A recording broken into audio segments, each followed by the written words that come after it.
Welcome to Booyah all access. Booyah all access! Booyah all access! Booyah all access! Booyah all access!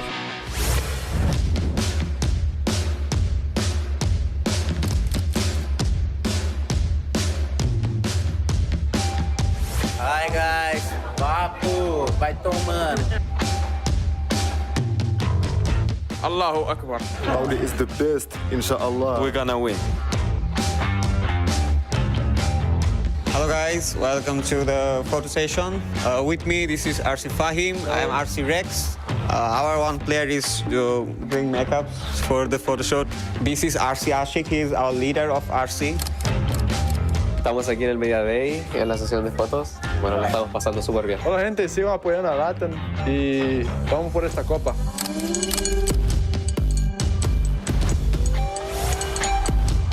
Esta é a sessão de foto. Venga, papis.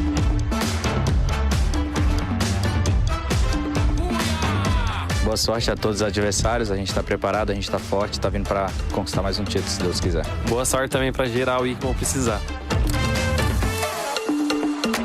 I love Indonesia. I love Indonesia.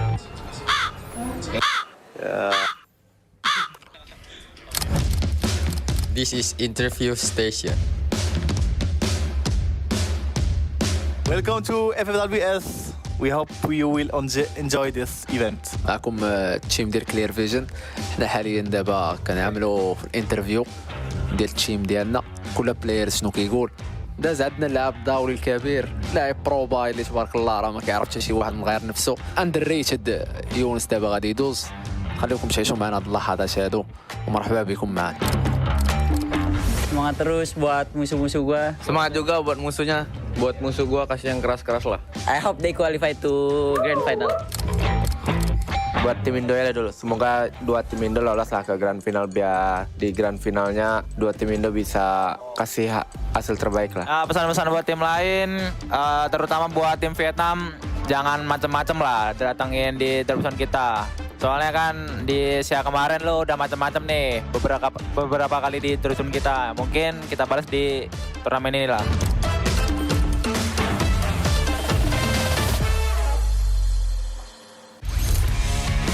Welcome to Booyah all access.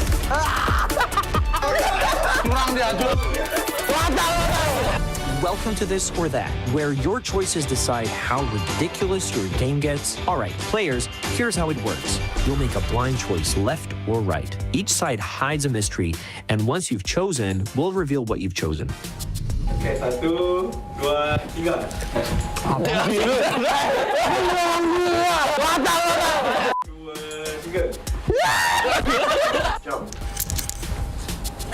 Três x 1. Ah, pusingnya. Tá terbalik. Eu não tô entendendo nada. Calma aí, é gladiador, vai aparecer as armas depois, só acho. Nah, keren nah.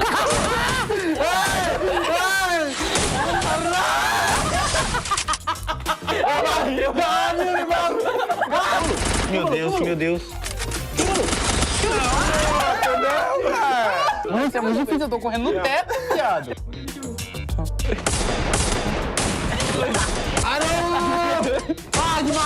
Gimana nih? Kameranya ngeliat tanah. Kita sama-sama kebalik aja. Sama-sama kebalik, oke. Vem, Lopes, vem. Muito difícil, cara. Vira, agora vira ao contrário. É, agora é o contrário, todo mundo. Calma, tá recarregando. Acerta. Gue gak bisa cara naiknya, Mal. Di bawah. Itu depan. Mana?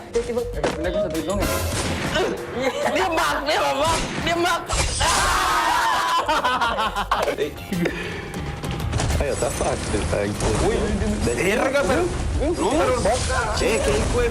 Mano, é muito difícil.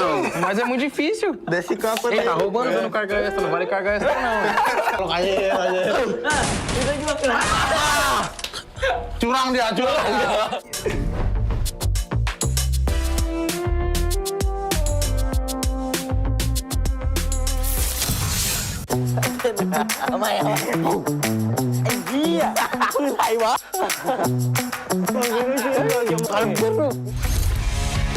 Welcome to Booyah all access. Welcome to Now. Let me guess. 2 players and a whole lot of chaos. Tries to guess what's going on in Free Fire.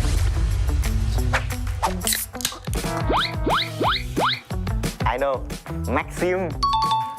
Una pose y usted va a intentar. Una pose. ¿No? Crono. Crono. ยืนยังไงอ่ะยืนเนี่ยทำอย่างนี้เนี่ยปุ๊บปุ๊บปุ๊บ สกายเลอร์ ตูเก่งเอาไหมไอ้เหี้ยปืนอะไรวะ MP40 ไฟสันเวกเตอร์Dosão? Sim, dosão. MQ-90? MQ-90. A ver, ¿cómo? Pero hágale real, pues yo te hice bien, No sé, pues, no sé cómo se lo ve. Ya, pues, perro, qué bueno. Llamando perro, güey. ¿Al perro? Al tiro, güey, verga, al tiro, güey. Sí, sí. Pero tiene el otro. Hongo.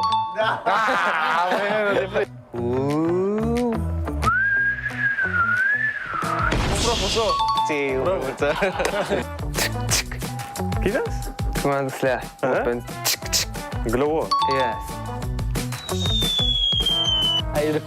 Qué verga. Sí, cierto. ¿Se supone que qué es? Un objeto, pues. Mejor en el dialecto. ¿Tienda? Abrir una tienda, ¿no? Pero abrir una tienda, verga. ¿Para qué se agacha, güey? ¿Para qué se agacha? Porque así lo hace todo el mundo, pues, para que entendiera. Some guessed it right, some guessed it wrong, but all of them sounded absolutely ridiculous. ก็พวกเราทีมบุรีรัมย์อีสปอร์ตครับ Movistar R7. Mas espero que vocês tenham gostado. Acompanha nós aí, torce por nós, tamo junto. Valeu. และนี่คือทั้งหมดนะครับ เพราะว่าผมชนะครับ ครับผม บ๊ายบาย No valeu, nos vemos, saludos.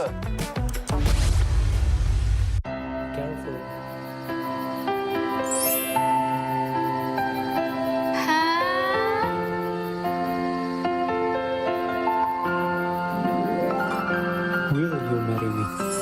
Yes, I will.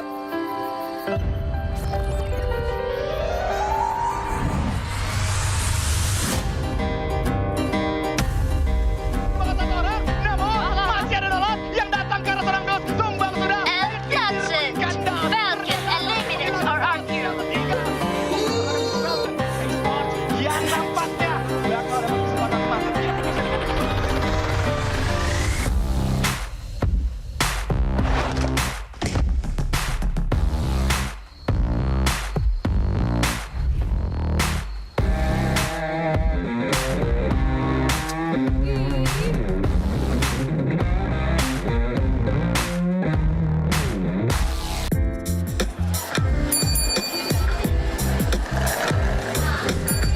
Man, WAG's unstoppable today. Make me look like a champion. You guys sound like you already won. They always do until the real match starts. World champs. You already know the history. You hear that? That's what number one sounds like. Everyone talks, but we show up. Every finals, every stage, that's what real giants do. Giants? But Saudi Arabia doesn't need giants. It already has a king. Kings, giants, champions. You all sound like titles we didn't took because of. Talks loud everywhere. But domination, that's silent.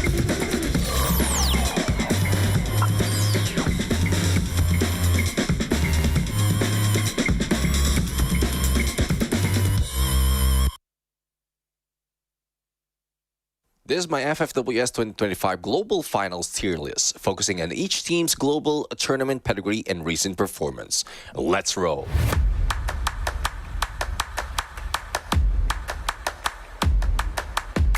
Starting with Fluxo, defending world champions with veteran endgame discipline. They don't panic, they punish. Definitely S tier. Evo's Divines next. World Stage Pedigree, EWC 2025 Champions, and Rasia in full MVP mode. No question, one more S tier. Hotshots Esports from Pakistan land in D tier for now. They earned the slot, but in the global stage, EWC included, they need a portable late-game identity fast against the top seeds. Grim United Esports, two-time world champion, no stranger to the big stage, aggressive on the map and clinical under pressure. A fresh champion finish would cement the aura again, but still, they stand as S tier. WAG go for A tier. Rough Southeast Asia finish this year and nearly missed it, but they got that 2023 Global Top 5 DNA. Veteran core, dangerous one synced. GOW are B tier, Southeast Asia's 7th. Flashes of timing but not enough map-to-map consistency yet. PE Sports also B tier, Southeast Asia's 8th qualifier. Scrappy, yet they steal space when other hesitates. RQKazu is an easy S tier. Last year's global runner-up, EWC Silver, and late zone calls are ice cold, and consistency is carry. E1 Sports slots A tier.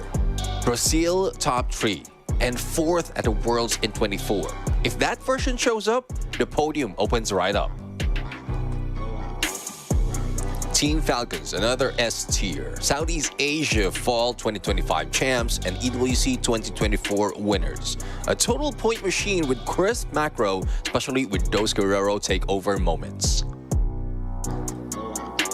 Team Solid stays B tier. Brazil's runner-up, and if their mid-game stops coin flipping, then they start looking like an A. But for now, it's B tier.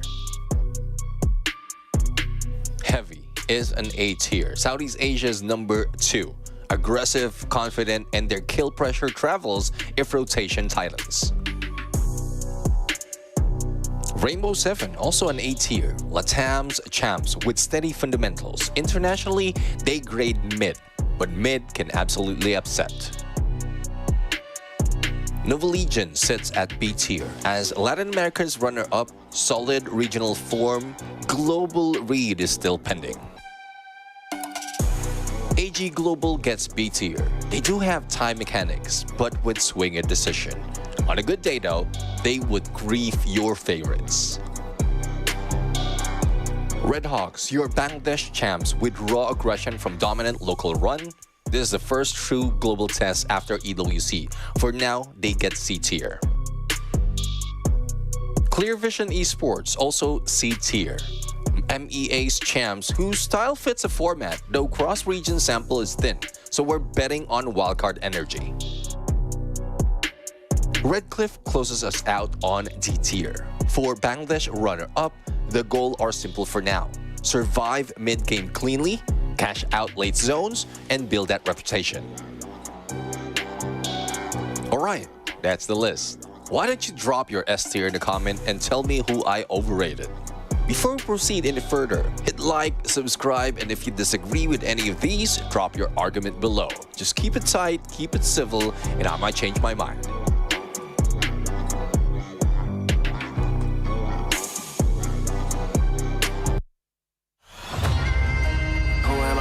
Now. Burn bright, I don't burn out. Crush scouts sick of me now, huh? I can never go reverse now. But I'ma spin it back, A jump. Right from nada to the crowd, throw in their hands, base jump. I'ma hit the finish line no matter what. They front, first place, you a runner-up, dominant, but the red and the blues going ruthless. 10 out of 10, 11, I don't snooze. I pursue, don't push it, put me in game that I don't lose. I stay cool, depending on my pen and pennants I choose. Ayy, I'ma show you how I work. Got it, now that is Wu-Tang, I'm a bird, love the competition. Told you only way is up, I don't go reverse. I can't entertain. Will you do the same? Cause I've been ready my whole life. Only see my back, I ain't turning back on them. Wings on me, I'm higher.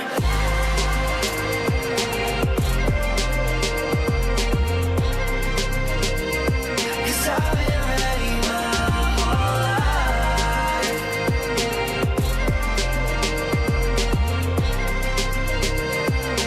Wings on me, I'm higher. Who am I gon' verse now?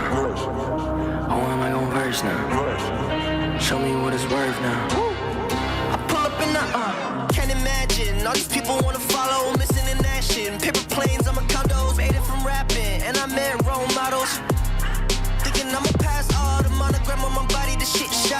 Virgil. Know that I'm gon' beat them like the shit that I put words to. Mama and the internet, two things that I just learned through. Hit it out of the park, so there's nothing to reverse to. I can't entertain. Will you do the same? 'Cause I've been ready my whole life. Only see my back, I ain't turned it back on. Wings on me, I'm higher.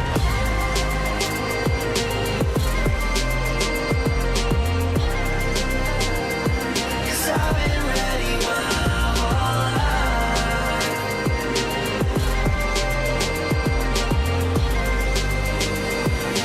Wings on me, I'm higher.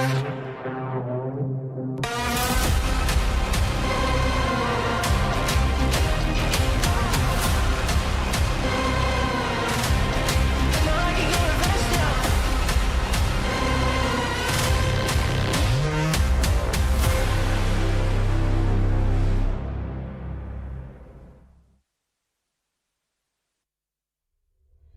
Every region has written its story. Every player has bled for a dream. Now the stage isn't just a battleground, it's destiny. The world's elite have gathered once again, and a new champion is about to rise. 5 names echo louder than the rest: EVOS, Buriram, Falcons, RRQ, Fluxo. Different lands, different styles, one goal: glory, the kind that never fades. EVOs play the game like a storm, fast, relentless, impossible to stop once they move. Across the field, Buriram United answers with control and composure. They read the map like a book and close every door before danger arrives. Falcons, quiet until it matters. They plan, they wait, then strike with the accuracy of a heartbeat. RQ, meanwhile, thrives in chaos. Fearless, ruthless, beautiful to watch when they go all in. And there's Fluxo, Brazil's beating heart. A team built on passion, raised by a region that lives for free fire. Every fight they win feels personal. Every drop they take shakes the arena. History follows them, and they're ready to add one more chapter. Beyond the spotlight, dark horses sharpen their blades. From the Middle East and Africa, teams that never back down, even when outnumbered. From Bangladesh, creativity and chaos rolled into one unpredictable style. Vietnam, talented, disciplined, still chasing that perfect plan to reach the final. And LATAM, the land of raw talent. GamesKing and company now face the moment they've trained their whole lives for. Stats speak.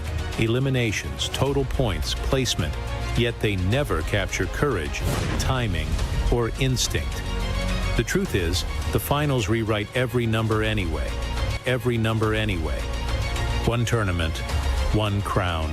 When the circle closes and the last bullet lands, we'll witness the birth of a new legend. Who will strike hardest? Who will rise as the next world champion?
Wings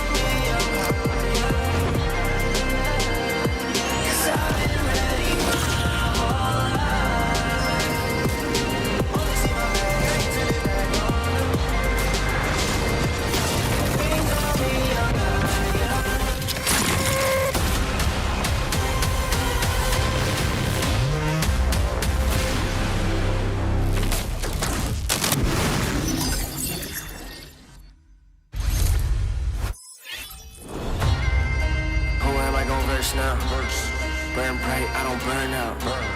Crush your styles, look at me now, huh? I can never go reverse now.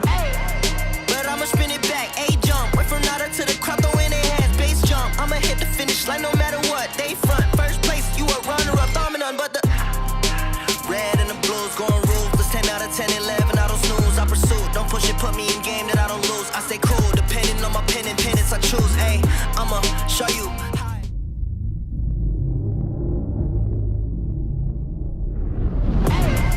But I'ma spin it back, A-jump. Went from nada to the crowd, throw in their hands, bass jump. I'ma hit the finish line no matter what. They front, first place, you a runner-up, dominant, but the red and the blues going ruthless. 10 out of 10, 11, I don't snooze. I pursue, don't push it, put me in game that I don't lose. I stay cool, depending on my pen and pennants I choose. Ayy, I'ma show you high.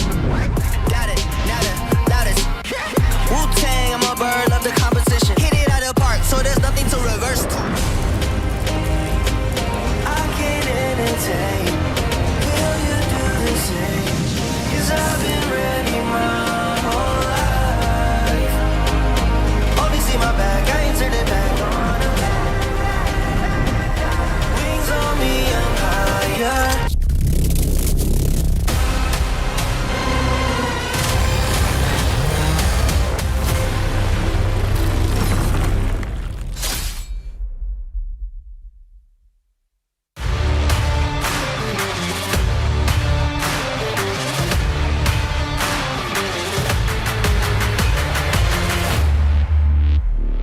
What an incredible way to kick off the FFWS Global Finals knockout stage.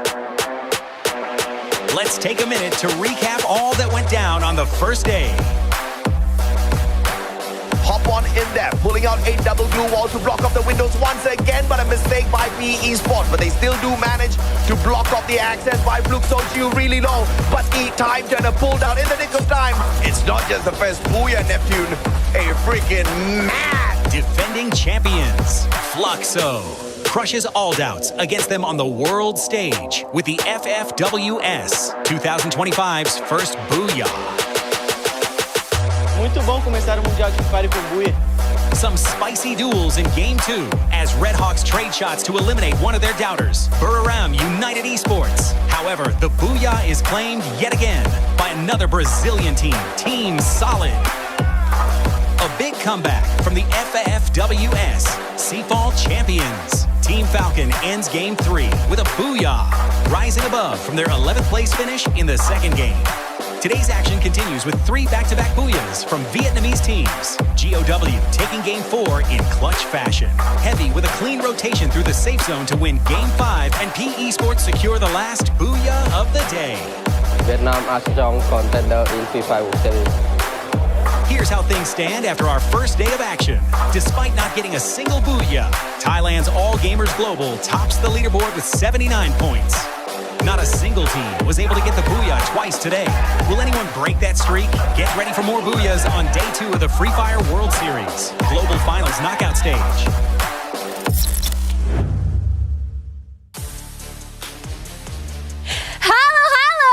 Selamat datang kembali. Welcome back to Jakarta, where Free Fire World Series Global Finals 2025 continues to heat up. Day 1 was full of fire and pressure. 12 teams clashed on the battlefield, and we saw who could handle the pressure. Yes, and today 6 more teams will be making their debut as we continue the knockout stage. That's right, it's Group B and Group C's turn. And with 12 teams ready to fight for survival, and of course, chase their dream of becoming the world's champion. The stage is set, the lights are bright. It is time for us to meet the teams for day 2. Are you ready, Yunso? Yep, let's go. From Bangladesh, hoping to crush tops after their countrymen's rough start yesterday, this is Red Cliffs! Fired up after an intense day 1, ready to shine even brighter. E1! Back on the world stage after missing 2024, representing Pakistan, this is Hot Shot Esports! Carrying the pride of the MEA region, this is Clear Vision Esports! Living up to their name with every clash, Team Heavy! Aggressive, calculated, and built for chaos. It is Nova Legion. Carrying Indonesia's pride, chasing unfinished business. Let's cheer for RRQ Kazu! Yesterday's team of the day, riding high on momentum. All Gamers Global. Vietnam's powerhouse ready to reignite after a shaky start. WAG! Indonesia's pride, reigning EWC champion, ready to roar for the homeland, EVOS Divine! The defending world champion still proving why Brazil runs the game. This is Fluxo! A rising storm from LATAM, ready to shake up the world order, Movie Star R7! The tension builds, the fire rises, and the pressure only grows stronger each day. Every team must fight to survive, to prove their worth, and to make their mark on the world stage. Who will rise above it all, crush dubs, and burn bright tonight? This is Day 2 of Free Fire World Series Global Finals 2025, the knockout stage. Take it away, casters, and good luck!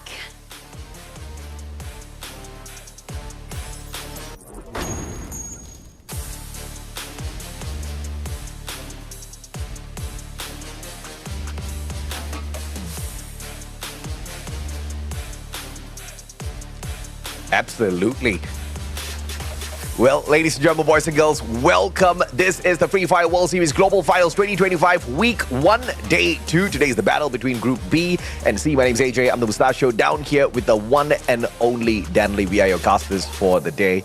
And it seems to be a day where we get to have a little bit more excitement, right? Because yesterday we saw Group A in play. Today they are going to be resting, and we saw quite a bit of achievements from the teams in Group A. A total of 4 Booyahs went that way. So I'm expecting Group C to have a little bit more skin in the game today, Danny. Yesterday Fluxo looked really dangerous. E1 Sports looked really dangerous as well. Both squads from Brazil, and they have got what it takes, but they just could not outdo AG Global.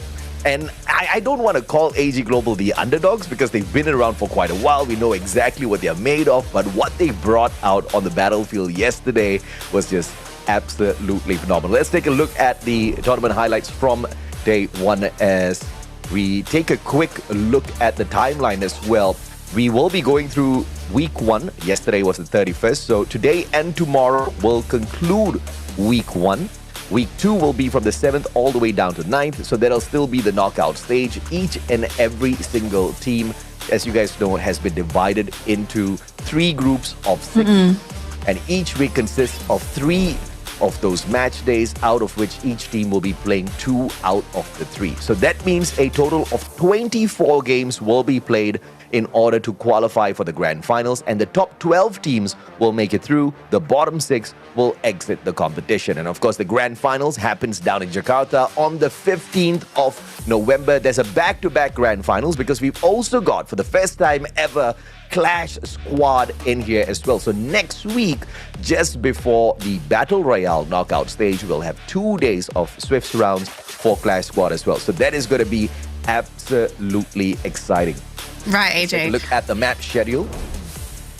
Yep, so our map schedule for 2 a day, we're going to be kicking things off here with Bermuda, folks. It's the map that we all know and love, and I love starting tournaments with this map because everybody is familiar with Bermuda. Game number 2, though, that's where things are going to start to kick in favor for the Indonesian teams because it's Kalahari. This is a team that is extremely popular in the region. All Indonesian teams are very, very confident here. Followed by Solara, then Purgatory, then Nextera, and finally Alpine for match number 6. So we've got 6 very exciting matches here, ladies and gentlemen. So take note of your favorite maps and what games those are going to be played. But we will be starting things off here with our classic map, Bermuda. And it looks like our teams, they are getting ready to go, AJ, right? It's even though it's day 2 for some of these teams, it's their first day. For some of the teams, it's their second day, and it's their final day for this week. Here are the teams that are playing today. both of our groups ready to go. And I know we have our own predictions for today, AJ. Would you like to share who you feel is going to probably have the best day today? Now that's a really tough one because even yesterday we kind of got it all mixed up. Fluxo had a really good day yesterday, but it wasn't perfect. So there's a high probability they go all out. But RRQ has been biding their time for the past couple of years already. I think it's ripe. The time is now ripe for them to not just go on the whole thing, but they have to warm up well during the knockout stage. So I'm actually expecting both EBOS and RRQ to really pop off today. Yeah, I think it makes sense to consider the top Indonesian qualifying teams to be major top dogs in today's play day. I kind of feel, though, at the same time, I'm really glad you brought up Fluxo, because Fluxo was one of my teams that I kind of predicted to do well today. There's a lot riding on this team's shoulders, right? Like, they are also holding on to that championship title from last year, so they also understand that they're going to have a major target on their shoulders. So considering how well that they did yesterday, and remember, they also played in Group A. That group itself was, I feel like that's a criminal case that needs to be investigated. That group should not exist. But they did so well up against Group A. So now I'm thinking, okay, what are we going to be seeing today? Could we be seeing an even better version of Fluxo? Yeah. I mean, I am expecting that. Yeah, even yesterday, right, we had the top Predator MT7 come out at the very top, kind of showing exactly how much of firepower Brazil brings onto the battlefield. I'm looking forward for them to stepping it up again, but alongside them is also E1 Sports, kind of dropping the ball towards the very end, but not too far away from the number one spot. Although they finished in the 5th place yesterday, they were just 8 points behind AG Global, who were in the first spot. So that's very, very impressive. The only thing is they could not score a single Booyah for themselves yesterday. I'm hoping to see E1 Sports kind of achieve that for themselves today. I mean, who knows, maybe even more than that one Booyah. Heavy did phenomenally well yesterday as well. They did manage to secure a Booyah for themselves, but, not that much more better, because yesterday the lobby was just the kind where it was so equal across the board, except for a few teams down at the bottom who just really couldn't make the cut. And surprisingly, one of those teams that just couldn't make the cut was Buriram. Yeah, that was a bit of a shock. But then again, should we be shocked? Because we've seen earlier this year, Buriram, I think they also have to play the game sometimes where you also can't shine too bright during the early stages of tournaments, because if you shine too bright, everyone's going to try and snuff you out early. So maybe for them, they're using these preliminary matches. Firstly, earn enough points to get through the first round. That is obviously the goal. But once you've earned enough, then try to learn more about the competition. Who is a team that is going to cause you issues moving into the next stage, and how do you deal with them moving forward? I think this is a team that's just too smart to be disregarded in a tournament this prestigious. I hope you are absolutely right, because I'm waiting for Buriram to wake up as well. It wasn't a great day for WAG and Red Hawks, but you know what? There is another Room of Pressure video coming up for you guys, so enjoy. Danny and I will be back in a bit.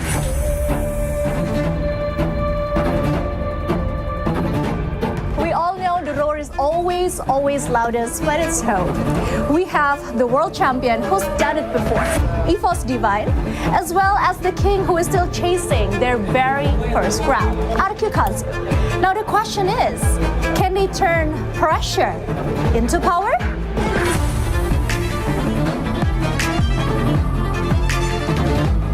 Main di depan pendukung sendiri jadi keuntungan atau justru jadi beban? Kalau takut tekanan, nggak usah pakai jersey merah putih. Kalau semua orang teriak nama lo nggak bisa ngeluh karena lo harus menang. Kalau tim saya mungkin underdog sih. Orang lain kira kan kita cuma jago di liga doang gitu. Ya kalau di grand final ya kita konsisten lah. Ini tanah Indonesia dan pastinya tim-tim Indonesia termasuk gua sama RRQ pasti bakal juara. Jadi tim-tim lain gak usah ini dah. Lu pulang aja lu ke rumah lu. Two teams, one nation. But only one of them will lift Indonesia's pride before the world.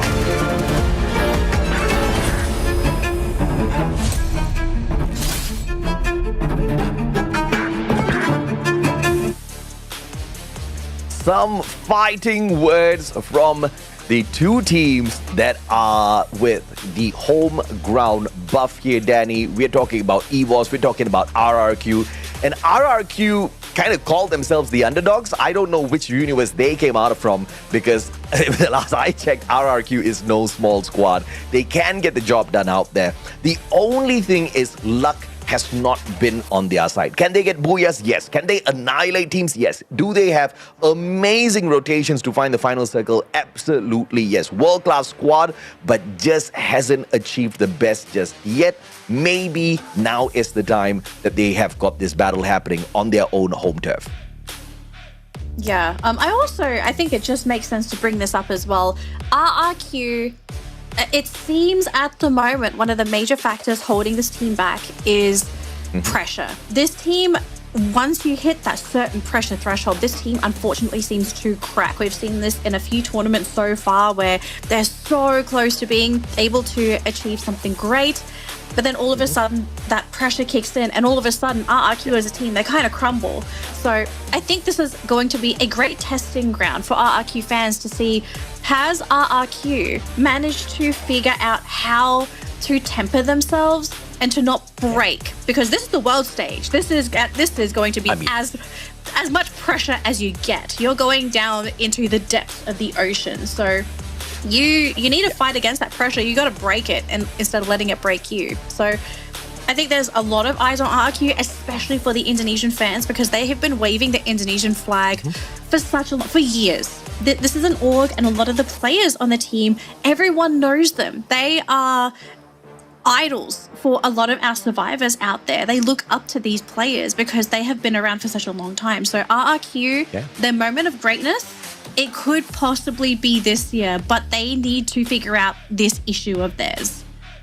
Absolutely. And of course, let's not forget, we also have the new loadout system that's activated in the game for you guys as well out there. And the players have to deal with the brand new loadout system. And I say deal like it's a bad thing. It is one of the best updates that we have gotten in a long, long time. Now we've got the new items, the team booster, the enhanced hammer, the tactical market, as well as the super leg pockets. The most, surprisingly interesting ones are obviously the leg pocket. We've got the capability of the players to boost their own stats out there as well. And we see a lot of the rushes kind of going for that instead of extra items in the game.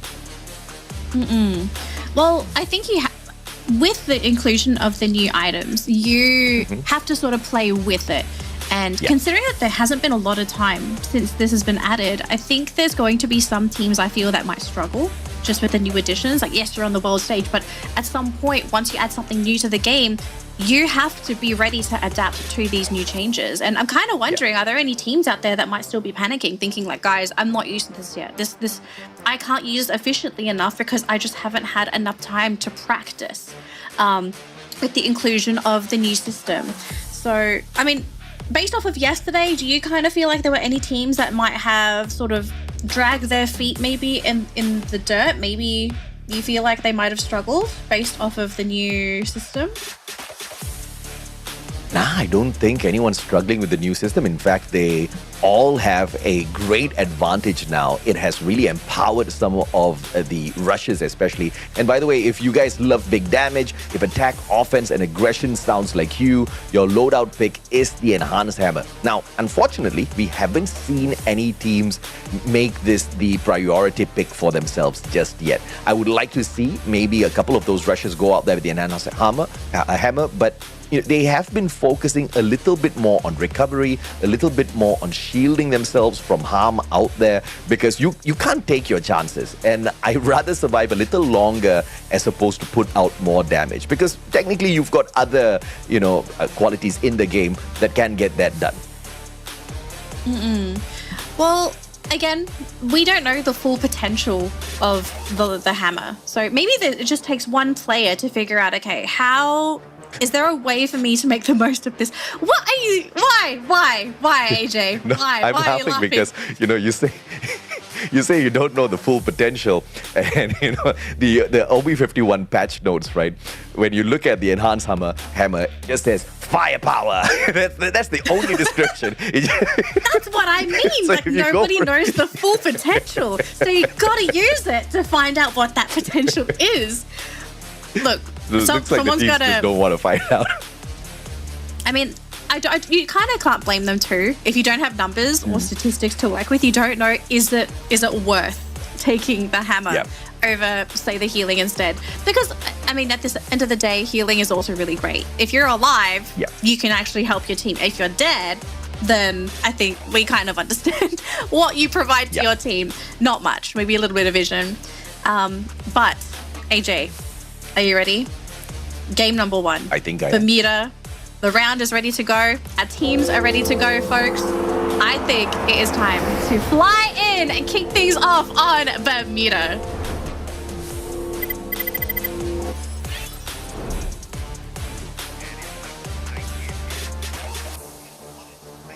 In here, game number 1 at Bermuda. Yesterday, we had a little bit of a slow start. We kicked things off at Alpine, and it just didn't go the way a couple of these squads were looking at. GOW obviously stole the match away at Bermuda, and honestly, it was a really surprising match for me because it was quite equal at the very top. Not a lot of eliminations overall on the leaderboard on this map.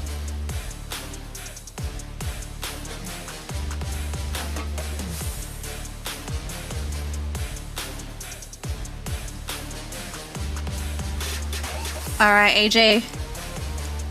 AJ. So, teams are coming in, and at the moment, it looks like we are going to have, aside from WAG and Hotshots, we are going to be having more or less a clear entry point for our teams. As we've got Coach Hill and Rastia going to be moving in together and actually launching themselves to meet up with their teammates, with R7 in the background, going to be moving along as well.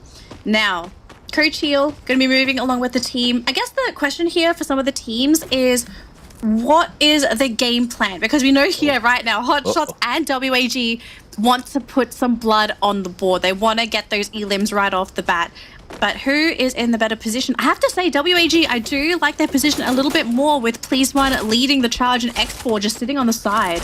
Yeah, absolutely. Now, Hotshots from Pakistan have got a great fight up against them now. And WAG didn't really perform all that too well yesterday. Looks like Bangladesh is off to a fantastic start up against Movistar as well, having taken away Della from the equation.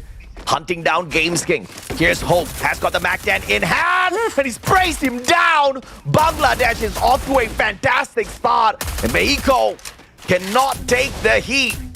Hacks with the P90, on for the save. Goes in for the pickup as Hope gets dropped.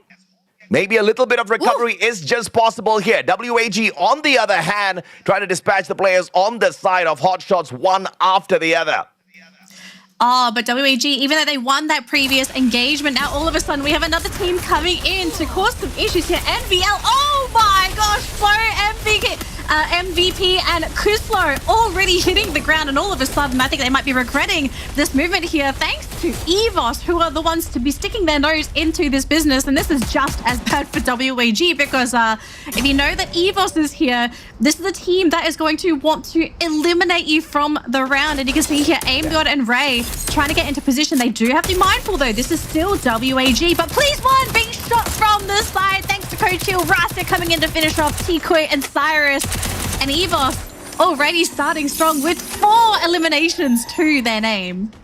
Yeah, brilliant anticipation here by EVOS. They heard the gunshots and they thought, hey, you know what? Let's drop by and say hello. Let's get our game day off to a fantastic start. 4 eliminations early on before we even reach the 4-minute mark is fantastic for EVOS, as E1 Sports now finds a little bit of a potential victim out there on the battlefield for themselves from MEA, the one and only Clear Vision Esports. But not a full-on engagement just yet from E1 Sports, just kind of biding their time, making sure they don't hop on into this battle without making sure they are in the best of spots. And as RRQ circles around, they find a stray player from the side of Redcliffe, too easy. And it looks like the revivals will continue for the Bangladeshi squad. I mean, the revivals are continuing for all of our participating teams because we still haven't had an elimination yet. We're still running 12 teams in this match. So you can already see teams really trying to play around collecting vision and, if possible, trying to grab those early eliminations. Speaking of, we have Mufasa on the side of Heavy just doing a bit of a scouting duty for the team, and they managed to find somebody playing along the outskirts. And at the moment, it does look like it's going to be a 3 versus 3 until the full team for Heavy is able to regroup. And the situation is looking a little awkward. So instead, Heavy will be leaving, but AG Global instead might be the ones to run into Kuslo here. He's going to be taking those shots, and this should be the end. Thanks to Cypher. Finishes them off so easily. Unfortunate that they lose Cluso as AG Global spots them, and the hunt is on. Vending machine just in front of Nova Legion, so a revival is going to be fairly quick and easy. As I say, that Sabas brings Cluso right back in. Cypher AC-80 in hand. Looking to fish Sabas out, misses the connection. That headshot could have been deadly. He goes in for the vending machine instead as EVOS now bumps into the players of Movistar R7. Elimination after elimination, but Coach Shield at a vending machine just brings his brothers right back into the play. Those eliminations from Movistar actually pushed them up into first place already for our first game, sitting on 6 eliminations. So currently our leaderboard leaders, AJ, and it looks like the team, they don't want things to end yet. They're even looking for Coach Hill, and even though EVOS are able to get those revives back in, this is going to set them so far back in this matchup because their players are going to have to go back, try and find new items, and basically regroup and figure out, okay, how do we play at an item deficit? Because we've seen in the past for EVOS, this team thrives if they're allowed to just go absolutely crazy from the start. But with a start like this, you know, I struggle to see EVOS being able to achieve much in this round. Yeah, just at the very start, 7 eliminations already here for Movistar R7. As AG Global now rotates around, a big potential to bump into the players of Nova Legion. And Aim God, a sliver of health, but thankfully nobody around this compound. There is a vending machine here, so he should be able to bring his buddies back if in any case things do go south for the guy. But thankfully, the rest of the players are safe for the time being. Now, hopefully they stay safe for a little bit longer, because if they have teams chasing them and cutting them down, this is not going to be an easy job at all. And unfortunately for Aim God, I think he's going to be cut down again because Movi7, R7, they really want to get rid of this team. They have no idea who they're charging into, but it's EVOS. It's a major team. But looks like Aim God able to get a knock there onto Games King. So buying time for the rest of EVOS to come through. Is this maybe going to be a moment of regret here? Aim God does get cut down, but it's still 3 versus 4. Very, very doable for the team if they have the items. Yeah, let's see if or not they can pull this off, as Aim God taken out of the equation is going to be a big problem for them. Russia sorts that out by trading out Games King. Della, what a shot from afar. The tag is there, but no follow-up just yet. Movistar not looking to waste time at all. Moving together as a squad. They have to be careful, though. They're not really stacked as far as those glue walls are concerned. So getting caught out in the open here could be absolutely deadly, especially if there is a third party around them. We'll catch up with that in a little bit as Heavy spots out AG Global from the roof. Allen just awaiting, biding his time. The sharp shot from him has the M79. This could just be deadly. Oh, make sure they have to land it. They have to land that shot because it's AG Global, and Kabi is going to be the one to be cut down instead thanks to Chinoy. Beautiful shots coming through from AG Global, and now it's one player down. Oh, but Chinoy gets denied by Allen, putting them down a player, and all of a sudden Mufasa trying to charge in, almost getting an elimination himself, but Cypher rushes into the building. Chinoy going to be still on the ground there, and all of a sudden now for Heavy, this is the best time to hunt down AG Global players, and they're going to try and do so. Allen, he's back up. He's going to try and meet up with his teammates, finish off that elimination first. Cypher goes down thanks to Mufasa, and Heavy keep themselves in the game. Yeah, it's a great play coming through from Heavy here. And it's very impressive because yesterday when Heavy played this Bermuda map, they just didn't manage to get as much as they wanted. Placement points were decent, but eliminations-wise, it was just 3. And your number 1 spot squad just got annihilated. removed from the lobby on 11th. Unfortunate for AG Global. Terrible start, unfortunately. So, bit of an uphill battle for this team from game 2 onwards if they're hoping to stay at the top of that leaderboard. And as you can see right now, teams are starting to rotate because we have now figured out our definitive path for our teams. Our circle has been decided, and it is going to be pretty dead center for this particular matchup. Not quite hiding in a corner, so teams have a lot of room to play with at the moment. But it seems like we are having a quiet moment here for the teams, at least. I know a certain team, EVOS Divine, is very grateful to have this quiet time because we did have a pretty chaotic start, AJ, right? Teams, you can really see, showing a lot of respect to their opponents, really aiming for eliminations. And we have seen in the past how eliminations can really determine a team's position in a game if correctly executed. Yeah, no doubt at all. I think that is something they definitely have to look out for. But what's a little more impressive as well is Movistar R7, they did very well on Bermuda yesterday, a total of 21 points. And it looks like they're on their way to do that again. If anything, they might just break their record from yesterday. What a shot. Sharon from afar, VSK 2-bitten. Has managed to trade out Younes before he gets dropped. The pickup is instantaneous inside the time turner.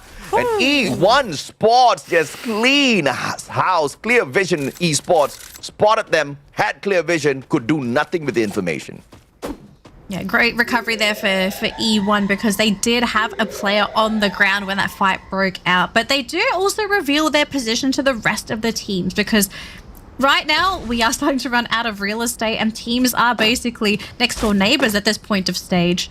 But I love the positioning here for RRQ. So coming into this circle, we do have Duets playing pretty far forward for the team, playing as the scout, trying to provide vision and help RRQ figure out where they're going to have to decide for their next path to be, because it is, aside from that, very open. There's not a lot to work with here for our teams. You're going to have to try and rely a lot on natural cover, including boulders and trees. And there's only so few of those going around, especially for trying to tree hop and provide yourself that safety going into that circle. Speaking of safety, Hotshot's not going to be looking too safe themselves because they are running into Fluxo territory, and Hotshots have been shot out of that lobby. Goodness me, that was just way too swift. They didn't stand a chance. Fluxo, your reigning defending champions, just not messing around.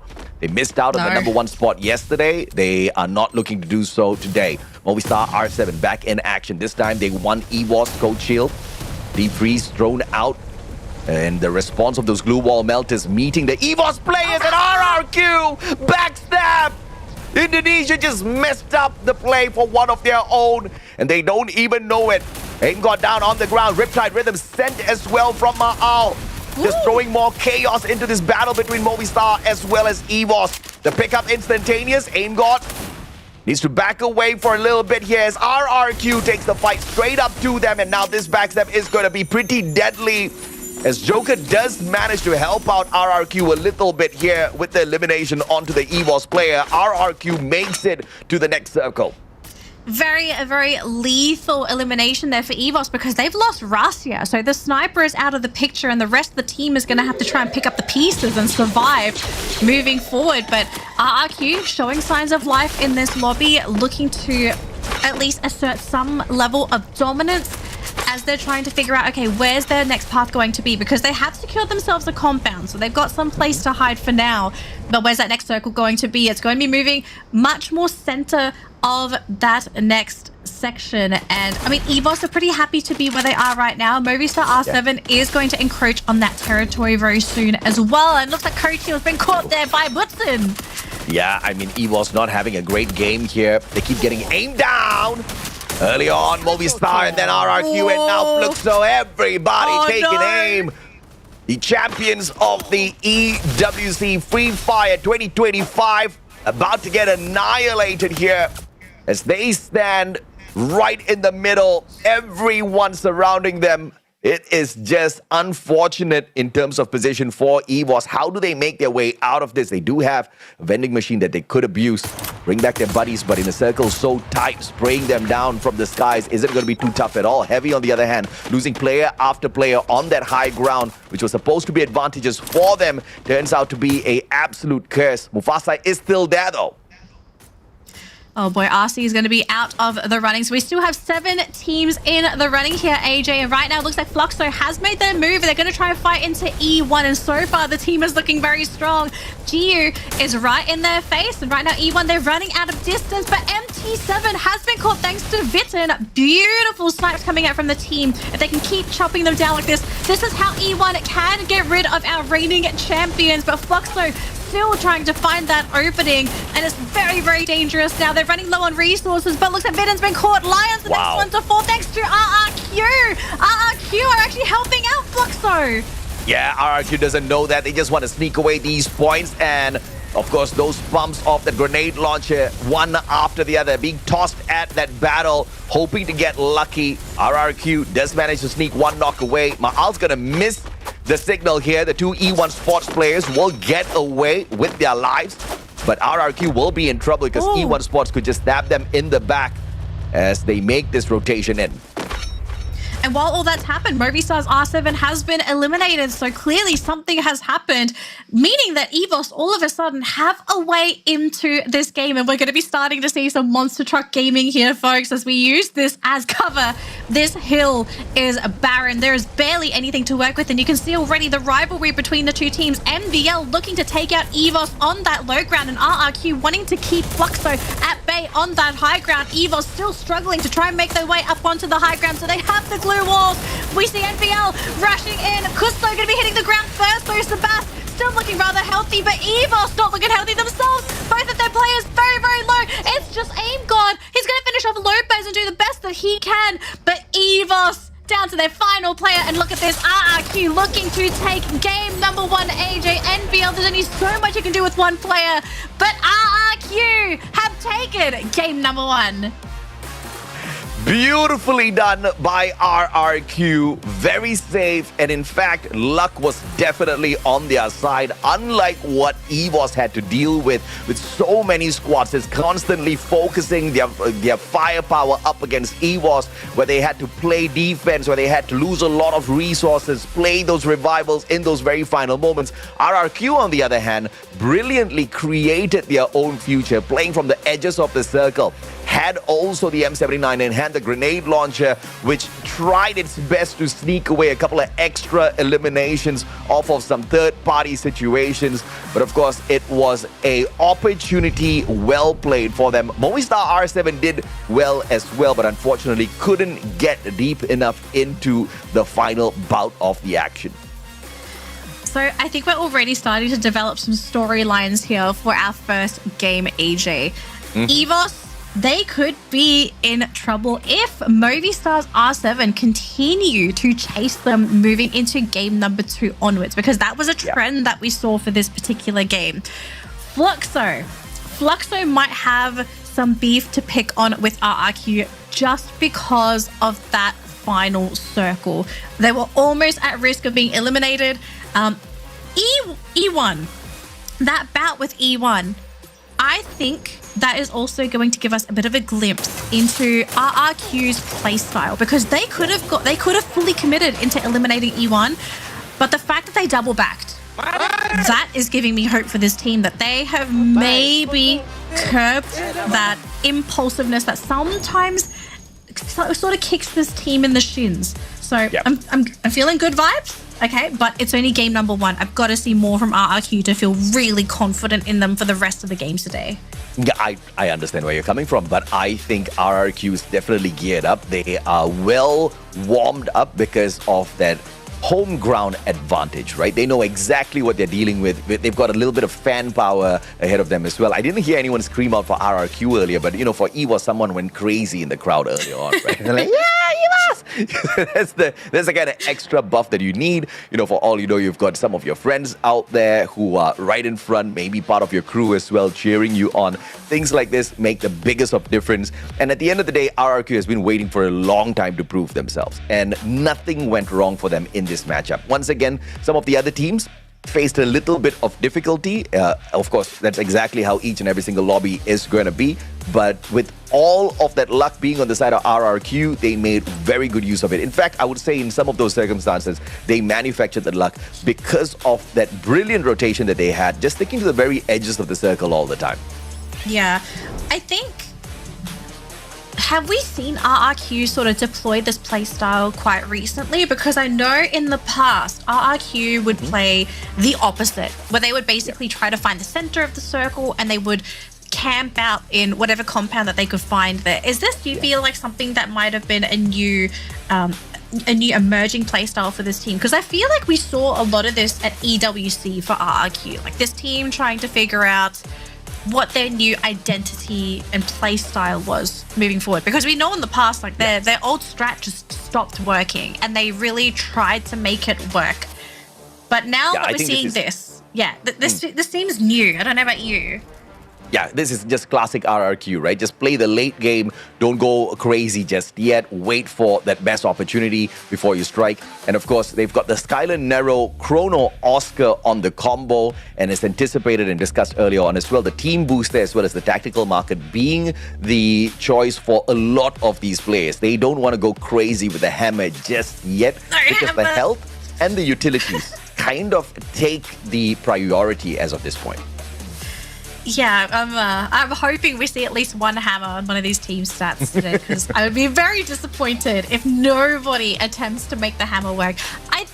Personally, I do think the hammer has the potential to be a really incredible loadout. They just someone's got to prove that it's worth using.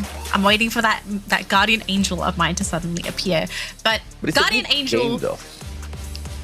I mean, weak game overall in terms of eliminations, as opposed to what usually RRQ can pull off, because we do tend to see more eliminations out of Dutz. He's very proficient on the AC80, especially with the passive skills that he brings in as well, right? He's got the Maro, he's got the Luna for the extra firing rate whenever the connections do hit, and he is quite the sharpshooter. Brings in a weird combo with the passives as well, with the pet to be the grenadier of the squad. If he had participated as much in those eliminations, I think we would have seen much more out of RRQ. But I think we'll take this. It's a good start overall. They do end up in that #1 spot. And of course, Ma'al walking away with the MVP. Total of 4 eliminations with the typical sniper build, right? Except he's dropped out the Raphael. He's replaced it with the Suzy just for those extra coins. I think this early on, it's a really great, it's a great idea to kind of change things up a little bit for the team.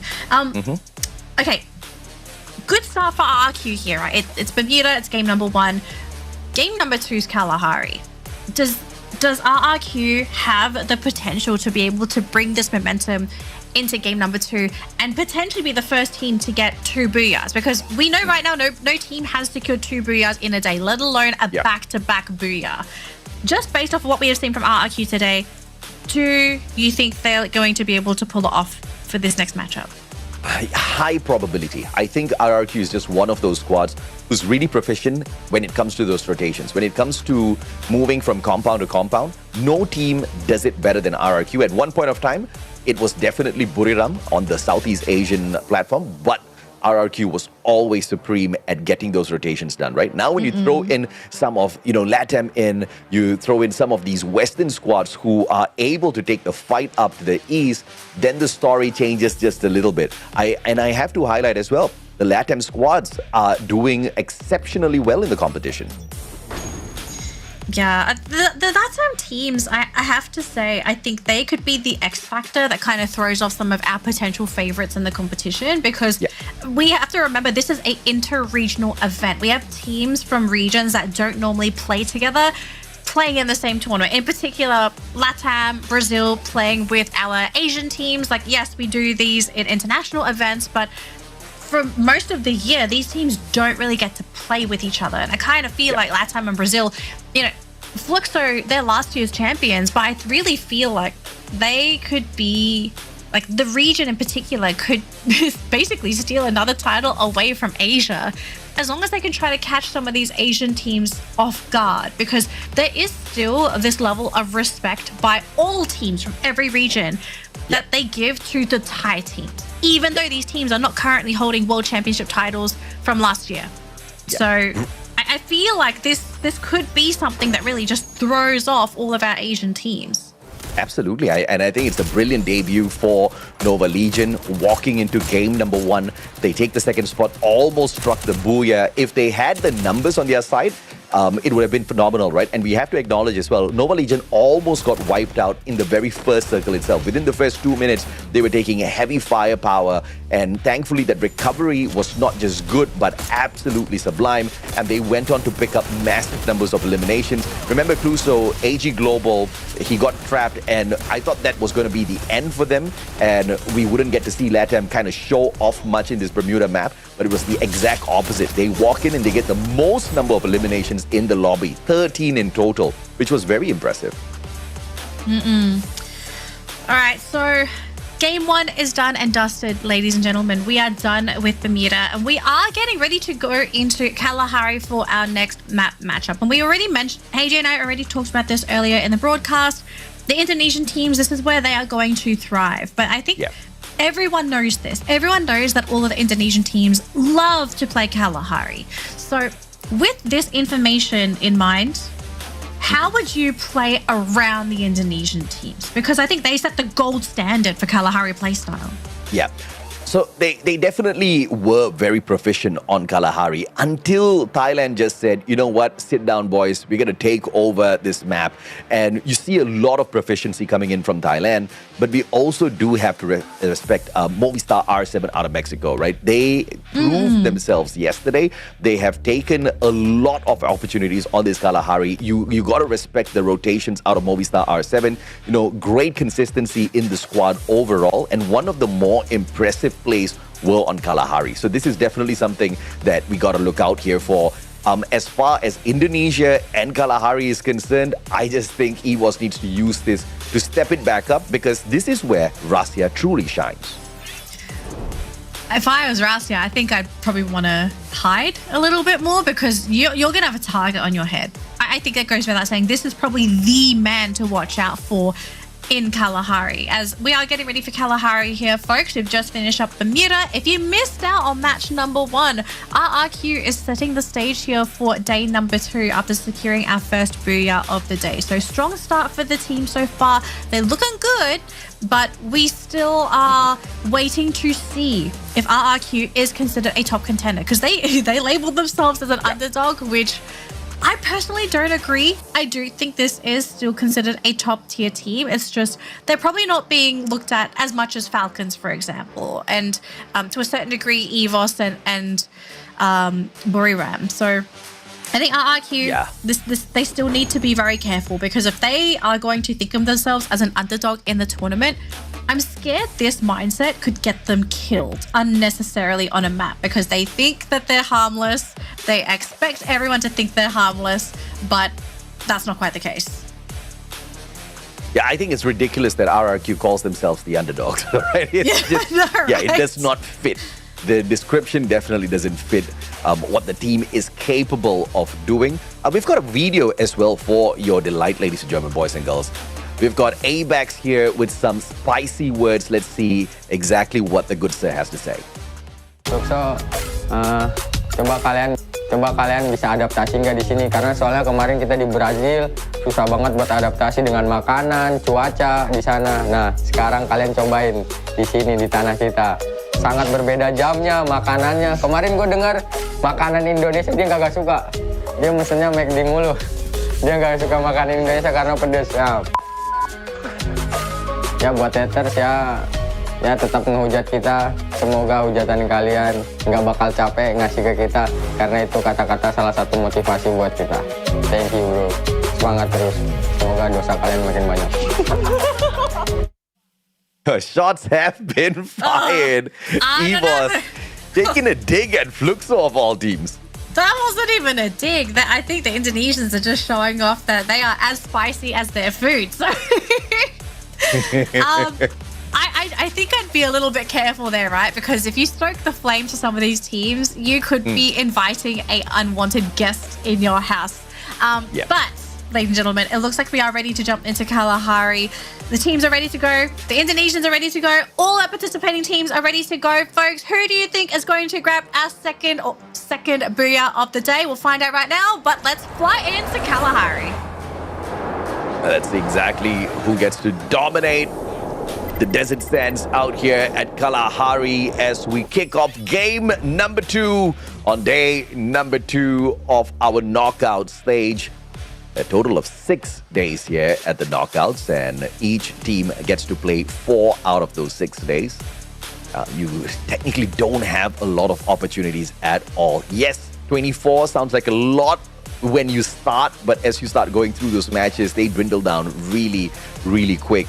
You can ask WAG about that. You can even ask EVOS about that. You know, they really, are quite experienced in the group stage of the Southeast Asian leg. They didn't really fare all that too well.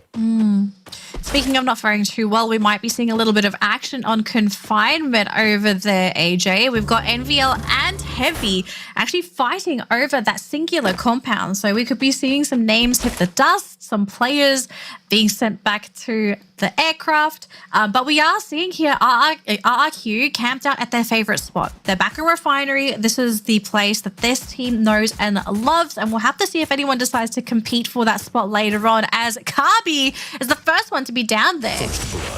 Yeah, and Hope versus the whole squad of Movistar.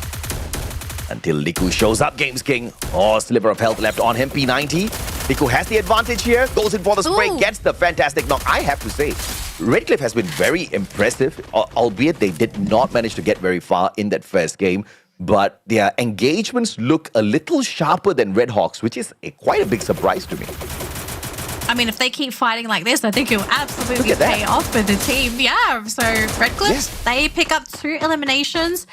We've just started the round. Could be a good sign for the team if they can also just stabilize. And I think something that could maybe hold Redcliffe's back is you kind of fight into everybody, but if you're too reckless, then you might just be throwing your entire team away and ending your run for the round. So at least they've got their 2 elims, and we'll see what Redcliffe's decide to do here, if they maybe want to try and compete for Refinery or if they want to play along the outer edge. Now, speaking of other teams, we do have EVOS here looking to shoot out hot shots. Almost went for action, but no, a little bit too late on the trigger there. So we do have another shot there. Oh, Rastia doing Rastia things. Well, Coach Hill is right in front of Dowley. Taking a couple of pops shouldn't be too difficult here. And this is Clear Vision Esports about to get annihilated. 2 games back-to-back super early. Not a good sign at all. And it looks like they can't get away. Rastia has got a pretty deadlock on them with the VSK. They do manage to hop on away. Probane does get tagged from afar. Younes is holding back just to see if or not he can buy a little bit of time for the rest of his team members.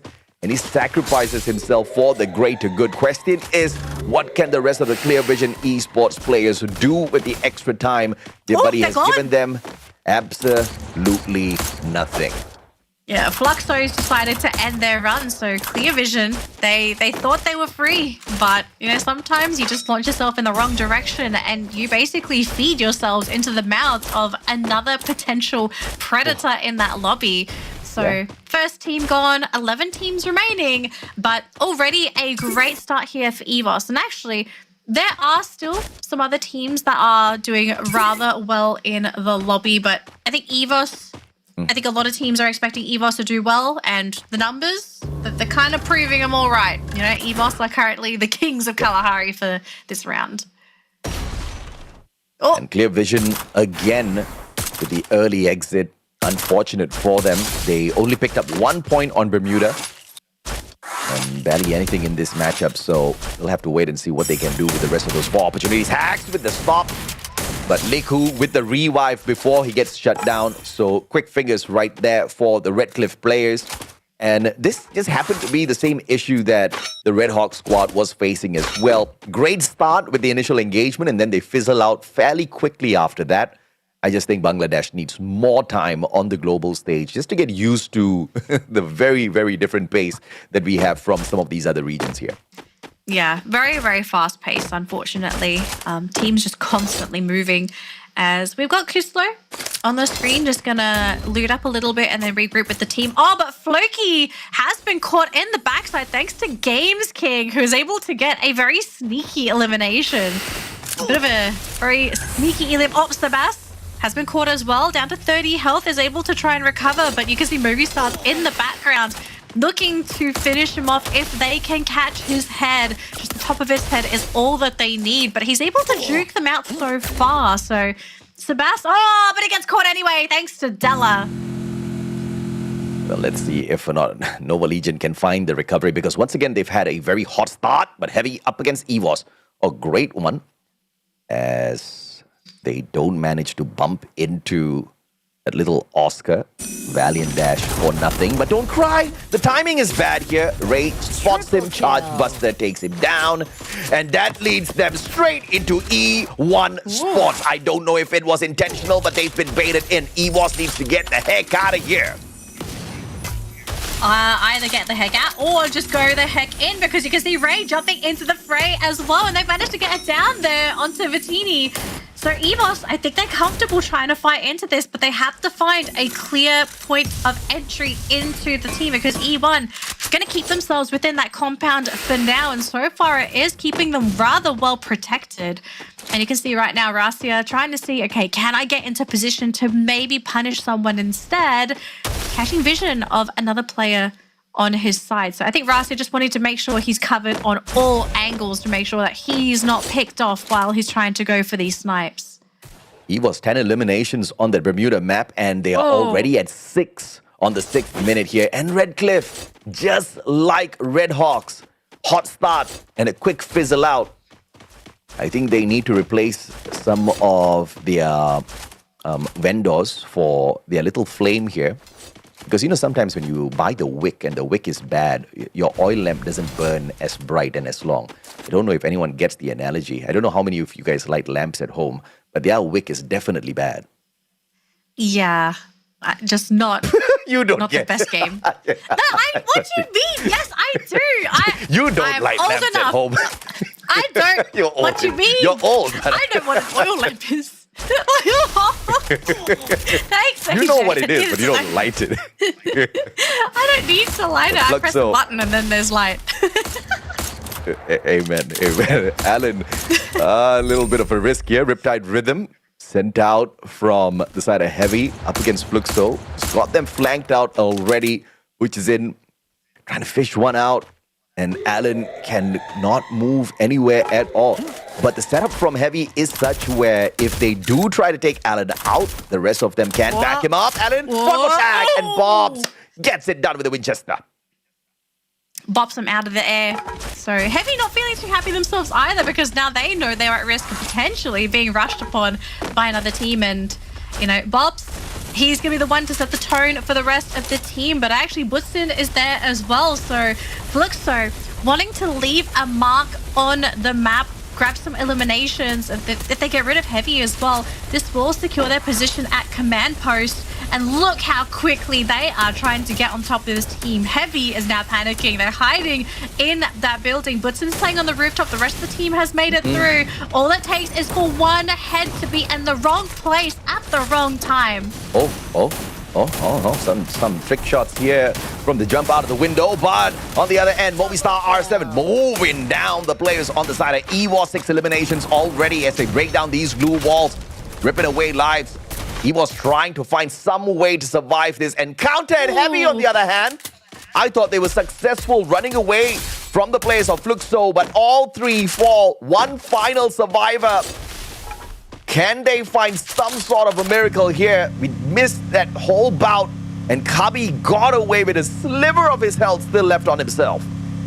Yeah, but this is such a big task on one player alone, so it would be a miracle for Heavy to be able to mount any reasonable comeback in this matchup. I mean, he's got a vehicle for now, so he'll try and hunt around and see if he can bring his teammates back. Rasia, though, about to be jumped on by the entire roster of Movistar's R7, and they've caught him. And that is it. EVOS is out of the lobby. It's unfortunate this time they just got hunted down. Did manage to play that Bermuda map fairly well, and luck just wasn't on their side this time as they got hunted down by one of the best, Movistar R7. They were upset with their placement points early on after having such a heated battle. 12 eliminations on Bermuda, and Baros Chinai both down. And Cypher looking for some way out of this. There is a vending machine in the compound. Getting to it is going to be the problem. And Tikui gets there first just to make sure he brings PLS1 back. And at the very same time, make sure Cypher does not get the revival. Cypher reaches M590. PLS1 taken down. One more shot needed. And Tikui, with a sliver of health, does manage to sneak on away. No vending machine placed just yet from Cypher. Both players on that med kit. Grenade's not going to meet him just yet. Up top, and Tikui down. Beautiful play from Cypher. I love how aggressive Cypher is. Like, he knows what strings to pull. He knows his absolute limits. Oh, absolutely crazy. We've got Do here with Cyrus, where he does manage to finish him off there. So that's going to be another point going into the pocket of AG Global. And actually, glad that we've got AG Global on the screen here, because this team, unfortunately, for round number 1, completely bombed out. So if they want to keep their mark on that leaderboard, they're going to have to try and have a reasonably good round number 2. Yeah. Because if they bomb out here, this is going to do some pretty serious damage to their overall ranking points. And WAG, even today, they don't seem to be finding a lot of luck out there on the battlefield. They were one of the teams that was struggling yesterday. And the story seems to continue in here, unless, of course, Xborg can pull off some sort of a miracle. Vending machines just ahead of him with the whole squad of AG Global circling around. Somebody needs to use the binoculars or somehow spot out Xborg, because just that free point just sitting there, and it looks like AG Global will say bye-bye to WAG, and the team will get to survive at least another couple of circles. Yeah, Chino not being too thorough with his final scout. So we're moving on, as we are still in the running here for round number 2 here, ladies and gentlemen, on Kalahari. We still have 9 teams in the running, so we have already lost a few teams in the earlier stages of Kalahari. But at the moment, I think we have a pretty established team currently leading the charge, especially with the number of eliminations that have been going on in this round. We've been seeing a lot of fighting happening, and we could potentially see another one here with 2 major teams. Fluxo about to encroach onto RRQ territory, and the thing is, RRQ, they are gatekeeping that circle. So Fluxo, they're going to have to take that compound by force, and if they do try to fight for that particular compound, it's going to get very bloody. Hotshot needs to stay safe as long as possible. Heavy on the right, AG on the left. E1 spots in shooting distance as well. Glue UAV sent out just to barricade that doorway. Make sure it blocks out a couple of extra shots. But Cypher cooking up the nade already. Just needs a perfect toss in, and Hotshots might just lose a couple of players and open them up for a quick rush. AG Global looking for some massive elimination points early on. Oh, it's a very scary moment. Hotshots, AG, oh, even E1 shooting at Hotshots as well. So poor Hotshots, really just on the receiving end of all of these bullets and damage and grenades. They're actually abandoning their compound as well, I think, after seeing Heavy just leave theirs. And actually, they're going to try and go for a fight to fight into Heavy, but instead they lose their own players. Big mistake there for Hotshots. To be fair, I think they had to make that risky play happen. But on the other side, though, WAG have been eliminated in 9th place. Yeah, just a really rough game here for Hotshots. They're trying to find some kind of freedom, some kind of room to move with, but they're really just stuck in between all of these major teams. Della? Oh, Della actually survived that with a sliver of health left on him. Brilliant pickup from the side of Movistar R7. Games King saving Della. And now full squad again. This is going to gear up Movistar R7 for a potential Booyah here, but 8 more squads left. Circle goes towards Movistar R7. This cannot get better. No, it cannot. This game is basically telling Movistars this is going to be your game. But can Movistars R7 basically finish this match safely? Because they're still having to deal with 6 other teams in this lobby, and we've got Heavy moving on to the high ground here. Hotshots are out, so we're now down to our top 6 teams, and now it looks like Fluxo finally going to try and take this compound away from RRQ, and you can see RRQ gripped up on that second level. They're hoping Fluxo come in from that low ground. This could be a mistake. All it takes is one grenade, the right shot, but they don't get it. They get jumped on, and the entire team hits the floor. Fluxo delete RRQ, and both of our Indonesian giants have been eliminated from the lobby. Yeah, that was a swift movement coming through from the players of Fluxo. I'm very sure a couple of grenades were tossed on in there as well. Area of damage caught multiple players on the side of RRQ, and then the firing squad with those M590s just dropping by to say hello. The VSK as well hitting in hard. Unfortunate for RRQ. They just don't get to contest for the Booyah this time round. E1 Sports though on the opposite end, looking straight at Fluxo, finding Jiu, Joker looking for that finisher, but the rest of them barricading themselves behind a glue wall. And the attack from E1 Sports and Movistar R7 puts Fluxo in a terrible spot. Yeah, Movistars, they are in the perfect position with E1 and Fluxo having to fight over the compound, even Heavy hiding in the corner as well. And Movistars, they're not going to be patient. They're saying, okay, we're going to fight into this because we are in such an advantageous position and we'd like to take your compound. Kabi, they're going to be using that vehicle to drive out and be a second source of cover. But Movistars, are they really thinking of fighting into this? Because the next circle has been decided. It's going to be going towards that bottom left section of the map. So Movistars, they will have to decide if they want to move with the circle or maybe get ahead of the curve and get around Fluxo first. It's kind of an awkward position now. This is no longer an instant win for Movistars. Their next move here could be where their lives end if they make that wrong decision. Let's see what the movement is going to be here like. And Movistar R7 taking over as the elimination leaders. They definitely want the Booyah here for themselves. They got the previous circle advantage, and now it still fairly is on their side because the concentration of squads is on the opposite end. And Bitten taking out the fire player from the side of Heavy. Mufasa down, and it's going to be Fluxo up against E1 Sports. It's all about the West here on Kalahari.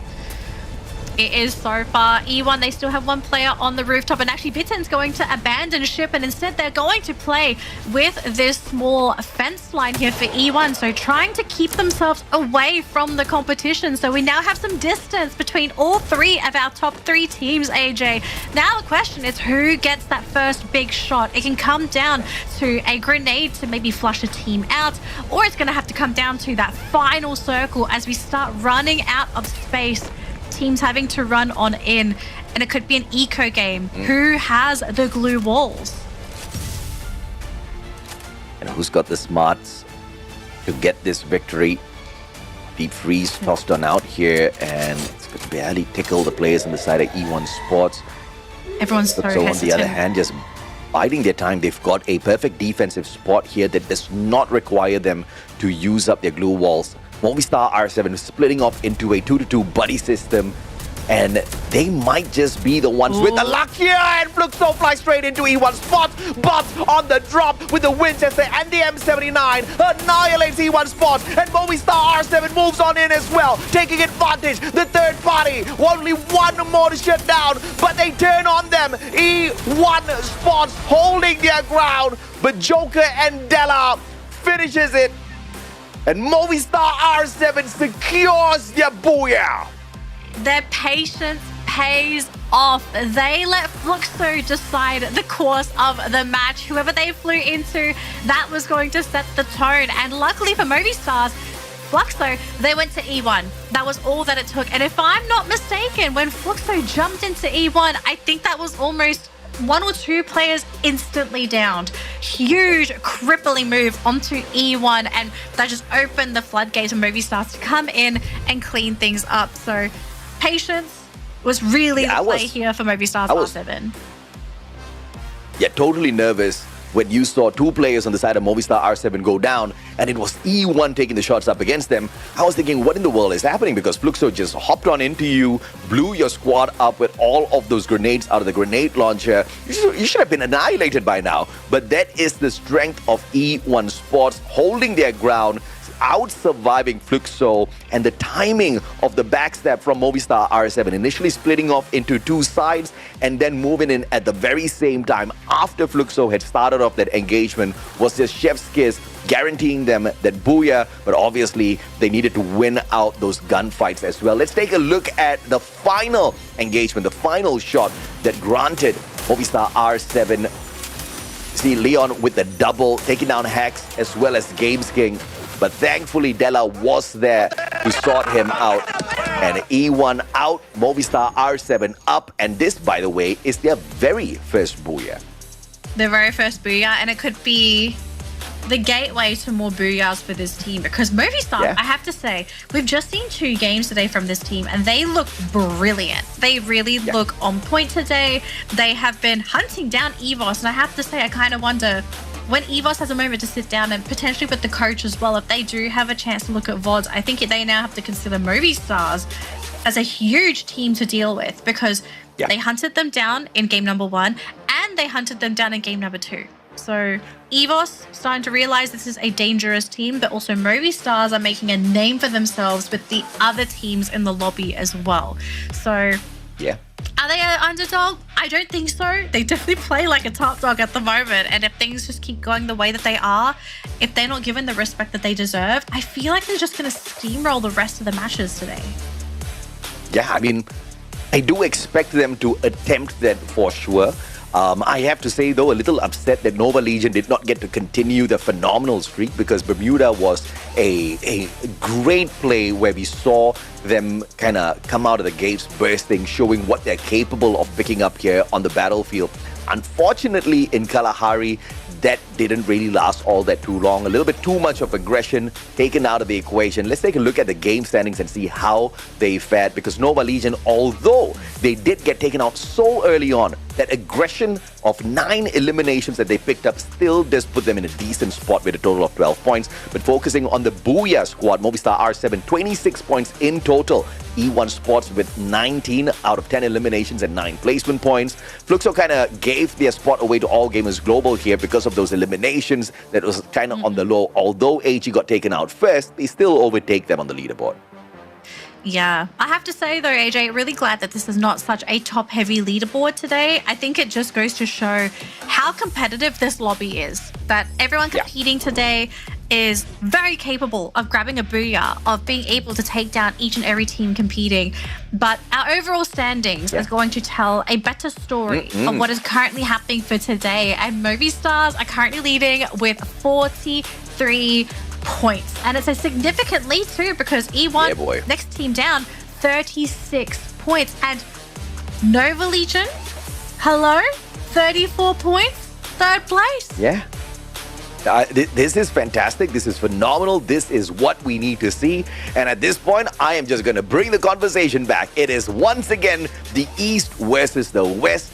And this time, as far as the leaderboard is concerned for the day, it looks like the West is absolutely whooping. But we need to see the East wake up a little bit. Yes, RRQ got that Booyah in that first game, but we just didn't see that string up a lot. The curse of the Booyah has come out once again. And of course, speaking of once again, we see the combo here, the Team Booster and Tactical Market, still the popular ones as far as the active skill combination here for Movistar R7. They've got the Tatsuya Skylar, Chrono Coda going their way. Lots of information. You get to protect yourself on those landing as well with the time turners. And in a sticky situation, obviously Della with the Tiva gets to pick up the rest of his team members once they get dropped down. And it was the perfect fit for them, because I think this is a very balanced loadout of active passive skills here for the squad.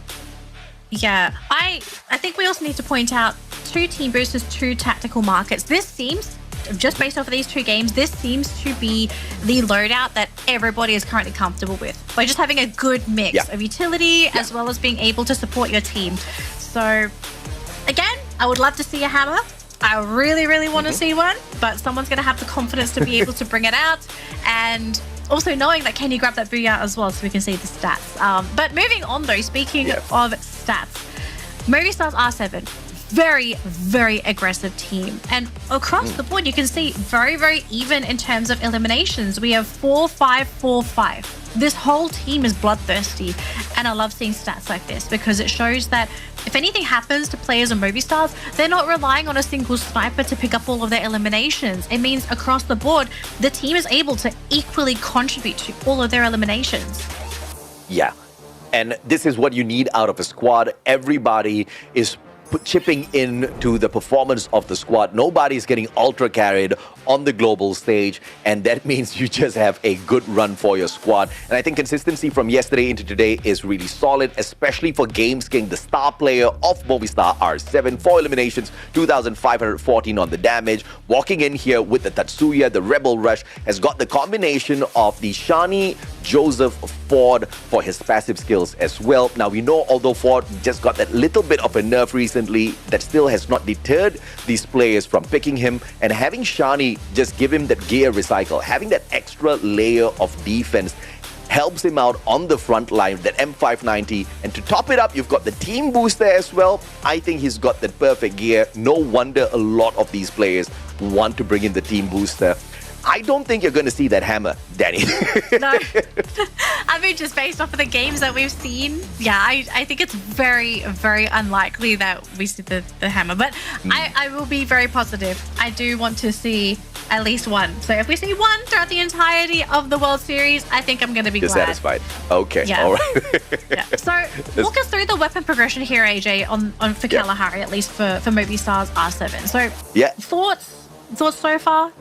They were very lucky at the very drop itself, because the very first compound, they pick up really good guns that they could carry all the way into that final circle. You're talking about the M590, the Winchester, that both of them are very much in the meta right now. The VSK94 as well in the meta for those long-range connections. And you see that they don't really change out of these guns until they pick up the AC80 a little bit later on. And Games King replaced that VSK94 with the SVD. This was a blessed game for Movistar R7. This kind of explains exactly why they were able to go all out aggressive from the very first circle down to the final one, because that's the god of RNG kind of playing its tricks on you. This time Movistar R7 just got the better end of the stick. Yeah, I mean, would you also consider the fact that this team, they didn't need to revive anybody, that they also got lucky, you know, in terms of progression? Like, they didn't need to constantly switch guns compared to a team that, let's say, for example, EVOS, just getting picked off. You don't even get a chance to have a main gun, because I think Movistars, they were a full roster from start to finish, if I'm not mistaken. Like they just had a really great run for this second game. I'm not sure if I saw any revives on their side, but yeah, when you've got the right loadout at the very start in itself, you are obviously the better squad when it comes to those engagements. You've got those prime in-meta weapons, and obviously Movistar is not really a chump squad, right? They are great at those aims, and they annihilate teams. And even the strategy aspect of Movistar R7 is very tight. You saw there was a lot of patience before moving in as the third party in that final bout of action, and that in itself proves why they don't drop so many players, why they're not constantly reviving out there. And I hope I'm not cursing them as I say this, but you know, that was a really tight game overall from Movistar R7, and the performance from yesterday continues into today, and that is a fantastic sign for this squad. This is what we need to see out of them a little bit more. They're definitely making Mexico very, very proud. So next, I think we have to start talking about the next map, AJ. Solara. So this is a map that a lot of teams have struggled with. Movistar's R7, do we have statistics on their Solara performance? Yeah, I mean, Movistar R7, they didn't fare well at all yesterday. Just one placement point, but as usual, very aggressive eliminations. They got 8 eliminations before they got eliminated early. So this is the good and the bad about Movistar R7. They are very capable, but they don't think twice about going out there and finding those engagements, which I think is a very positive aspect of a squad on the global finals, because you can afford to make some mistakes as long as you're sharpening your skills of engagement up against the other regions.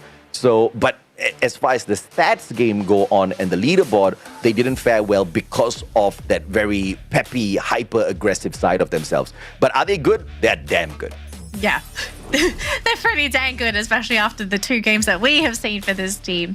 So fans for Movistars R7 going to be rejoicing as they did pick up the Booyah for game number 2. And yes, they did not grab the Booyah for game number 1, but they looked pretty dang good for that first matchup. So coming into game number 3, this could be another potential map for this team to grab their second Booyah for today. Otherwise, this is going to be a team that you kind of want to dodge if you're a little bit of a slower team to ramp up. And I think in that case, cough, cough, RRQ, much slower team in terms of ramp. They do tend to come online towards that mid to end game. And if you're a team like that, yeah, you kind of want to avoid Movistars R7 like the plague. So coming into Solara, do you think we're going to be in for a very rocky map, as in teams just decide to go hunting? Because I think even until now, teams are still not 100% confident on their performance for Solara. It's very hit or miss because I think they haven't quite figured out their most comfortable play style yet. And also the slide rails, I think, still are a bit of an X factor. Some teams still quite haven't mastered that yet. Do you think we could be in for another really, really quick game where teams just decide they're going to go hunting left, right, and center and play towards that central area of the circle again? Quick game, no. Hunting, high probability, because you've got those slide rails on Solara. It makes it very convenient to reposition from one compound into another. Those rotations are going to be fairly easy as long as you've got it planned out in advance. And since this is the global stage, I'm very sure every single squad has already planned out their drop spot as well as rotations. They know exactly where those slide rails are. And obviously, if they go in there, they execute it perfectly, it's going to be great. But we also have to look at other factors. The other factor is obviously, number one, RNG. And also with the coincidence of, does anybody else just decide to hot drop you and make things a little bit more complicated at the start? Just like what Redcliffe has been facing so far. But of course, as I say that, it's going to be game number 3. Ladies and gentlemen, boys and girls, survivors of all ages. This time it is Solara, the latest addition into our map rotation. And it is a map that not many teams have found full mastery on just yet. But maybe today's the day where we find out the team that has conquered Solara, the newest addition to Free Fire's competitive map pool. Teams are flying in. I want to see if we see any hot drops, because I have to say today, I think both games, our first 2 games, they both had hot drops. So teams are looking for blood, but do they dare look for blood on probably the most difficult map to play on? And at the moment, it's looking like a negatory, AJ. Yeah, absolutely. And if you look for some hot drops here, it may be just slightly difficult to find, but close proximity drops are going to be a little bit of an issue here, especially if you look at the position held by E1 Sports. Up against AG Global, it's going to be a little complicated. Hot shots up against RRQ as well. A 2v2 has ensued. Great time turner from Ekal. Doesn't have the weapon on him. A quick in and out. Abe tries to just whack everyone with the bat. Leo gets Ekal. Abe shuts down Leo. A 1-for-1. And the melee still not working out in his actions. He actually drops by into the time turner, gets the pickup as well. Pulls out a glue wall, gets the execution. Hot shots just dropped the ball big time there with that opportunity. Drop the wall because they're going up against a player that had no gun to begin with. Who needs a gun when you can bonk them on the head? Oh man, what a start there for RQ. Hot shots getting hot shots for the first couple of seconds for Solara. Yeah, we're probably seeing a big one here. Oh, gonna be cut down thanks to Anas. So small victory there for Hot Shots. They don't quite get the elim yet. Ma'al is still there. Hang on a minute though, we've got another team coming through, and they've actually gotten rid of Duts. And Ma'al, he is finally out thanks to Anas. Yeah, GG. This is the squad from MEA, Clear Vision Esports, spotting out the engagement, dropping by to say hello, and RRQ says, slide rail out of here, baby. We do not want to deal with you guys right now.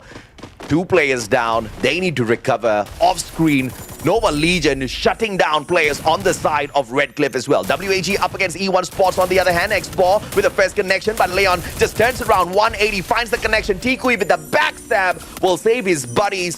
But Leon just had a great 1v2 there, and he walked out of it initially on top. But a 3v1 may be just a little bit too much to deal with. Yeah, that was actually a very expensive elimination because I believe they lost X4, so that was a forced team buyback as well. So some of these eliminations, they're getting quite costly, and we could be seeing another costly one here, AJ, because we have AG and WAG within very close proximity of one another. T-Koi trying to get away. He does get shot at, but he will successfully be able to get away, but at the cost of Cyrus, who will be removed from the map pool. And action from Hotshot's going to be caught there, thanks to Probe scouting out for the team. So Hotshot's not off to a great start themselves either, thanks to clear vision. And back to AG Global.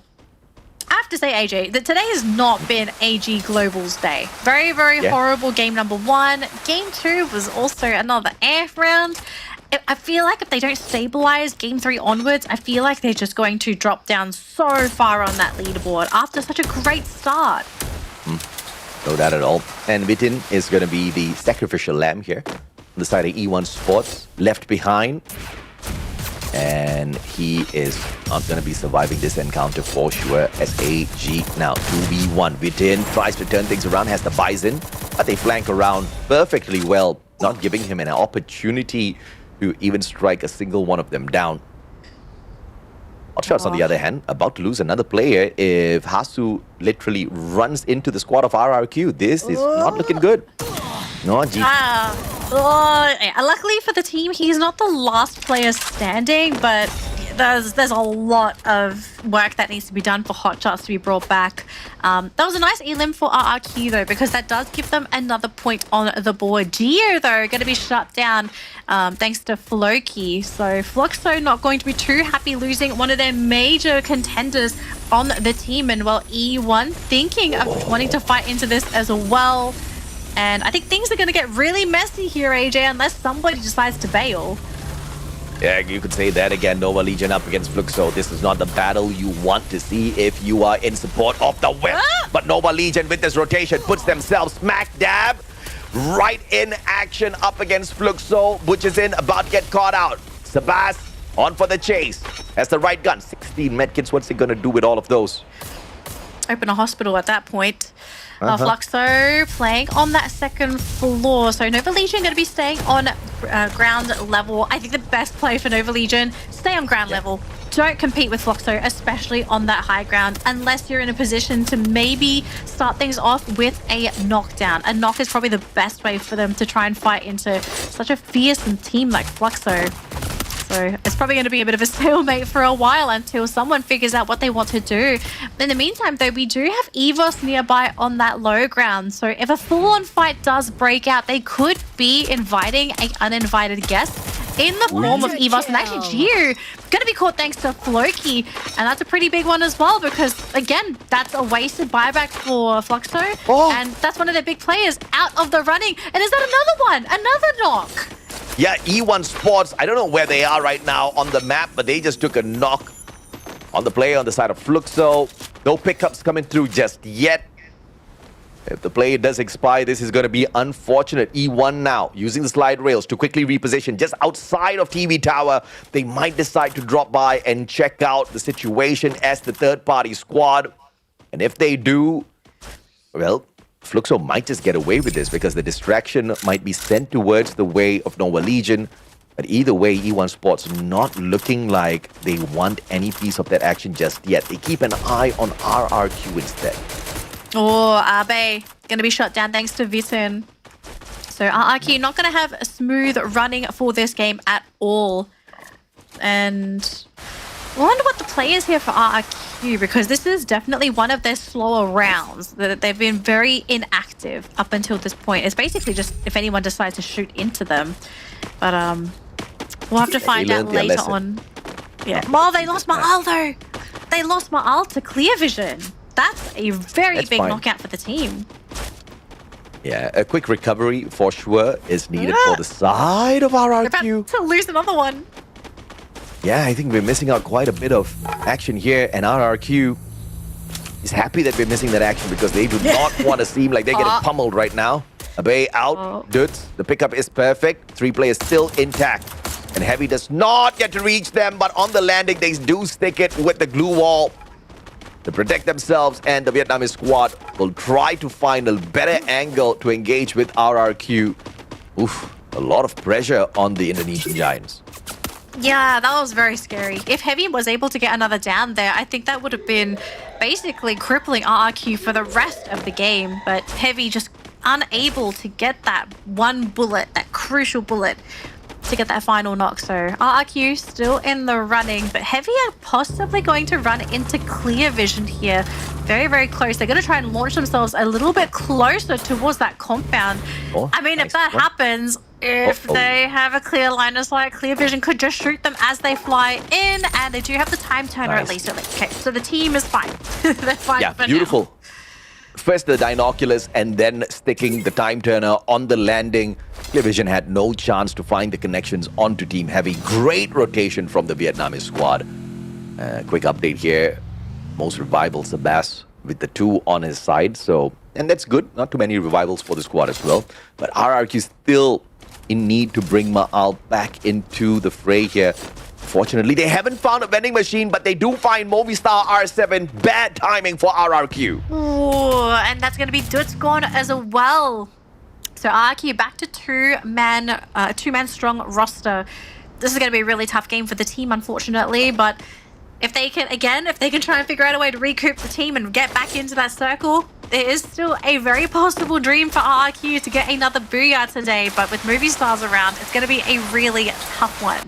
So in the meantime, as teams decide to sort of reposition themselves and get ready to find their placements in that circle, we can already see a small village of teams already occupying their own little compounds. Heavy going to be hiding under a small compound themselves under that, under the board. We have clear vision nearby, E1 and EVOS as well within that same vicinity. AG Global, I kind of feel bad for them because they are on the outskirts. If they try to make any move into that circle, once the next circle has been decided, they're going to have to fight through multiple teams to even have a chance of finding themselves a really nice spot to hide in.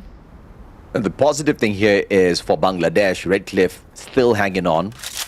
Haven't bumped into any big challenges just yet, which means their rotations have been very smooth. At the same time, no eliminations on the side of Redcliffe. This is something that they have to be wary about. They do need those elimination points to climb the leaderboard overall. Just depending on the placements is just not going to suffice if you want to be in the top 12 to qualify for the grand finals. Can you imagine how phenomenal it'll be if Bangladesh has one of their squads qualify in the top 12? I think the whole nation's going to go livid. Look, I agree. I think the entire nation would be right behind them to give them that support. They just have to figure out a way to be able to consistently get the points needed to make it into top 12 to begin with, which we can already see based on game number 3, this team is trying to adapt their playstyle to find something that works. They went hyper-aggressive, kind of worked, but they also got eliminated quite frequently in their early games. They are trying to play a little bit slow. Speaking of slow, WAG have been playing incredibly slow this round, and they're about to lose T-Kui, and he does get picked off, so all of a sudden, one of the major front runners for WAG is out of the game, and even Please One also got snapped in the back. Cyrus, the next one to follow, and I think we're about to lose WAG. Oh, man. What a painful way to go out. Yeah, but what a beautiful play there for Nova Legion. That VSK jump shot was just lethal. Pop in the Steffi first just to make sure those nades can't touch them. Strategically approaching, flanking from both sides. And unfortunate for WAG, they just didn't have eyes on their back. Down by a man. Got overwhelmed in that situation. And now Fluxo up against EVOS. Ray and Cochil on that lower ground, cooking up that nade with Jester in hand for Cochil. Fluxo on the other hand, has to be careful here. Ray, headshot, Giu down on the ground, looking for that pickup. Butches in, crosses in, takes the left-hand side flank. At the very same time, at the weapons arsenal, Movistar R7 taking on RRQ. Joker, very sliver of health left on him, tops himself right back up. Time turner is there, but Movistar R7 isn't going to get away that easy. Oh no, they don't get away at all. RRQ eliminate one of the assassins from the lobby. So Movistar's they're out, but so is EVOS Divine as well. So we're now down to our top 8 teams, AJ, and some of the teams that are already gone. They are potential leaders for the lobby, and looks like we are going to be seeing another fight here as Nova Legion fly into Fluxo. Now, keep in mind, Fluxo, this team is quite spread, so if anything does happen to one of the players in Fluxo, they will not be able to reinforce each other. But the team is regrouping, and Nova Legion, can they find a way to sneak through the defenses there of Fluxo? Bops is not feeling too confident himself, but Kuslo's going to be slapped thanks to Blitzen, so that might be the opening for Fluxo to finish things off if Nova Legion can't find anywhere to hide. Yes, smooth one by MT7 with the Riptide Rhythm, just breaking down their defenses. But Nova Legion making sure they quickly sneak away. Not going to be put under pressure just yet, but they do share a compound still. A little bit outside from the next zone. They do have some time before the circle catches up with them. This is not going to be a fun encounter outside the zone. This is going to hurt. And AG Global's making that rotation. There is a high probability they do bump into either Fluxo or Nova Legion, or maybe even both as the third party here, as Nova Legion overtakes the rest to become the elimination leaders. 10 eliminations under their belt. This team is going absolutely ham. If nobody can stop them, they will potentially just be the ones to take the entire lobby. MT7 going to try and get one out of there. Geo, though, has been hitting the ground. Kuslo's been caught, though.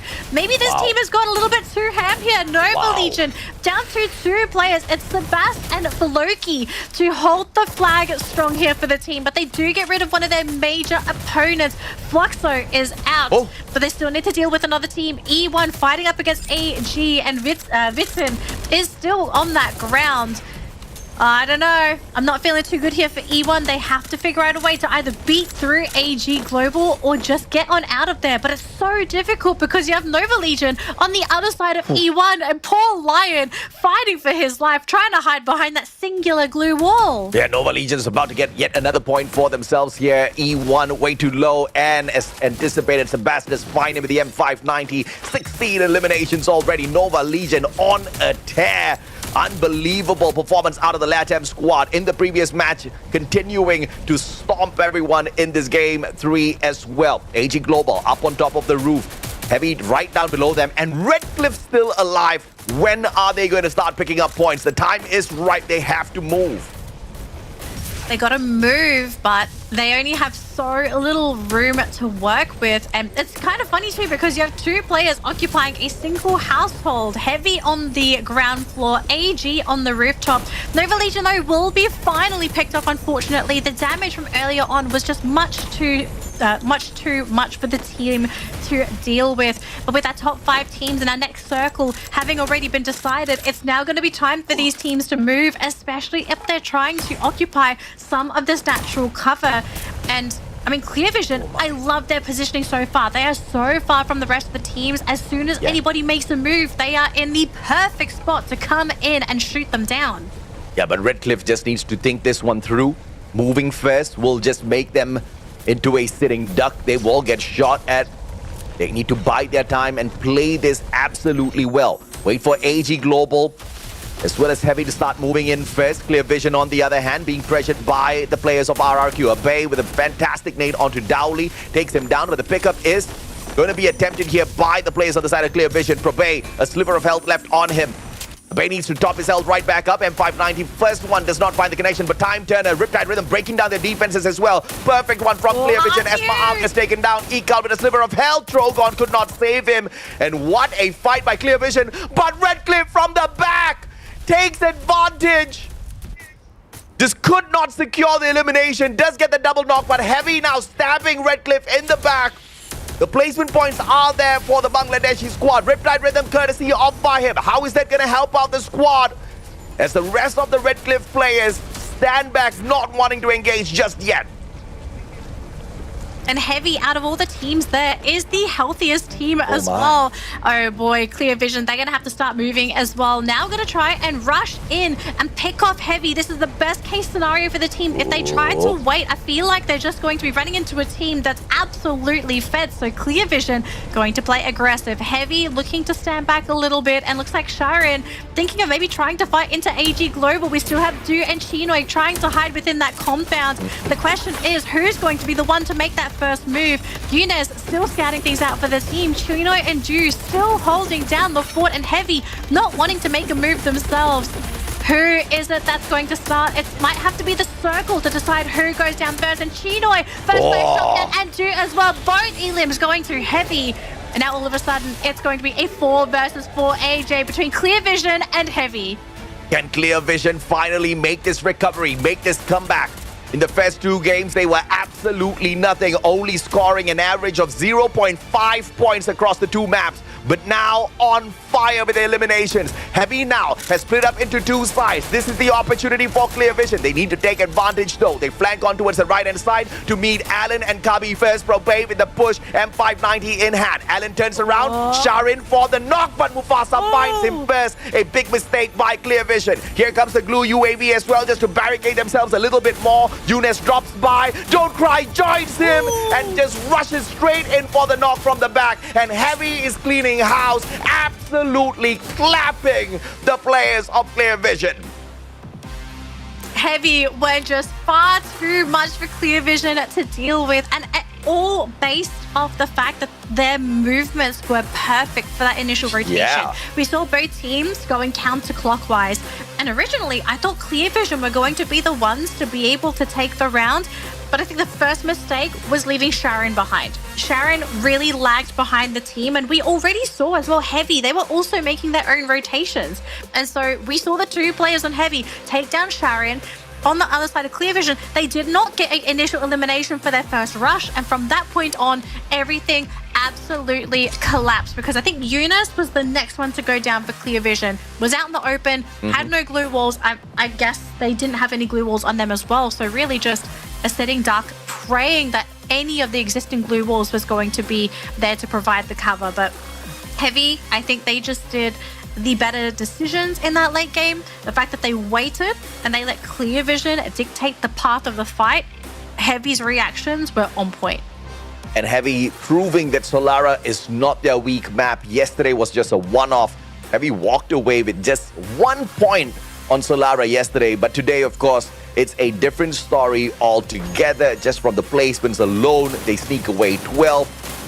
Eliminations-wise, though, they were not the best squad out there, but all thanks to the final engagement, they had 4 extra points to pick up, so it was a very decent round overall for the Vietnamese squad, and Heavy continues to impress. Heavy might just be that team that guarantees themselves a top 12 spot just by the end of this day itself.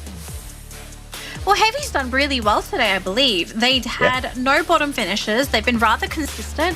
Yeah, maybe they're not consistently at the top of the leaderboard, but sometimes it's not about always being at the top. As long as you're towards the middle of the pack, you're getting those points consistently. When you do eventually get those big points in a couple of those rounds, that's just going to be enough to keep you within the top echelon of the leaderboard. So Heavy, I love that they are playing very quietly. Like, they are still a top contender within the competition, but they're not shining too much of a spotlight on themselves. Like, yes, this was the time for them to take that Booyah, and they did it in the best way possible. So Heavy, got to watch out for this team. You got to respect them. You don't ignore them. This is a team that can come out of the woodworks and surprise you if you underestimate them. Absolutely, and I think they were following the plan fairly well, right? Don't get into trouble very early on in the game. Just make sure you're well looted up so that when you do need to get into some heavy engagements, you've got the resources to carry you through some dragged out battles. And that's exactly what this Solara final battle was. It was just a lot of rotations involved in there. Without those glue walls barricading their backs, they wouldn't have even been able to engage with the players of Red Cliff initially out in the open. And it's just those small elements that make the biggest of difference. Unfortunately for Heavy, though, they don't get as many eliminations as a squad called Nova Legion, representing LATAM. 16 eliminations, just 5 placement points, but gets them the total of 21. Clear Vision right behind them with the exact same number of 21 points, all thanks to, once again, the elimination. Clear Vision from MEA, Nova Legion from LATAM absolutely conquered this Solara map this time around. Heavy did manage to get the Booyah, but of course, truly outshined by the other two regions. RRQ Kazu, kind of keeping up with the rest of the teams in terms of points for the time being. So we've got a lot of hope for them. But I have to say, I am most impressed by the survivability of Redcliffe. What could have made this a little better for them was a few eliminations, which they almost got. But the follow-up was just not as clean as I expected to be. Yeah, I mean, to be fair, situationally, it was just a really tough place to be in because there was so much distance between all the teams as well. Like, you're kind of hoping to get that miracle headshot to grab some of those elims. But very top-heavy round here in terms of eliminations. Unfortunately for our bottom teams, they weren't able to grab those extra points because it had been hogged by most of our teams that did very well today. But we have finished 3 games already, ladies and gentlemen. So we are done and dusted with Bermuda, Kalahari, and Solara. We're getting ready for Purgatory, but we are at the halfway point.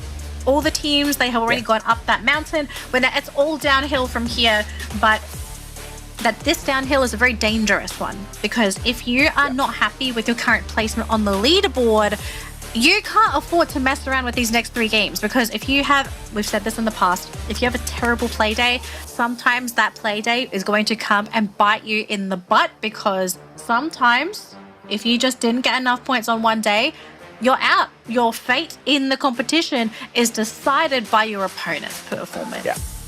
No doubt at all. And of course, and just like that, we are halfway through this match day already. Unbelievably quick the matches today have been. And I have to say, teams down at the bottom, WAG, Hotshot Esports, they really have to start looking within and asking some big questions now. Even Redcliffe seems to be doing better than them just with those placement points and their plays. Obviously, surviving a little bit longer is great for Redcliffe, but as you can see, just 3 eliminations from 3 games. They've got an average of 1 elimination per map, which obviously is not going to cut it. Let's take a look at the active skill combinations here as well. We've got the Koda Nero Oscar Chrono combo coming out through from the side of Heavy, and this has really given them a great balance once again. They're really focusing on the aggressive part as well as the defense and information. You've got that Oscar, you've got that Chrono, so even if you go rushing on out, you're not going to get snuffed out that easy. Yeah, no, I feel like not just that, I also have to bring out the loadouts. Same loadout that we've seen all day today, unfortunately. Still waiting to see a little bit of variety. But I feel like that, as you mentioned, right, the balance has been determined by not just Heavy, but I think every team that has played today. Like they've found their footing, they've found something that has really worked for them, and we're starting to see the fruits of all of these teams' labors, getting ready for the tournament, having practiced with their characters, their loadouts, the choice of abilities for every single round as well. Especially on the world stage, you can't just play one build. You have to customize it for the teams in your lobby and also the playstyle that you want to bring into the games as well. Yeah. Our MVP for the round, though, ladies and gentlemen, it's Alan. 3 eliminations, 3,219 damage, and 4 assists. Has Alan been our highest damage MVP today? I feel like he may be. He may be, but 3,000 definitely impressive for Heavy. The numbers in terms of the eliminations could be a little bit higher, but I'm going to accept this because this is coming out of Vietnam, and I'm very sure they're very nervous overall. There's a lot of expectations because it's the region with the most number of players in this global finals, and they need to prove themselves. And WAG is just not getting the job done. Heavy has managed to pick up that responsibility and represent the region in a massive way. So you got to respect what Alan and squad is doing out there at the moment. Let's take a look at the highlights once again, Danny, and see exactly what ran in that matchup. Yeah, well, unfortunately, it wasn't really Heavy that was the star of the show in that last round, right? It was Nova Legion. We saw lots of Nova Legion. We also saw a lot of Movistar, R7 as well when they were still around. Fluxo was also a pretty big Heavy hitter too. But this is the final moment, right? Like this was where you saw Heavy, very patient. I love seeing the team, like they could have run in and tried to join into this fight here, but they decided we're going to play it safe, we're going to play it slow, we get rid of the other target, and we let Clear Vision run into us. We react, and the reaction was perfect. So I think Heavy, I think this was just a great way for them to secure that Booyah and really establish their position in our groupings for today, because I think a lot of people are still kind of giving this team a bit of a side eye. Yeah, I mean, that's exactly what we need in terms of the hustle out of these squads. And they're obviously doing their best. It's the global stage, and it's not going to be easy for sure. There are some teams who usually do well, who are finding a fair bit of struggle out there to maintain that consistency. And even if you look at Fluxo, getting to their top performance sort of ways with massive number of eliminations just isn't as easy as it used to be in the past. But of course, we've got our RRQ coming up for us with an interview in a little bit. But of course, we'll bring them to you guys but when we do come back, ladies and gentlemen, boys and girls, it's going to be after a break. And of course, more of this action will continue. Danny and I will catch up with you in a bit. All right, thank you, Caster. Survivors, we are now halfway through the matches, and right now, before we continue on, I am here with Dudes from RRQ Kazu to have a bit of a conversation. So how's it going, Dudes? Apa kabar? Hari ini gimana rasanya? Rasanya ya belum tahu sih, kayak masih kurang aja sih. Masih kurang. But feeling okay overall? Yeah, okay. Quite okay. Okay, so right now, RRQ Kazu is sitting on number 3 on overall standings with 43 points. How do you feel about your team form so far? Kalau ngelihat sekarang RRQ Kazu ada di peringkat ketiga dengan total 43 poin. Gimana nih kamu ngelihat form dari Kazu sendiri sejauh ini? Ya lumayan bagus lah. Cuma kita di sisa match masih bisa lebih bagus lah dari ini. Okay, so he thinks that they're doing pretty good right now. He's not yet satisfied with the results that they have after the third game, but they will surely be doing more and better on the next 3 games that is left today. Speaking of the left games, can we talk about RRQ is also known in Seafall to perform very well in early games, but then slow down later on. How will the team prevent this from happening again in Global Finals? Kalau kita bicara mengenai RRQ Kazu sendiri kan seringkali kalian tuh gaspol dan kenceng banget di awal-awal pertandingan, di awal-awal turnamen, tapi kemudian slowing down atau temponya menurun di kemudian hari. Apa yang sudah mungkin kalian upayakan untuk bisa mencegah terjadinya hal ini lagi di Global Finals? Ya lebih konsisten aja sih, jadi kayak belajar jaga tempo aja. They're going to be more consistent. They're trying to keep up with the tempo and of course try to communicate better with the rest of the teammates.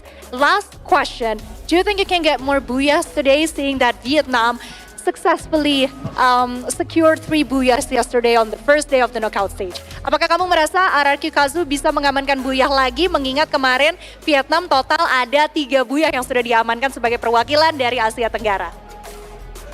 Ya kalau Booyah sih ngalir aja sih. Kayaknya masih bisa sih. Soalnya dari tadi cuma kesalahan-kesalahan kecil doang. He thinks that he can still get it. He thinks that RRQ can still secure more Booyah, seeing that the mistakes that they have were like small mistakes, and surely they can work on it on the last 3 games that we have today. All right, thank you so much, dudes. Good luck with the rest of the game. But now, let's go back to the highlight and see the actions for a bit.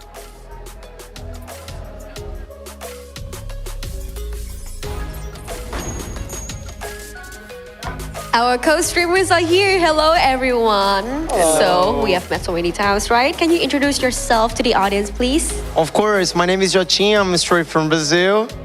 Hello, guys. I'm Kabo from Bangladesh, and you can call me It's Kabo. So special that we have our 2 guests here from Brazil and Bangladesh. Such a long way from here, right? All right, then.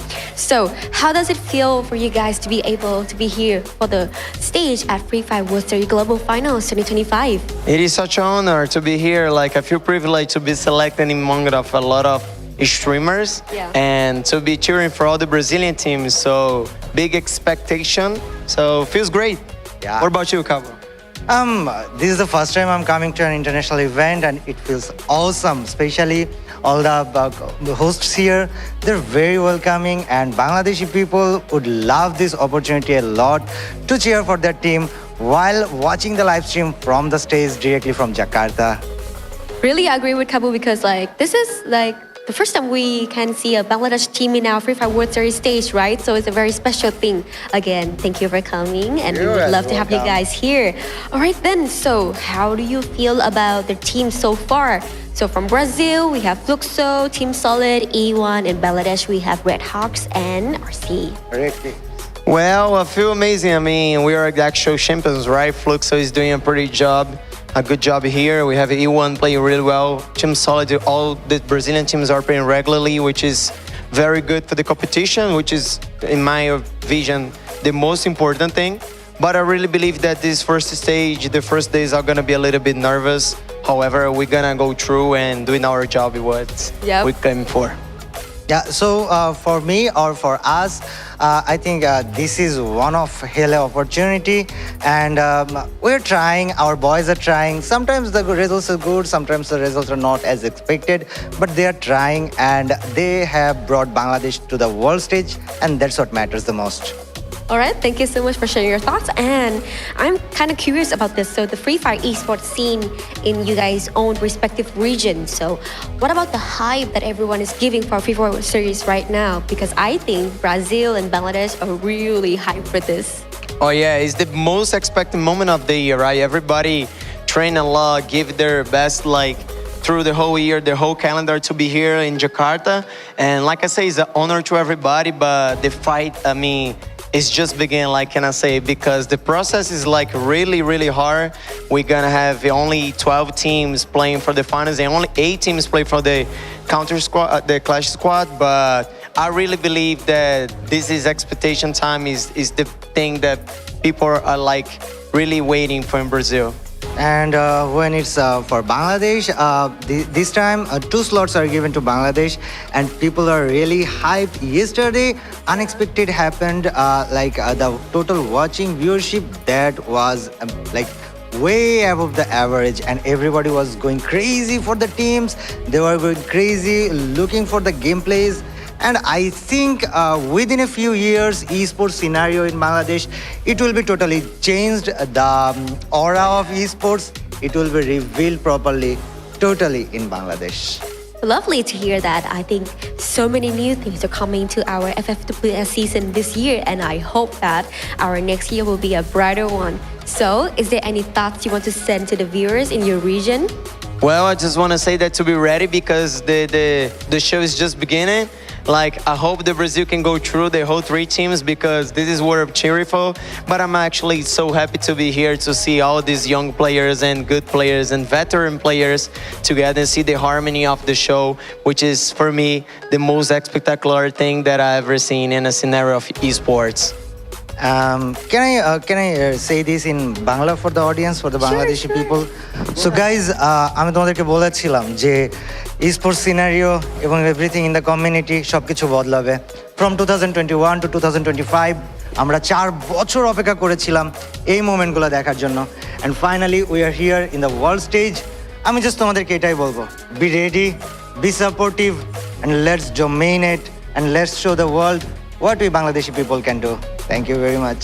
I think this is very emotional for the Bangladesh region, because this is the comeback is real, right? So I'm Yunso, and wishing the best for our Brazil and the Bangladesh friends here, and also to every regions right here at the FFWS.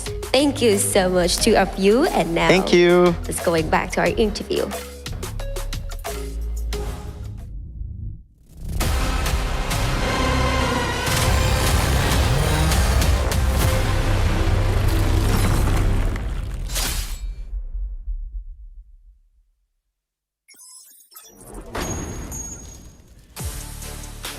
It's all down here, all downhill from here, folks, because our teams have already hit the halfway point. We've finished our first 3 games. We've got 3 more to go. 3 more opportunities to rack up those points. And we've said this right before the interviews. If teams are struggling now, you can't afford to struggle for these next 3 games. You need to get those points in. Otherwise, you might have what I would like to consider a regretful weekend. This is the world stage. You can't afford to regret your matches here, especially this early on in the competition. So my name is Annalie. I've got Mustachio AJ here as well by your casters for today. After casting 3 matches, I think we've kind of identified the top dogs of the leaderboard, but at the same time, I think there are some teams that have really surprised us. In your opinion, AJ, today, who do you think has surprised you with their performance? Surprised me with their performance? For sure, Redcliffe, because I was expecting to be Because yesterday I was really on the Red Hawks bandwagon, right? I wanted them to come out of the gates first thing, survive a little bit longer. I didn't get what I wanted out of Red Hawks. And surprisingly, Redcliffe has been giving us that today. They've been surviving a little longer in comparison to Red Hawks, but what they're not giving me, though, is those eliminations. So I'm fairly surprised with the capability to survive in deep into these circles. I want to see more from them. I'm also surprised to see Nova Legion come out of the gates just absolutely bursting, ballistic with their eliminations. I mean, 38 eliminations so far in 3 matches. They are very consistent all throughout, right? So this is what we love to see. No Booyah on their side just yet. But if they can continue on a trajectory like this, obviously finding the qualifier into the top 12 for the grand finals isn't going to be difficult for them at all. Yeah, well, that's the thing, right? You already said the key word, the consistency. Like, if you are able to keep things going from here on out, Nova Legions, we could absolutely see them being one of our top 12 teams. But do they still have the gas in the tank to finish off the day strong? Because we're only halfway through the day, AJ. So even though a team is doing reasonably well here on out, if you kind of fumble the second half of the day, it kind of doesn't really matter what you did during the first half. So everything is going to come down to performance. Now, just a heads up, ladies and gentlemen, this is the overall leaderboard for teams in Group A, B, and C. And it's not going to be entirely fair because, unfortunately, only one grouping has played 2 play days. The other 2 groupings have already played 1 play day. So just keep that in mind when you look at some of the teams in these groupings, because at the top, it's mostly going to be a lot of our teams that have had their double days. Yeah, and what's very impressive is Nova Legion, with their breakout performance in the first 3 maps, are already in the 10th spot, overtaking teams like Buriram and obviously WAG. But RRQ Kazu just hot on their heels as well. One decent game should put them in the exact same or maybe a little bit over Nova Legion. They just need to hustle a little bit more. We are expecting more from RRQ Kazu only because of that home ground buff. But also, speaking of the home ground buff, EVOS Divine, I did expect to see more aggression. I did expect to see Russia to just be popping heads out there with those long snipes, but I'm not seeing that out of EVOS today. Okay, to be fair, I do blame Movistar's R7 for this because we saw them gun down EVOS, I think 2 games in a row. It was on both Bermuda and Kalahari. EVOS were basically their victims at that point in time. So maybe EVOS could have done better today. I kind of want to see what happens with Purgatory. If it has been an intentional decision from Movistars to gun down EVOS, or if it was maybe just a coincidence thing. Maybe both these teams just have similar pathing and they accidentally run into each other. Because yeah, I agree. I thought EVOS would do better today than RRQ. Just based off of historical facts of EVOS. I think this year, I feel like EVOS did perform better than RRQ in the competitive season. And also just the inherent issue for RRQ where we've seen it in the past. I'm going to mention it again in case anyone did not hear our spiel at the beginning of the tournament. RRQ has issues dealing with pressure. Now, I don't think they're feeling pressure today. They're looking pretty good.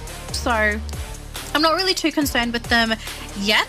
But deeper in the competition, I think that's when we're going to have to sort of laser in and focus on this team and figure out, have they nailed this major issue that has held them back in the past in major tournaments?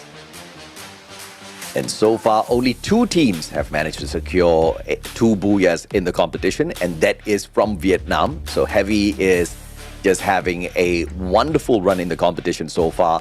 And as far as RRQ is concerned, they've got some strong words for us, I hope, because we've got a quote out of the squad. Let's take a look at that. Mr. Dutz says, "We've come second so many times on the international stage, but never taken the win.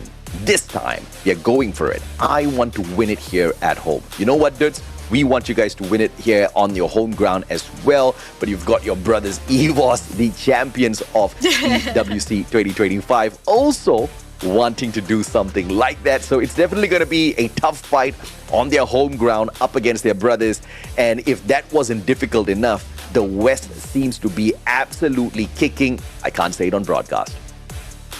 Yeah, well, maybe I'd be able to say it for you in a more family-friendly way. The West has been kicking Indonesia down. I think that's probably the best way to put it, especially for today. They've been kicking the region down because RRQ has not been allowed to really thrive. EVOS has not been allowed to thrive as well. I kind of feel like today in particular, it's really been our West Western teams. The Western teams have really stepped up, and unfortunately, the teams in the East, they haven't really found the best way to deal with our Western teams as of yet. Like, they're kind of struggling to pinpoint what the issue is and also how to deal with it. The only team from the West that's at this point of time doing fairly poorly is Clear Vision Esports, right? But even as I say that about Clear Vision Esports, they just did have a decent game. In the first two matches, we didn't see them show up at all. In fact, it was quite a horrible run in the initial two games. But we just saw them take 21 points off of Solara. So that's a huge difference, right, as to what Bermuda and Kalahari brought them and Solara. I think there was just the first game jitters, at the start of the game, their debut, they were a little nervous. So I expect to see more out of Clear Vision Esports as well. Now that they've found their rhythm finally, they found their confidence, we want to see what they can continue to do. Next map is going to be Purgatory, and obviously huge map, giving teams a little bit of extra space to loot and maneuver around. And this is where Nova Legion becomes very, very dangerous. Nova Legion gets dangerous, but I also feel like we also need to consider luck coming into play too. Because I think out of all the maps in Free Fire, Purgatory is probably one of the most luck-oriented maps in the game just because of the water, the rivers.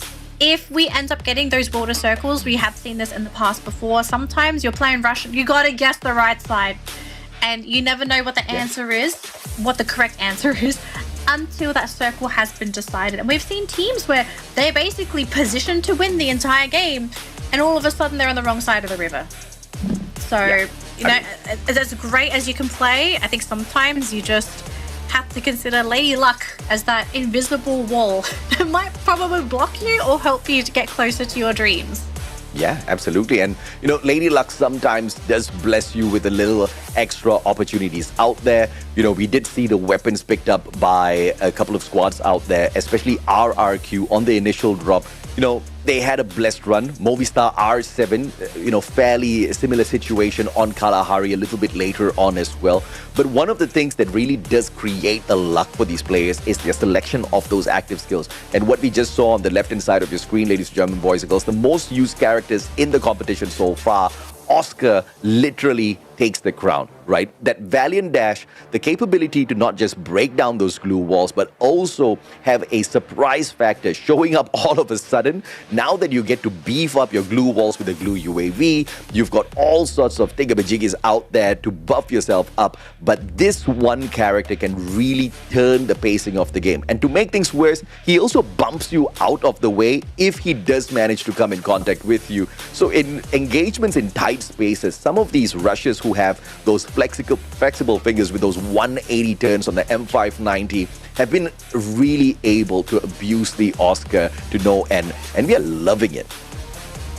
Yeah, I think it's also a great example as to why we also see it banned in Clash Squad because I think Oscar is a little bit too absurd. I don't know about you, AJ, but I kind of feel like would it make sense under certain tournament circumstances to have bans? Maybe all the teams participating throw their bans in and they just decide, okay, we're not having these characters, let's freshen up the game a little bit, let's give us some options, because Oscar's ridiculous. I think just like back in the day where Tatsuya was that mandatory choice, and also when teams could have multiples, where we had 4 Tatsuyas, if they were given the option, I think teams would love to do the 4 Oscars, but that's the old meta.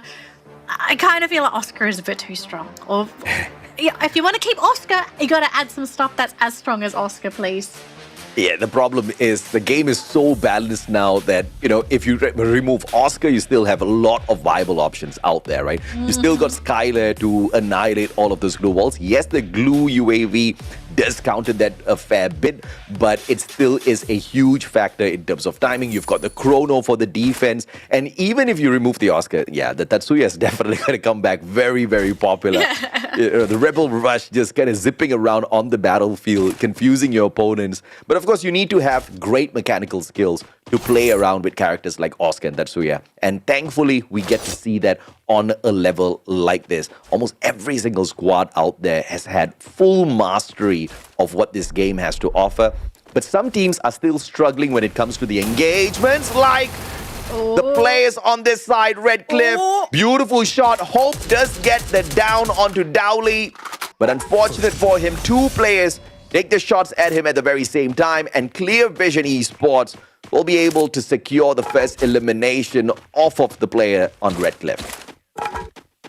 Yeah, I mean, to be fair, Redcliffe, they got the immediate down. I kind of thought if that was a 1v1, that should have been a Redcliffe elimination. Just sometimes you don't know how many players are in the vicinity, so a little unfortunate, but at least the team now has some vision and an idea as to where Clear Vision is. And maybe they just, maybe from now on they decide, okay, we're not going to go there anymore. We know a team is there, but I mean, the team is still quite nearby, so we'll see what the decision is going to be for them.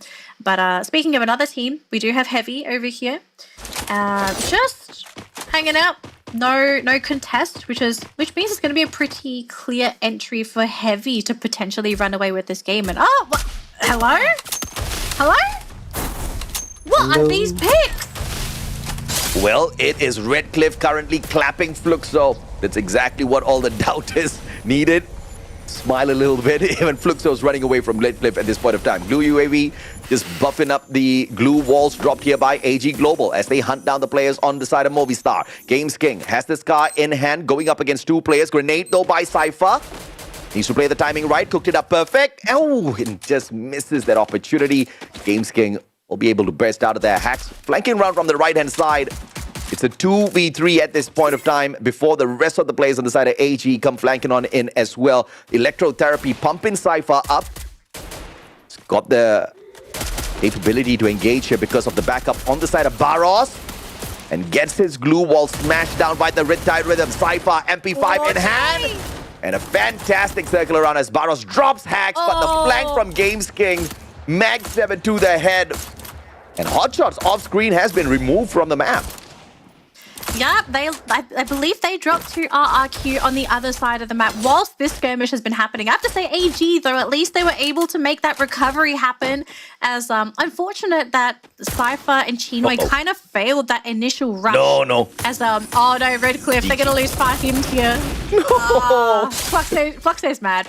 But they're not happy about that cheeky elimination before they say, get out of here. Get out. Okay, Redcliffe almost annihilated Fluxo, right? So that's how we're going to keep the story going. It was just the one elim. It's just the one elim. No. We Fluxo ran away from Redcliffe. You all saw that. But of course, they turned around and they said, wait a minute. This is not how the story is supposed to go. And now Redcliffe hanging on by their little pinky finger at the very edge of this cliff, about to get eliminated from this lobby. One more survivor, probably hunting for some coin machines to bring his brothers back. But Dew, he ran across the battlefield, had no idea as well as no backup, but Chinoy had more than enough coins to bring him back. Yeah. Really unfortunate, actually, that AG Global weren't able to bring down Movistar's R7, because at the moment, I feel like the lobby is at the mercy of this team. Anyone that Movistars runs into, they generally are able to just sort of steamroll them and take them out of the lobby. So if AG removed them from the competition, I kind of feel like that sort of opens up the game for anybody to really be able to come in and take that Booyah. Now, E1 looking, losing that 1v1 Lion. He thought about it. I mean, Vitten is there to pick him back up. They do eventually get the elimination, but that was a little painful to watch. I just want to see more from Redcliffe, man. Is that too much to ask? It might be.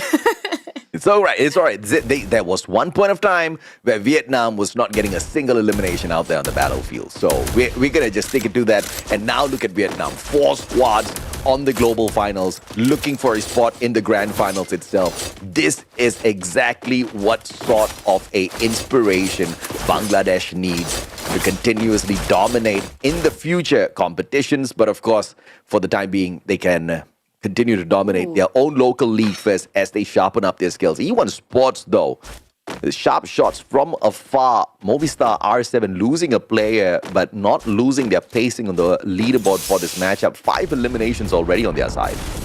Yeah, it was a bit of a trade between the two teams, hence the one the one player lost for both sides. Now, Fluxo looking to fight into heavy in a very dangerous territory as well. So I have to say, the confidence in this team to run into a heavy infested compound. If they're able to break through this, they can potentially not only take a really good spot for themselves, but grab 4 points as well.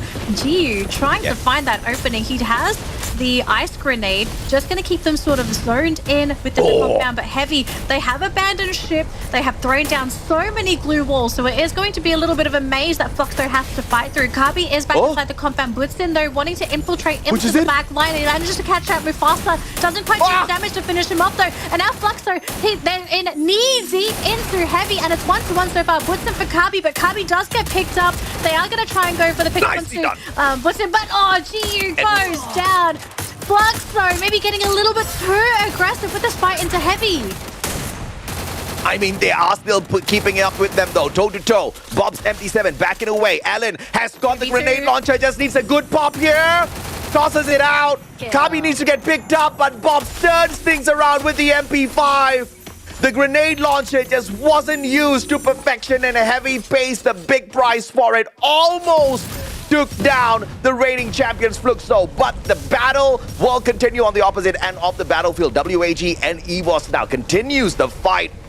Deep freeze tossed out perfectly, tagging up the EVOS players.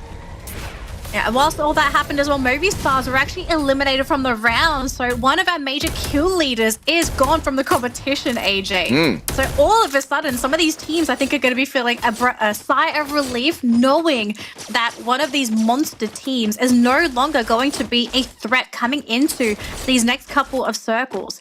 Now, speaking of the fight on the screen at the moment, WAG is trying to find a way into EVOS, but it looks like AG going to be fighting into... What? Oh my gosh, what in the world was that connection? Yeah, Floki just single-handedly flanking around. Super brave. Gets tagged up, though, and pays a big prize for it. Cypher with the M590 will be able to find a little bit of revenge. And now Lopez, AWM from afar. Cypher has the VSK. It's all about the timing here. Drops a perfect glue wall. Lopez with an opportunity, but the grenade on the side of Cypher. Goes in for the toss. Doesn't find that perfect connection just yet, but it's a 2v1. And Lopez goes down. Cypher wins that out. And finally, somebody does put a little stop to Nova Legion's run. And another team that was put to a stop was EVOS. I do believe that was because of the initial skirmish with WAG as well, AJ. So we are now down to our top 6 teams for the round, and this is early as well. We're only at our second circle, so teams are playing hyper aggressive this round. The odds of this round may be ending before the last couple of circles. I still think we are going to be going the distance, but I think teams are now starting to recognize that they need to chase these eliminations now. They need those elimination points because we are now down to our last 3 games. And the last 3 teams remaining, I mean, these are our top teams on the leaderboard so far. These are teams that are knowing that they have a really good chance of being able to place high on that overall leaderboard, chasing the top 12. Absolutely. And once again, that highlight earlier on between the players, Cypher, AG, Global, shutting down Lopez, the shotgun player versus a sniper, and the M590 still wins out that bout. I mean, perfectly played by the guy. And AG now moving on forward with 6 eliminations. Now, Fluxo, on the other hand, 7 eliminations in hand. High probability to come across RRQ, but they're going to take that flank into the next circle, moving in towards that left, and that should keep them in a safe distance away from RRQ. Yeah, RRQ though will be, I think they can just see the vehicle there for Fluxo. So they're more or less ready to fight if that fight does eventually come to them. But the compound is unfortunately not that great for RRQ. They will have to navigate up a little towards the northern section if they want to go within that circle, but they're in a really good spot to potentially gatekeep Fluxo if they can find a good spot for themselves.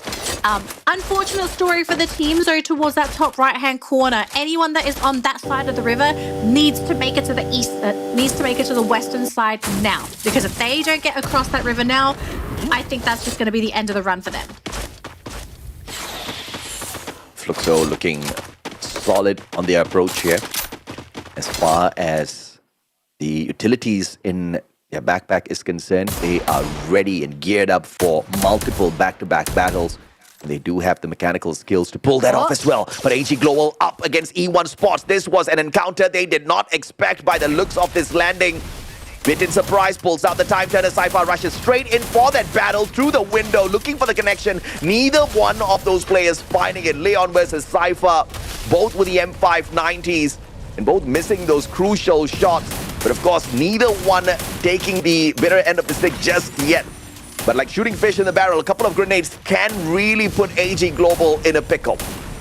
I'm not sure if I'm really a fan of this play coming out from AG though, because they're using a crazy number of blue walls to try and increase their survivability. Line very, very low though. It could be Vitten to be the one to break through. They still have Vitten shooting through the doorway. Lion though, just around the corner, will be able to heal on up, and Pao staying his distance towards the outer edge of that fishing hut. So for now, AG, they do successfully protect their compound.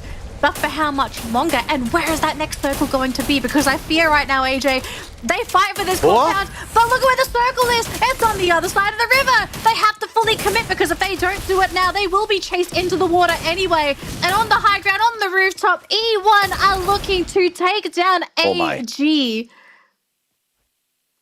Yeah, this fight has gone on for a little bit too long. Both E1 as well as AG in a little bit of a pickle now, because the circle's going to be moving in about 10 seconds. Riptide Rhythm from afar as well, breaking down the defenses of AG Global, and it looks like another team wants to interfere in this battle. And AG backs away. It's a 4v3. AG Global still has the advantage here. You stepping on out, has to be careful, because from the opposite side, Clear Vision Esports has got clear vision as to what Dew is doing. Lion circling around in a 1v2 M590. This one just got dragged out way too long. Bye-bye E1 Sports, says AG Global.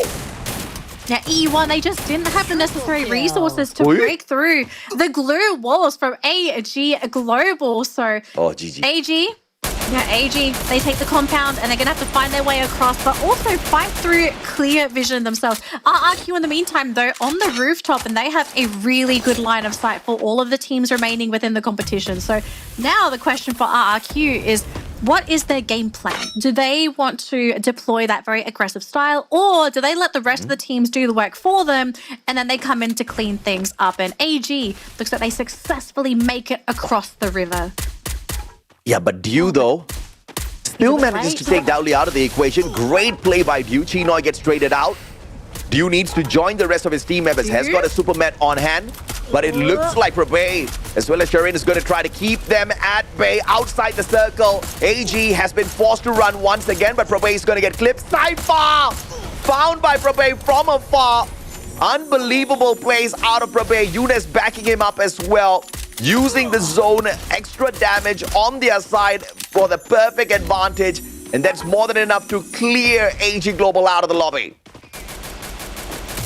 Oh man, unfortunate. But I think that also gave us a really good story. The team probably ran out of glue walls. They just did not have any to protect themselves from that initial onslaught. So now, top 4 teams, AJ, 15 players in the lobby. We're only missing 1 player on the side of Clear Vision, so it could go anyone's way. It's just a question of the next moves here. And RRQ deciding to go down. Ma'al is on the ground. Is Floxo going to give them the time of day to pick up their teammate, or are they going to try and rush them? It looks like they want to try and go for a gatekeep instead. Gio running ahead along with Butsin. No time to go for the pickup. Abe is going to be the next one to hit the ground. RRQ going to be cut down before given an opportunity to even pick up their teammates. And that's going to be it. RRQ is gone. We're now down to our top 3. Yeah, that was a perfect play from Fluxo. Abe went in there for the save onto Ma'al, which initially was dropped by that fantastic grenade out of Fluxo. And the follow-up was just picture perfect. They snuff out one of the more threatening squads from this lobby. And now Fluxo can gear up for a Booyah of their own. How much of effort is it going to take them? Because if they do, this will be their second Booyah. And they'll equalize with Heavy in the number of victories that they've gotten in the competition so far. Bob's now on the flank, and now they're playing with fire, but it looks like the circle is going to be moving towards Fluxo, so this is just going to be dragging all of those squads to them. Oh, WAG, they're being shot from 2 angles, and that's gone. Clear Vision and Fluxo. Oh my gosh, the aggression coming in from Bobs. He's already running through the warehouse, but Clear Vision, they want to try and meet with Fluxo on the other side. I don't know if I agree with this. Prove on the ground. Eunice, Oh, if nice. it's going to hit the ground, I think that's going to be it. AJ Fluxo looking to grab the Booyah for themselves for game number 4. What a play. Fluxo just looking to dominate, and they do exactly that. And this is the version of Fluxo that everybody has been waiting to see. And they managed to prove themselves on Purgatory this time round. Yesterday, this just wasn't the map for them. They literally walked away with no points. So some may have made the assumption that, all right, this is the map where we get to catch Fluxo off guard, make sure we flush them out, they don't get any points here. This is where we can steal away maybe a little bit of a lead over Fluxo. But today seems to be a totally different story. Not only do they recover, but they walk away with an impressive Booyah. An impressive Booyah, and I think the most important thing here is some reassurance to some of the Fluxo fans out there, because Fluxo today compared to yesterday, they definitely did much better in yesterday's matches. Today they struggled, but they're still showing that they can take their games, and I'm really glad for this team, because I was a bit worried that they might have gotten a little bit overwhelmed, maybe they got tired, maybe the food, kind of kicked in, considering the comments from the Indonesian team. I don't know how true that is, but Fluxo just proving to people that they are world champions for a reason, and they're not going to sit idly by as people compete for their title of world champion. And I love Fluxo's playstyle.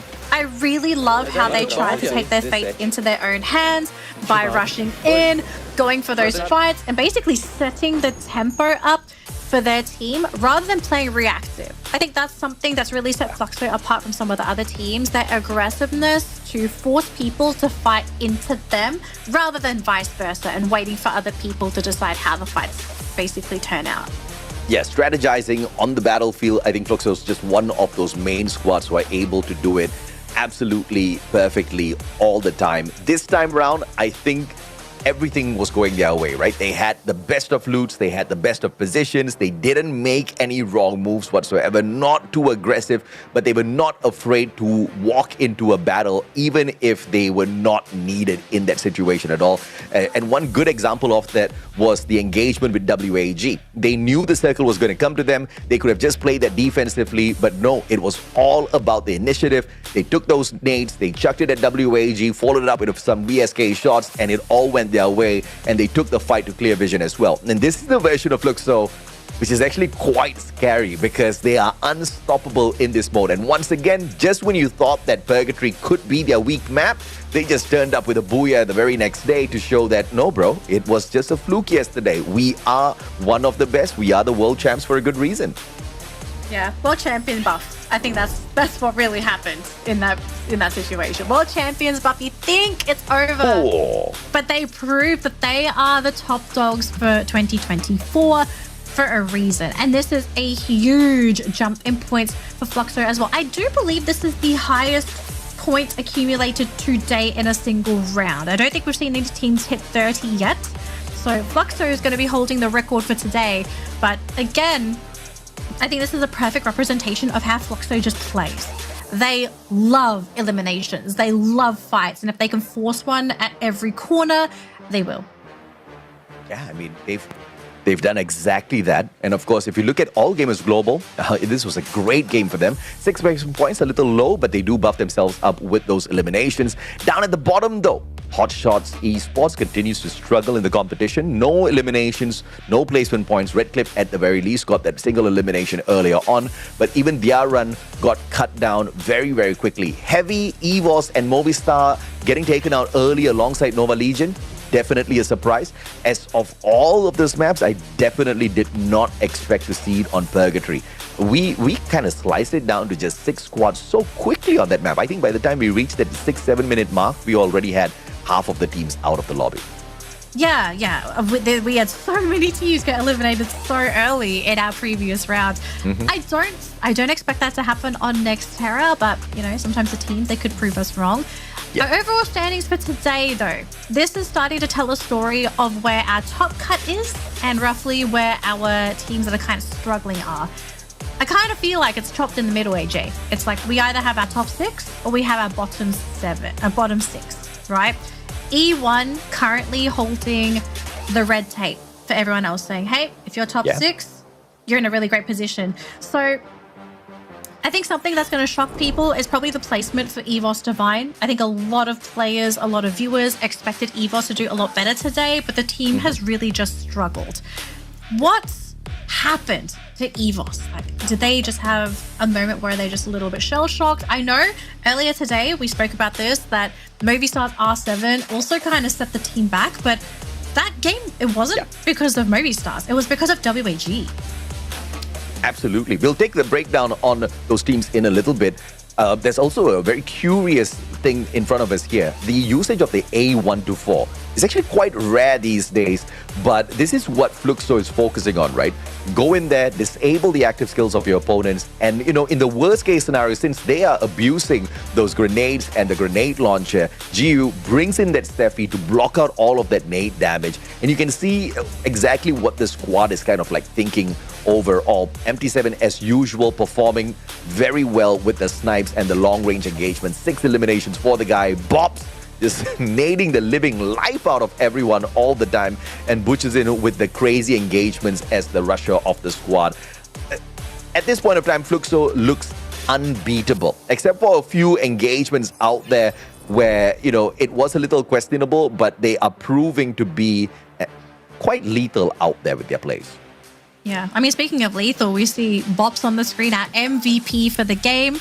As you mentioned, using that A124. This probably explains why Fluxo's also been just playing so crazy today, like so forward, because I'm not sure about the other games, but the fact that they have A124 and Steffi together, they have so much initiation power between Bops and GU just to set up for the rest of the team that I think if the teams have this knowledge, you kind of have to adapt your playstyle if you can figure out that you're fighting against Fluxo. Because aside from Fluxo, is anyone else running Steffi? I know A124, this was the first time we've seen it today, but is anyone else really running that Steffi? Because I don't think our other Booyah teams have been running Steffi.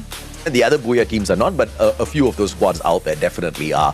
Steffi's very crucial at a stage like this. But let's take a look at the circle analysis here, because a few teams, and like we said earlier, dropped out way too early. By the time the end of the circle 2, we had already lost a total of 5 squads. And obviously that just continued to move on after that, right? And RRQ getting quite far in all the way until the 5th circle, just couldn't go any further.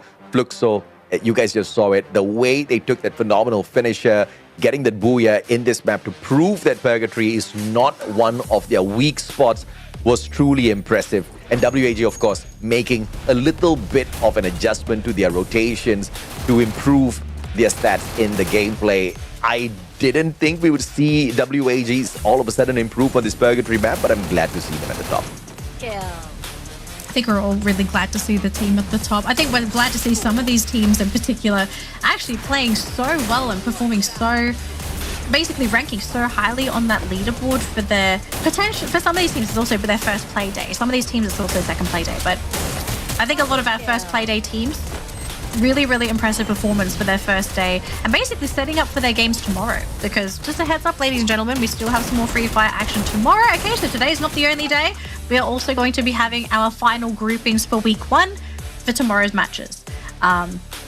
So I think there's a lot of stuff to now think about, not just for teams that are finalizing their last 2 games for today, but also for teams getting ready for tomorrow. They got to figure out what their issues are. They have to polish them in these next 2 games, if possible. Secondly, I think they also need to figure out, okay, we can't, we've seen this in the past before, teams that stay with a very static play style, they tend to fall off in these group stages because they get figured out very, very quickly. So now it's a question of, what do we do different for tomorrow's games so that we don't get punished for a team that's done their homework? Because let's be real, we're on the world stage. Everybody here is doing their homework. No one's just going to rock up to the matches and just play like an everyday game of Free Fire. There's money on the line. There's a title of world champion on the line. So you have to do something different for that next play day. Who, for tomorrow's matches, let's take a look at the teams playing tomorrow in particular, right? What do you need to do differently tomorrow so that you are going to have a successful play day, that you can use the next 2 games as practice for? Well, get all of your eliminations, and no better place to find those eliminations than Nextera. That's going to be game number 5. Every single game thus far has had a unique Booyah winner, and of course a couple of them managing to make it a double, and that is Heavy and Fluxo. The important thing here is yesterday, Heavy walked away with the Nextera Booyah. It was a very decent round from them. We did see Fluxo get close enough to that Booyah as well, but unfortunately they got taken out in that 3rd spot. So these 2 teams who just got the Booyah back-to-back are definitely teams to watch out for right after this. Yeah. Now, I do believe we have a short video to show you folks at home, so let's have a look before we jump into match number 5.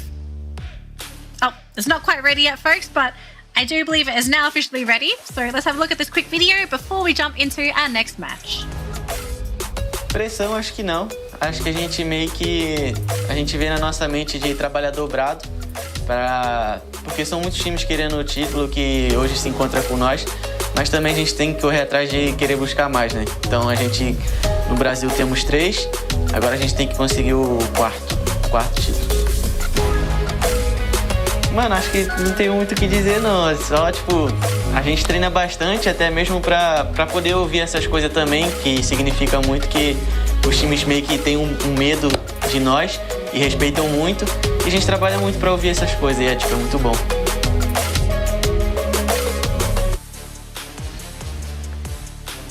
And obviously, yeah, Fluxo wants to make sure they go out there to prove themselves. This is something we do expect them to do, and they have already done it, right? Fresh off of a Booyah, they want to go back-to-back here at Nextera. Again, it's not a map where they're weak at. In fact, they showed their proficiency here. They could pick up decent number of eliminations, get deep into the map early yesterday, and it was not an easy lobby yesterday. Today looks a little bit more lighter on Team Fluxo, so I don't doubt they'll be able to do that again. I wonder if it's just the fact that they've removed 2 problem teams of Fluxo, Falcons and Booyah. They were an issue for some teams yesterday, but now that they're not present today, do you kind of feel like removing these 2 teams, maybe these 2 playstyles from these 2 regions sort of clash, where Fluxo struggle, but once they're gone, they kind of have free reign over the lobby. Yeah, and you know, we also understand that Team Fluxo, they are looking to keep the trophy in Brazil as well. You know, a lot of qualified teams are looking to really shut them down and run away with the competition, run away with the trophy, maybe even bring the trophy to the east. But as far as they are concerned, they know everybody has got their eyes on them, so they have really tightened up their gameplay. It's really impressive to see MT7 and squad kind of kicking things up to the next level here in 2025. But of course, let's take a look and see exactly what breaks down on Nextera as we gear up for game number 5 here on day 2 of our knockout stage. Yep, our second last map of the day. This is one of our last 2 rounds to grab points. If there's a team that is aiming for a certain number of points and you haven't hit it yet, you've got to work hard for these next 2 maps. So we'll have to see what happens here. I want to see if anyone decides to kick it up a notch and decide to just play hyper aggressive from the get-go. Are we going to see hot drops? Could we maybe see a 3-way hot drop? Do we see a team maybe sort of think about trying to go for a bit of a very aggressive vulture play? We don't know. At the moment, though, it looks like the map is pretty clear. So lots of respect from all of our teams across the board. Nobody wanting to risk their position for now. Let's see exactly who risks their early elimination with a little bit of a premature bout. I'm very happy to see that not many of them have gotten into a little bit of a tussle, but Hot Shots are taking shots at RRQ already. And obviously that's not really good for business. And as I talk about that, Ekal drops actions down on the ground. Headshot is perfect. Sajid has the MP40. Ekal has the double barrel though. But here comes Ma'al for the backup. And the sniper just picked up a shotgun and put down his opponent, Anas. Just couldn't get the deep done for the rest of his team members. I don't know if or not he managed to pull off a revival there. He was at the vending machine for an extra second. A Bay charge buster turns in and out. Drops one more player, but obviously sure the revival was a successful one because Hot Shots are still in the lobby. They're still in the lobby. I don't know how many revives they were able to get, unfortunately. So we'll check up on them a little bit later, though, as we switch on over to Movie Stars, as they get a pickup. Hot Shots are gone. Hot Shots are gone. Oh, what a devastating start for Hot Shots in this round. Yeah, and it looks like Red Cliff is about to follow up as well in terms of being eliminated from the lobby because of all squads. They've dropped in right beside E1 Sports. And by the way, patch update. We've got a new weapon in the house, the Winchester. High risk, high reward marksman rifle fires in 2-round bursts for high precision damage and great for those mid to long engagements on those battlefields. Also upgradable so that when you reload your gun, instead of just reloading 2 bullets at one go, you can reload up to 6 at a go, just enabling you to have those engagements in a dragged out manner, even if you miss the first couple ones. Rex, not too easy of a fight up against Vitin, who had the Trogon in hand. AC-80 as well, straight to the head. And Red Cliff are just finding no room whatsoever to get away from this stressful situation. Yeah, a bit of a tough early game for the team. I mean, they did get the buyback, I believe, on one of their players. They lose hope here. We'll have to see if our team still has the money to go for that secondary buyback. I believe at the moment they probably don't. So, yeah, Red Cliff's in for a bit of hurt for the next couple minutes until the team can stabilize. Speaking of stabilize, though, we've got RRQ holding down the fort next to AG Global. But they haven't fully revealed their position yet, though, so I think the teams are just going to kind of leave it there. But we're seeing Heavy fly on through into EVOS. And I don't think that's where you want to be, Alan. If you can leave, that would be great. But Vitin's going to make that a really impossible task, especially after just being able to spot him out. So now this is just a really awkward spot for all these teams. Very open, very easy possibility of being sniped. The EVOS finding the players of E1, at least one of them. And Heavy's in the vicinity as well, so this is going to be that distraction for EVOS, and E1 Sports will be able to back away from the situation. Leon showing his back to the EVOS player as he tries to get away with faster M590. The LMG in hand as well that he uses to take the rest of the life off of Aim God. But an instantaneous revival coming through from the sniper of the squad, Rasia Kochil, with the knock on to Don't Cry. The rest of the EVOS members are still here. And I have to say member because it's all about the Kochil play now. This is the distraction. And E1 Sports are not waiting. They are on the approach. Heavy might just have a little bit of company shortly. Kochil almost losing his life as he flies away. But I can't really say the same thing for Mufasa and Alan as these two players do get dropped. E1, though, still in the area right next to EVOS. A very dangerous place to be for Vitin, but barely manages to survive, thankfully. So we'll be able to heal back up. Yeah, this is just a really awkward spot for all these teams. E1, Heavy, and EVOS. There's not really any safe places to be. Is Mufasa going to be shot at again by Vitin? Oh my. He shows himself. Mufasa, though, has been caught by Bops. And you think you're safe, and Fluxo just comes out of the shadows. Yep, bibbidi bobbidi. There's just no way you get away from that one. Heavy is just in an unfortunate spot, surrounded by 3 strong squads. Riptide Rhythm breaking down the defenses as RRQ tries to circle on around, cutting the distance. They want to take the fight up to Clear Vision Esports, throwing in the glue wall melters first. Dudes brings in the grenade launcher. This is going to be a big opportunity for him. Tosses one nade in, gets a double knock.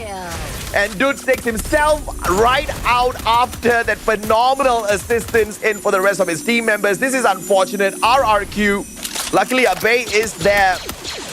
And the rest of them clear shop. Clear Vision Esports just could not hang with RRQ this time round. Oh man, RRQ cutting hopes and dreams for some of these teams, especially this early on as well. You don't want to be losing your entire roster. But at least Clear Vision, they do pick up 2 points before they go down. So now they just have to hope everyone else is not able to pick up those points and continue to surpass them for the round. But RRQ though, this is hope for our teams and our fans that are supporting this team. RRQ's had a pretty interesting day today. Not remarkable, but they are scoring enough points to be considered one of the top teams in the lobby. As long as they don't get sloppy.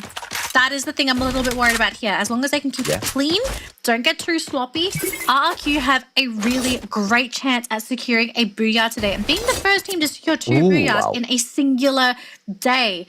And with E1 flying right by, this could be where RRQ solidify themselves as a leaderboard monster. And Barros picking out Lopez. House down. Thanks to Nova Legion. Thanks to Fluxo. I have to say, a lot of the eliminations on the board we've been seeing, it's from Fluxo. Even though they're not present on our screen, they've been doing so much work off screen to cut down these teams. And AG looking for Floki here. Nova Legion not going to be too happy if they lose Floki. He's going to try to go for the Duke. Kuslo is nearby though. Cypher's going to go down. Chinoy though will be there to provide support. And Barros. All thanks to Barros, able to save his teammate. So Floki, unfortunately, is not going to be savable. And now it's going to be Kuslo. Next one to potentially go down, unless maybe he can punish Barros. But he's done a really great job at juking so far. And here comes Dew to provide that, that support fire. And there goes Kuslo. I mean, Kuslo was just too slow in that sequence, but obviously outnumbered by the AG global flank as well. And incredible play by Barros. He could have just gone in there very recklessly, understanding that they do have the numbers advantage. But he did not make such a mistake, making sure to back away, calling for backup, and then playing the numbers advantage up against their opponent. And Nova Legion won't be having much of an issue because, of course, the rest of the team members were away from that compound. So Cluso gets brought right back in as the circle squeezes us in a little bit tighter for a bigger group hug. Yeah, big group hug. We've got too many teams around, AJ. We've got to get someone to go. There's not enough room anymore. But we are seeing EVOS on the screen and WAG. Very close vicinity, so anyone catches sight of anybody, we could be seeing some punishes. Here's Fluxo, though. The team to probably watch out for in this particular map, and they've been doing so much work hunting players, eliminating teams. I think the question is, who are they going to run into first? Who's going to be their poor, poor victim? We have a launch pad here, and they're thinking, okay, where do we want to go? Do we want to go dead center, or do we want to play around the outer edge? And so far, it looks like the outer edge is the play here for Fluxo, so they're not going to be playing too fast, which... I don't know, AJ. Are you content with this play from Fluxo? I kind of feel like they're playing a little bit too slow now for map 5. Yeah, I mean, this circle's just not going to damage them at all. Probably just tickle them a little bit. They'll giggle, but not be bothered by that situation. Just buying a little bit of time, waiting for the rest of the teams to move on in first. Probably take a drop on them. I'm very sure the Dinoculus was used in that situation just to make sure the area that they do want to jump into is absolutely clear. AG Global, on the other hand, using the Dinoculus over a boxing gym, scanning out a squad, but intending to take the opposite route towards the left to avoid confrontation so early. But this next circle is not going to be with them, and they've got 24 seconds to sort this out and maneuver their way around. Yeah, I feel like AG, they are trying to dodge fights because of how basically everything has really happened for this team today. We haven't seen AG win any of their skirmishes, I believe, which is why they have been knocked out in all of their matches for today. So I guess the play here for AG, play it safe, try to survive for as long as possible, and then try to go for that winning blow. They just got to survive whilst the competition thins itself out a little bit more. And speaking of thinning out heavy, they're looking for their next victim. I was thinking if it's going to be WAG, maybe it's a possibility. They fly on in though. Oh, it's on the high ground. Yep, they take the robo head Heavy. up top. And to get down, we know Heavy strategy. They're going to be calling out that Evos. monster truck in a little bit. But Fluxo up against Evos on the other hand. My goodness me. Fluxo's just flushing out team after team like they are absolute waste. 6 eliminations already, and they're not even challenging chump squads. That was Evos of all squads with the home ground buff, and Fluxo made that look like it was no fight at all. Yeah, Fluxo is on fire this round. I think unless anyone is capable of stopping them soon, or at least being able to cripple the lineup somehow, I feel like they're just going to steamroll this game. And at the moment, there are 2 teams I'm looking at that could potentially be that brick wall to stop Fluxo's game plan from working. Movistar's R7 and RRQ. These are the 2 teams I'm expecting to somehow stop Fluxo. Because if they stop their assault, I think that's it. The entire lobby is at the mercy of Fluxo. Oh, looks like our free cam observer is showing off here his skills. Man, he must have been practicing quite a lot to pull that off. You gotta love the aerial view here, giving us enough information of the situation in this really tight compound. AG Global cutting down the distance between themselves as well as RRQ, but Ekal on standby. Glue wall melter laid out. Ekal backstab, big opportunity. He doesn't manage to get a knock off of that, and those glue walls instantaneously get barricaded up. Ekal now right on top. Trogon for the play. Throwing up all of those glue walls as they get melted down. Glue UAV sent out as well just to make sure those defenses stay up a little longer. Yeah, now RRQ, they're going to try and play that game of buying time. They do manage to break up onto that high ground, but now RRQ are the ones to jump out of the window. And now AG are the ones to be able to occupy the compound. But Du and Chinoi both have been cut down. Ekal, unfortunately, is going to be the next one to follow. Cypher going to have to be the one to try and bring this back for the team, but Chinoi's down. Cypher's still there, but it's Ma'al and Dut to keep things going for RRQ. A smooth play there, just exiting the house at the very right moment and pulling a backstep off perfectly well. But the heat does not simmer down just yet. This time Fluxo getting into yet another entanglement. This time it is the players of WAG in their way. Tossing in those nades first towards that higher floor. Looking for the tag. Nobody gets dropped just yet. But Fluxo once more. Off-screen, Hacks gets taken down. It is Heavy going up against the Movistar superstars. X-Ball has the grenade launcher. He needs to play this timing well. Pushes in down on the ground though.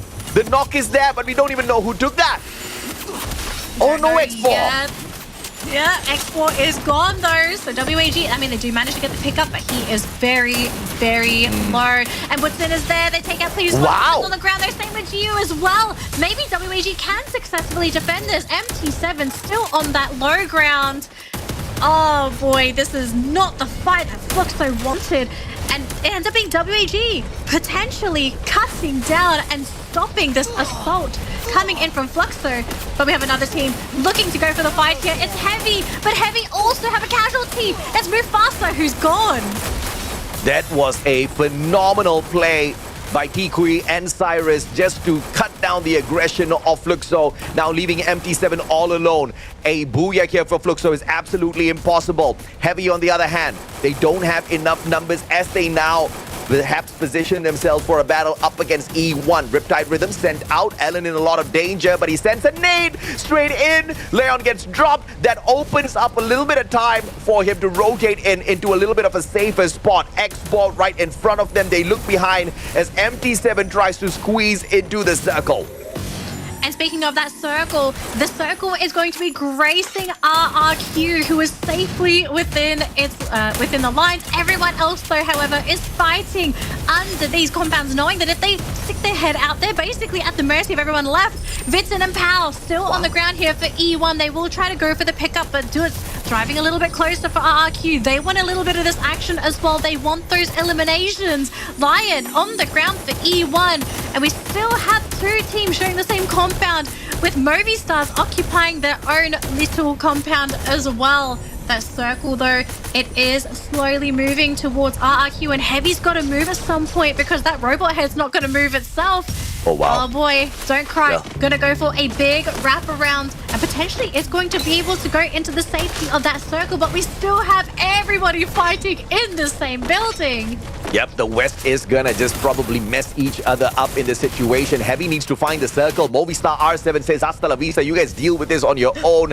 Leaving Nova Legion as well as E1 Sports in a fight up against each other. RRQ having Ma'al on the opposite side of the battlefield, barricade himself up within 2 glue walls to use that super met. Duds down on the ground. Ekal taken out. RRQ now only have to depend on Ma'al, who has not been spotted. What happened? RRQ, the entire team got cut down. Incredible. I mean, Ma'al, he's going to have to hold the fort, but looks at Movistar R7 thinking about grabbing their next Booyah, but they have lost access, so it's going to be a really tough call for the team. Don't cry, though. Still standing strong here. Nicely Heavy. done. Allen's on the ground. They will be able to get that pick up. But now they have to figure out a way to go up onto the high ground. Maybe a lucky snipe is what they need. Get a drop and then start to make your move. But I think at the moment, Movistar's R7, they're not paying attention to the sides. So don't cry. He's able to make the wrap. Yeah, perfect placement here for the players of Heavy. The maneuver gets them into a safe spot, still avoiding a majority of the engagements. Don't Cry drops the Bass. Elimination has not been taken away just yet. He does manage to secure that. Movistar R7 out of the equation, but Allen dropped down to the ground, unable to get picked up.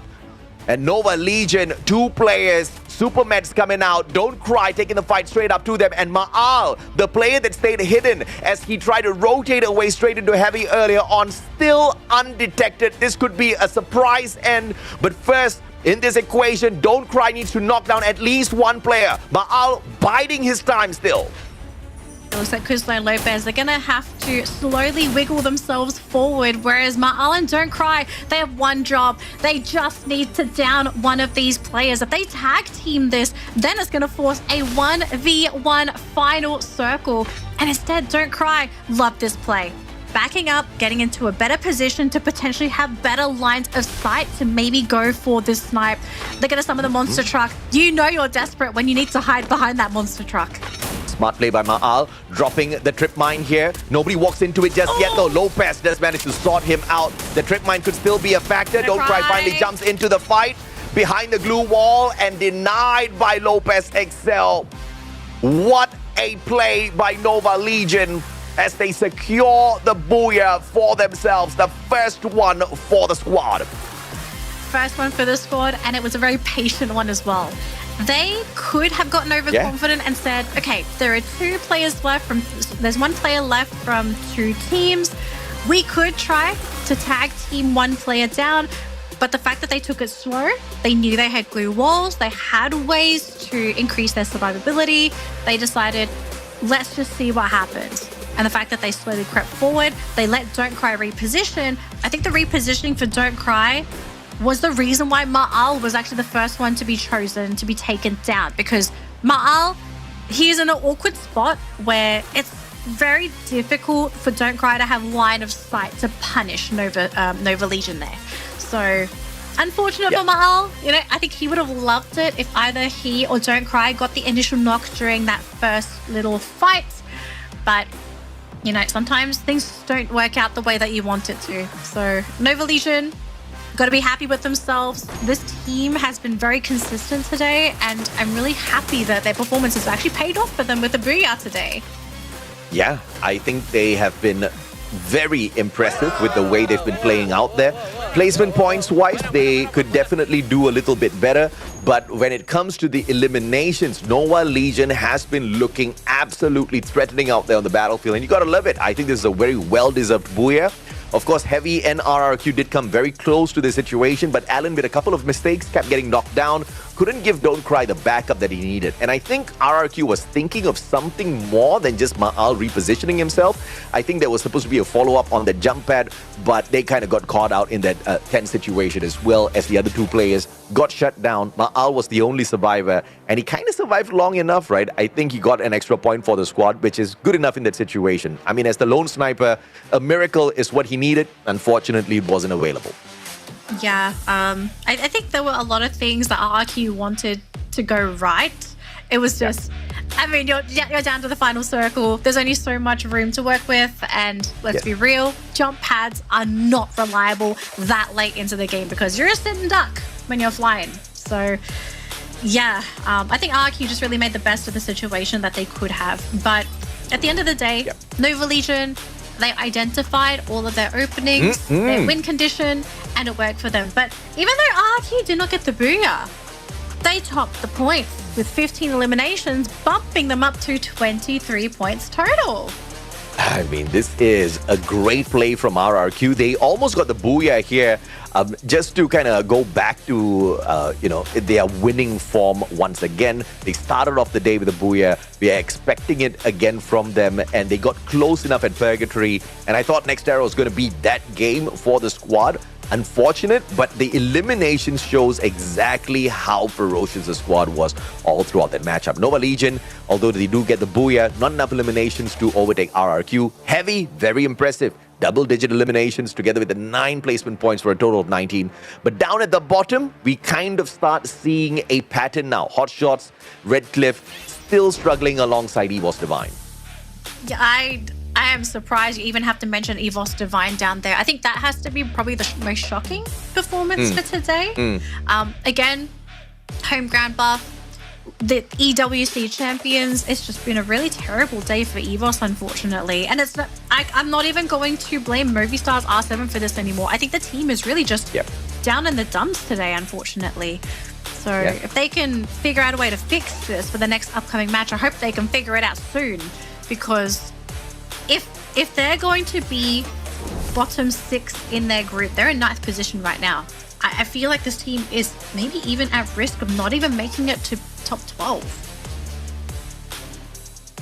They've got the Oscar Tatsuya Kronos Kyler combo running with them this time around. And again, no hammer just yet. Team Booster and Tactical Market, they are the picks. Cluso with the Tiva, Maro, Moko. Surprisingly, he didn't bring in that Olivia as well. Mainly the guy in charge of picking up the rest of his team members.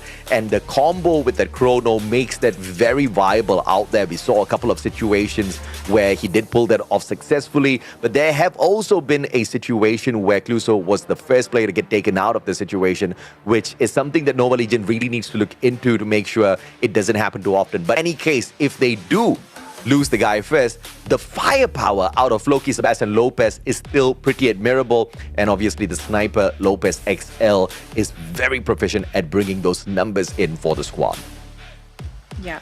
Now, Nova Legion's stats might not be too impressive, but at the end of the day for Nova Legion, they just wanted the placements. They just wanted to pick up whatever that they could. And I think this is really good stats to reflect a team that is in survival mode, rather than trying to play like Fluxo, who is really going for those really crazy, high aggressive plays. Because, yeah, you might be thinking, where are the eliminations? They played mostly for placement points. That was really the goal for Nova Legion. Because I think they also realized if they try to play over-aggressive, they might fall victim to what Fluxo fell victim to, which was over-aggression and being punished for it. Yeah, and of course, as we say that, it looks like a very conservative game, but overall, that squad does have the most number of eliminations in comparison to the other squads. And yeah, just those placement points coming in clutch at the very end. Thankful to the Booyah to kind of get them evened out as far as those placement points are concerned. So conservative game for sure, but it launched them up to that number 1 spot. And of course, the guy who was integral for launching them into the number 1 spot, Lopez XL, the sniper of the team, rocking the Skylar, the VSK-94 in a Moko Maro combination. Again, dropping the Raphael, walking in with the Suzy instead, just so they can earn those extra coins, make good use of the tactical market, and ensure that they do have enough utilities for a dragged-out battle all the way to the end for a possible Booyah, which clearly was the case this time round.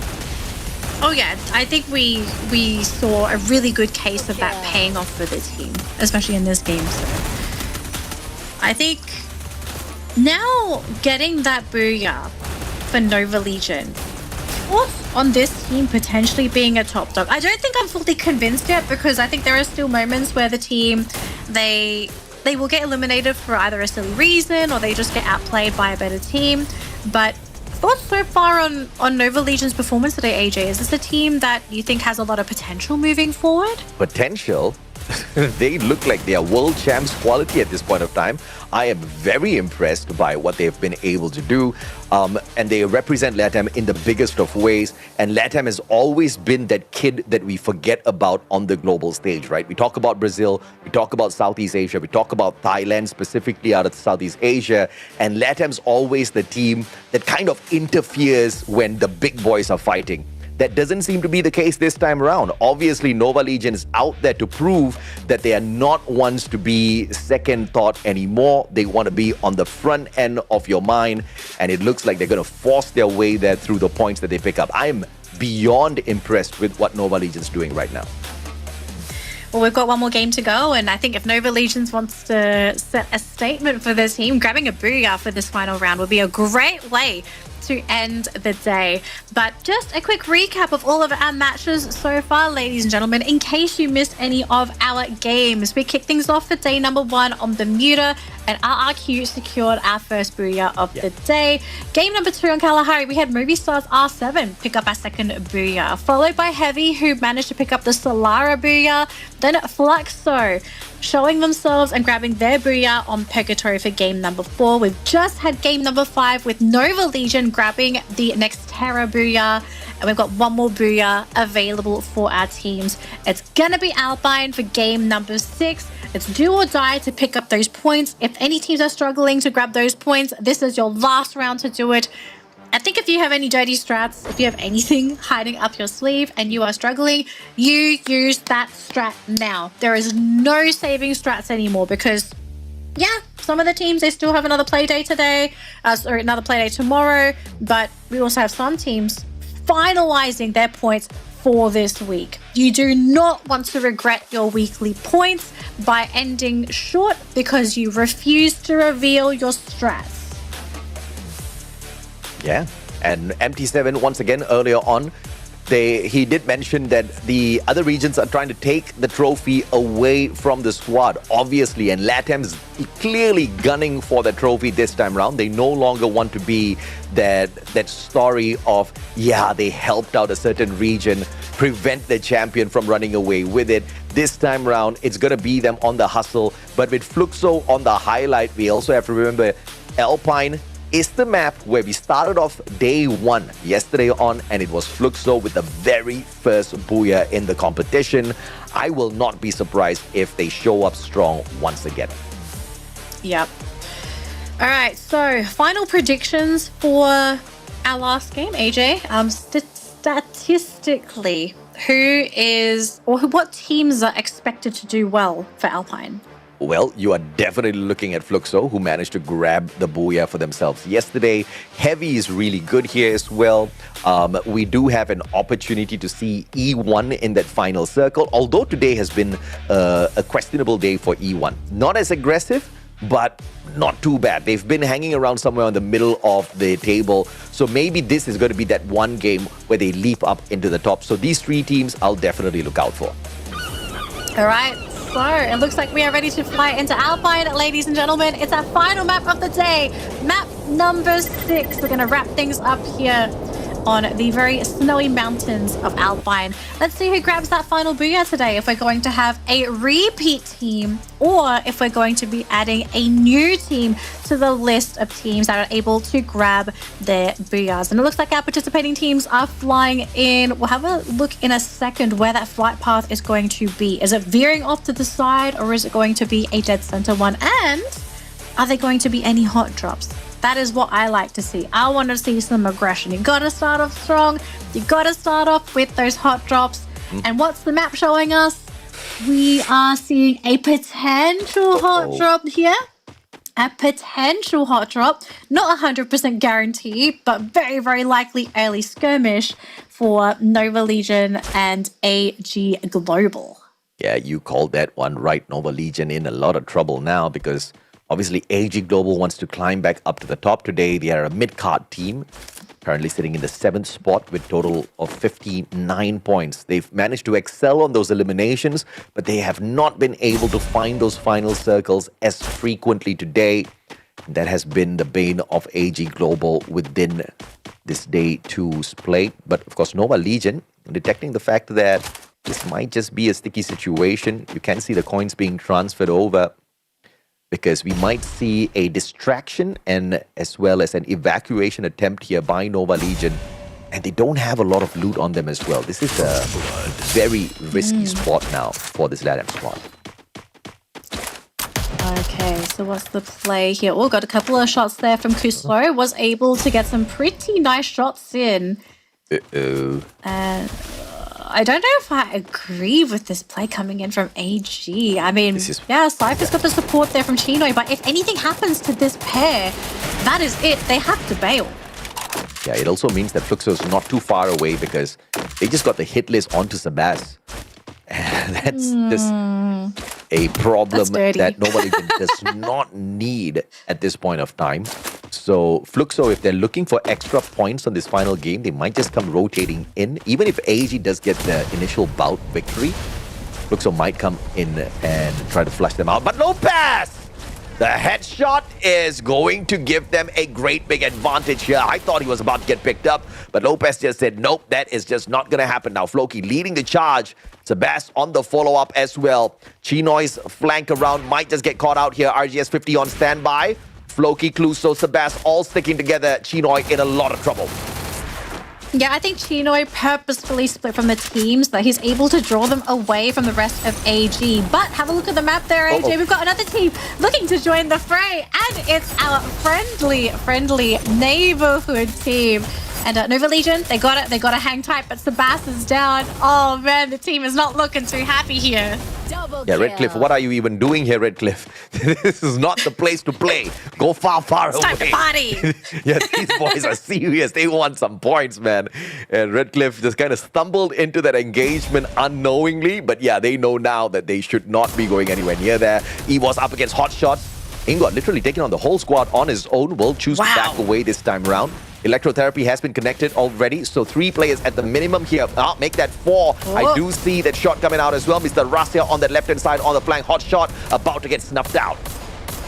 Oh no, Haas has been caught as well, so Sajid and Hasu go down, but it's E1 to secure those eliminations. Rasia, though, on the sidelines has been caught. So that's going to be the sniper gone on the side of EVOS, and now I think Kochiu, now feeling that squeeze, realizing E1 is in the area as well. And oh no, Aim God, he's been caught by Pau. EVOS, the team has been cut in half. They're now down to their final 2 players. If they don't figure out a way to get one out of here somehow, again, this team is going to be starting the game crippled. Ray is gone. They're down to their final player. Yep. EVOS in a sticky situation indeed, as they initially started off that bout up against Hot Shots. Now E1 Sports hops on into the battle, looking to see if or not they can snuff out both Hot Shots as well as the team that was taking them on as the third-party squad. But this one has been dragged out a little bit too long, and that gives WAG the opportunity to quickly reposition. Vitin takes the final player of Hot Shots out of the equation. Therefore, the first team has been eliminated from the lobby, and it is the squad from Pakistan.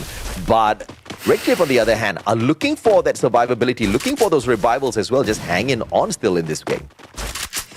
Still hanging on for now, and there goes Lion. X4 looking for that trophy hunt.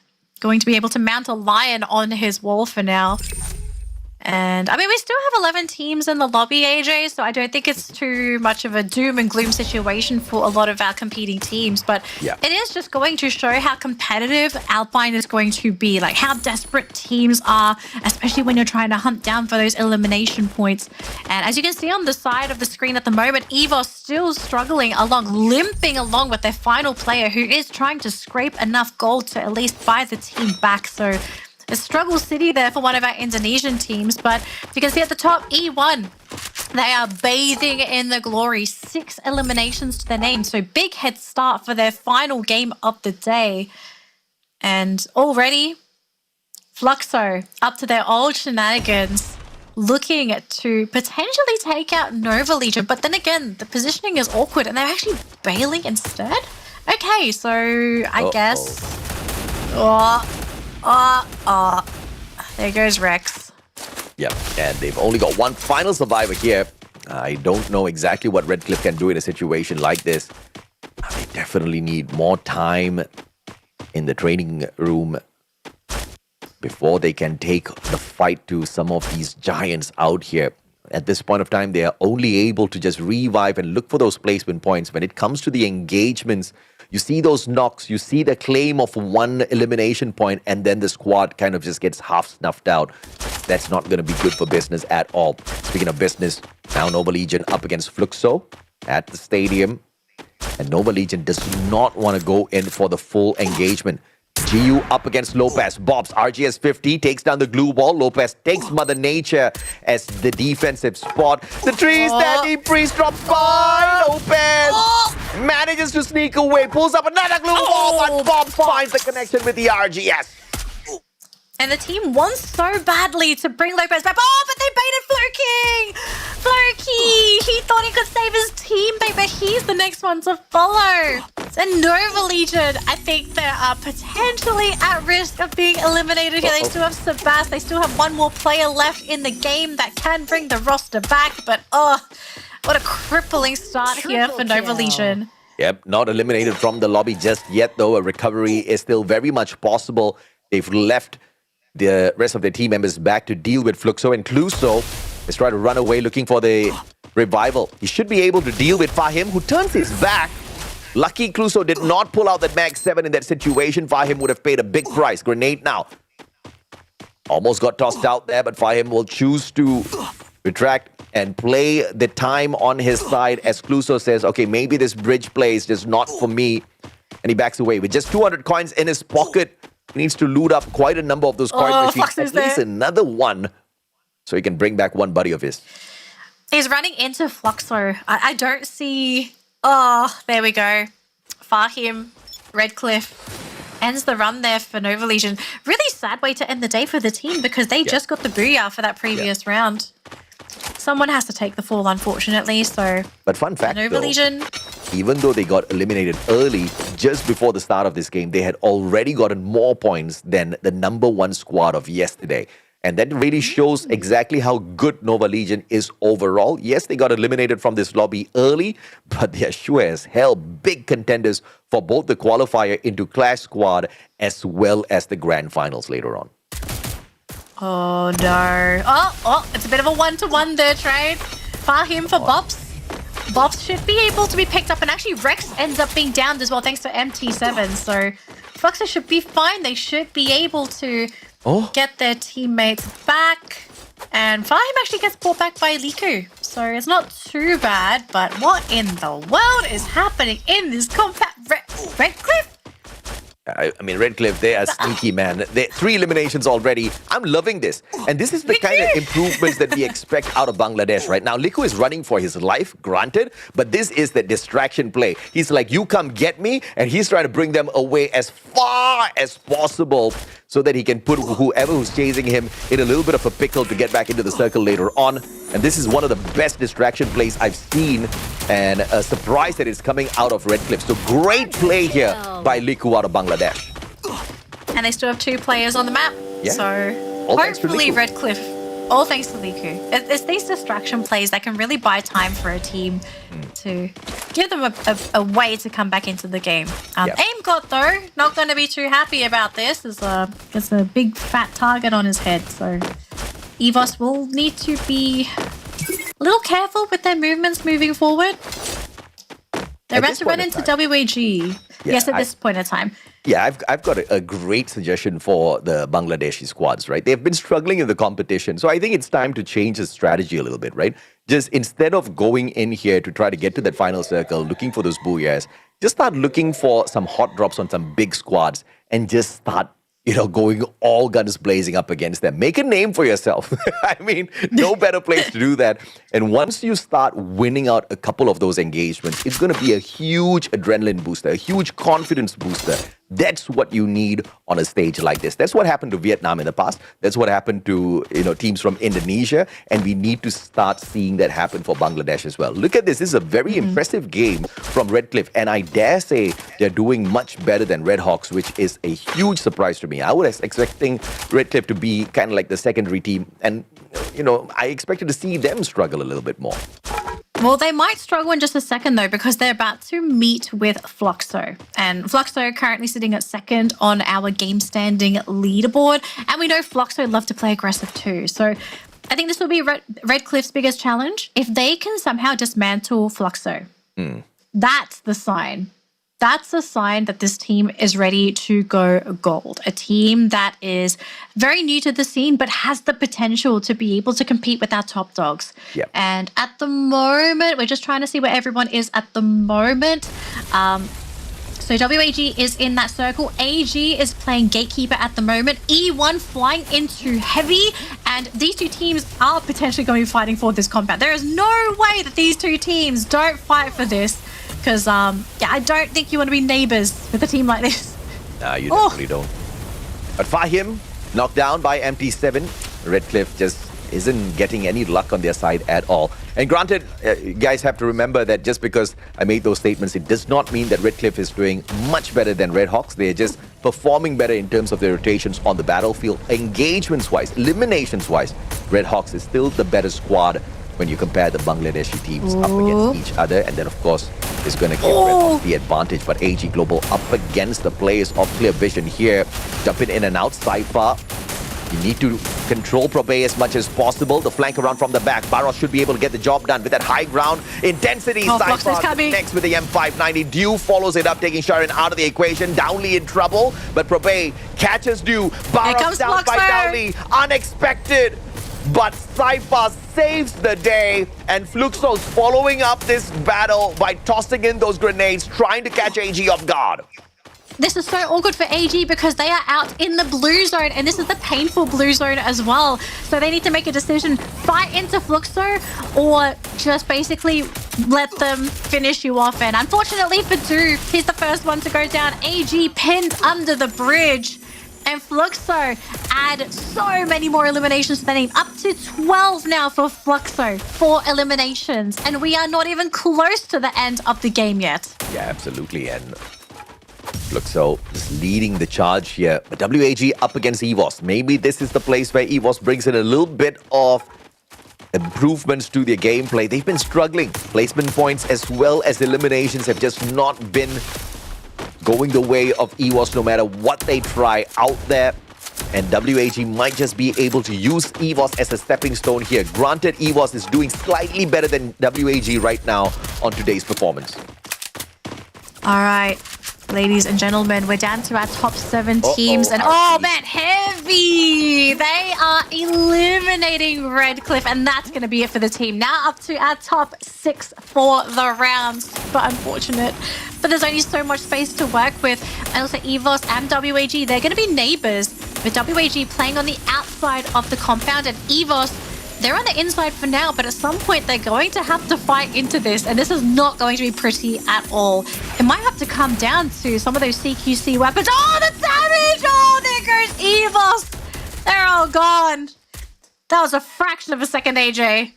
And that's exactly how the cookie crumbles here. But now, how will the East fare up against the West? In fact, 2 of the Western squads have got Heavy trapped in a tight little spot here. Heavy's looking for the Booyah. Heavy's looking for the climb up the leaderboard, but it's going to be a tough fight here. And to make things worse, even Movistar R7 on towards the right-hand side, but they have got their sight set onto WAG. X-Born knocked down to the ground, but the recovery is here. Riptide Rhythm out of nowhere! Breaking down the defenses, WAG in a lot of trouble! And both the Western squads, Fluxo and Movistar R7, gang up on them, removing them from the lobby.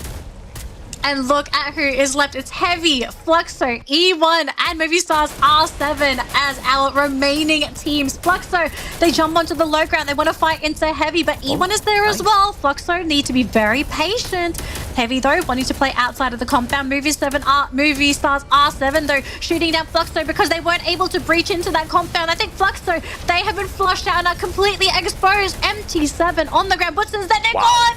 There goes Fluxo, E1, Movistar's R7, and Heavy. Our last 3 teams to compete for our final Booyah of the day. Yeah, big brain play from Heavy there. Yes, Fluxo had the roof, but they allowed Fluxo to make that move first. And there was a big potential that E1 was going to get into an engagement with Fluxo. Heavy just did not mind because they still had that second floor dominance, pulling up those glue walls, still in a safe spot. Movistar R7 hasn't been able to find those connections up against them just yet, and E1 Sports is in shooting range as well. So Movistar's R7 are in trouble. If they take aim at Heavy, you will have E1 shooting at them at the very same time, and this is a huge benefit for the Vietnamese squad. And to make things worse for Movistars, the circle's moving towards E1 and Heavy. Oh, they have to fight. They have to fight through this. This is going to be really tough. It's an econ game for this team now, because if they don't have the glue walls to create that stepping stone to safely get them across, it's just going to be a shooting ground for Heavy and E1. So we'll see what they have on them, because we just saw Riptide Rhythm being deployed. So that means it's not going to be available for the next few seconds. Maybe this is the sign for Movistar R7 to start going, because this circle, it's slowly creeping along, but so far nobody is down. To both teams, all three teams are still hanging on.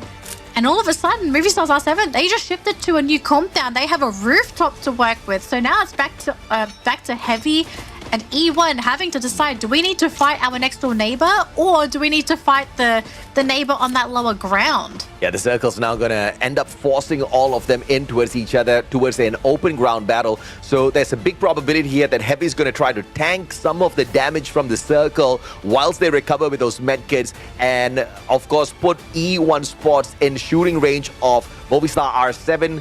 And then they try to shoot up against them, but this is going to be a big problem because they're going to be trying to challenge the circle and the damage from it. And look at this preemptive strike. Movistar R7 laying out those glue wall melters first, Heavy using that distraction, taking the right hand side flank, dropping all of those glue walls. Riptide Rhythm breaks down those defenses. Kabi gets caught out, but Ellen, what a name! Pulls a triple with the M79 and is now Heavy up against Movistar's R7. Della with the flank. Joker finds Kabi first. Games King up against Don't Cry, gets a double tag, and Movistar's R7 only have 2 more players to deal with. Games King gets 1, and that's about it as Movistar's scores a booyah.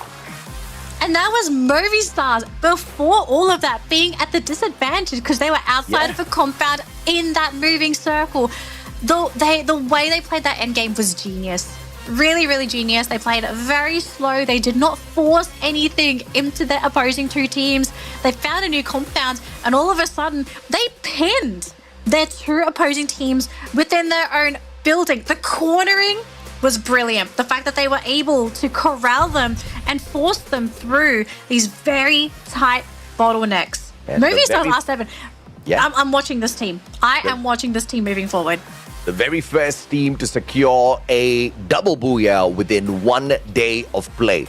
Movistar R7, and obviously they're going to be climbing up the leaderboard quite a little bit. We expect more from this squad, but this is going to complete their run here for week number 1 as they complete their 12th game. But I would say that this is a great run for them, because today was the day where they had to go all out. There was no other opportunities in week 1, because we also got to remember week 1, where you place really matters, because it qualifies you into Clash Squad as well. And there's a little bit of extra money there. Extra money, extra reputation, title. Yeah. I think the cool thing that Clash Squad has introduced into the game is that we get a fresh insight into how some of these teams actually play if they're in a proper 1v1 team-wise situation. So we're very interesting to see some of these teams in that Clash Squad situation, but we've got to wait for them to qualify first. Okay, we're not quite there yet. We're still just the first half of our qualifying segment, but I think we are starting to get a glimpse of who is coming into Worlds on form. Like in the World Series, there were teams that we thought were going to compete and really do well. I think half of my predictions have been right. The other half have just been completely off. And it's shocking me in a good way, because we're getting new blood, new names that are starting to reveal themselves. As viewers, it's a great thing, because now you've got new people to cheer for. A brilliant play by the West this time around. Movistar R7, Fluxo, E1 Sports taking the top 3 spots here. And of course, Movistar R7 with a double booyah in the day. just to make the West a little bit more proud. Yesterday, the East won it hands down, except for the Predator of the day, which went to MT7 on Fluxo. Today, very clearly, the West has managed to sneak back the dominance to their side. And I have to say, it was so amazing to watch all of them in performance. Take a look at the performance here by Redcliffe as well. 7 points. This was one of the better rounds. And this is no jest whatsoever. Redcliffe has been struggling in these matches. To pull away decent number of eliminations has been their biggest challenge. But at least they're stepping it up game after game. We have to remember, by the end of the 2 weeks of the knockout stage, they just need to make it into the top 12. So if they keep this up, there is a probability that Redcliffe will be in the grand finals. Yeah. So Redcliffe showing a lot of promise. Keen to see how they're going to play in their next upcoming matches. But here are the standings for today. So just based off of all of the games today, Fluxo are going to be ending the day with 100 points at the top of the leaderboard. I think this is going to give a lot of confidence to our Fluxo fans because, as we all know, our 2024 World Champions, this is the team that is here to defend their title. Yes, there are a lot of teams that are going to be fighting them for that title, but to see them looking so great already in our group standings, I think there's a chance they could be repeat champions. Yeah, and the West literally dominating the leaderboard. Top 5 spots, 4 out of 5 by the teams from the West. And let's take a look at the Booyah team stats here. The combination of the Chronos, Skylar, A124, that's Suya. And this seems to be quite a staple here for some of these Western squads. Once again, double tactical market and a double team booster there as well. The team boosters just to boost up the health as well as the regeneration capabilities. The shields on the Russia's side, and the tactical market for the backup players as well as the bomber, just to make sure they are well equipped with those utilities. Yep. And you can see through the damage distribution for the team as well. I mean, obviously we have Joker as our MVP doing most of the damage, but you can see the team, it's maybe the numbers don't reflect it as well, but in the game, you can really see the team bounce off of each other so well. The coordination when it comes to targeting and also deciding when to use their utilities, it has been a real treat to really watch this team thrive today. Like, I think today they absolutely thrived for Movistar's R7.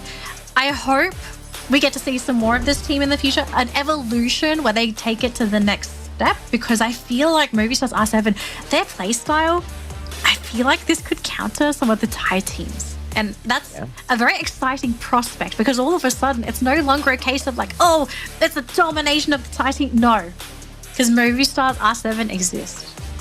I mean, yeah, I think the Western squads, not just Movistar R7, are definitely giving the Eastern squads a run for their money. And when I say the East, you know, I mean, I think Thailand's long forgotten already as the dominators of Free Fire. Indonesia has joined the fray together with them as well, and it's the home ground buff that I'm looking to really beef up some of the performances here for the Indonesian teams, very specifically RRQ and EVOS. But for some reason, EVOS just not showing us the fire that we saw at EWC, and this just is a tad bit unfortunate, right? It seems like they've lost that zest for victory. Maybe they were all gunning for the big prize, that #1 spot on the global stage. After getting there, they felt like, yeah, all right, that's about it. We expected a little bit more from this. And they're just not as heated to continue getting another one for themselves, which surprises me because the prize pool that's set aside for the competition is massive. If it was me, I'll be super motivated. Yeah, I think to be fair, this was EVOS's first play day, so they do have a little bit of a buffer, I suppose, to have a bad play day. But tomorrow, they can't. I do not want to see today's EVOS tomorrow as well. I would like to see this team look a little bit more polished, because today, I mean, I put EVOS as one of my predictions because I thought this team had the potential to be consistent, and even if they don't finish at the top of the leaderboard all the time, at least, you know, in the middle, grab some points, grab some placement points, that would be great. But yeah, it just, today wasn't their day. Yeah, and you know, the only thing that EVOS can tell themselves to make themselves feel a little better is, they're not too far away from Buriram, who are also struggling in the competition. So it's not just them from the East, you know, big names that are struggling out there. Even the two-time world champs, Buriram, seem to be losing a little bit of, you know, clutch gameplay and strategies out there that they can kind of execute. But of course, we've got the Room of Treasure interview coming up for you guys as well. Let's see exactly what we've got from the players this time round. And of course, we'll be back with you guys in a little bit. Make sure you don't go anywhere. It's not the end of the show just yet. Thank you, casters. Survivors, we are now back in the Room of Pressure, but this time I'm here with Sebas from Nova Legion. Hi! Let's have a bit of a conversation, shall we? So as we all can see on the Room of Pressure, as we all know, this is your very first international tournament.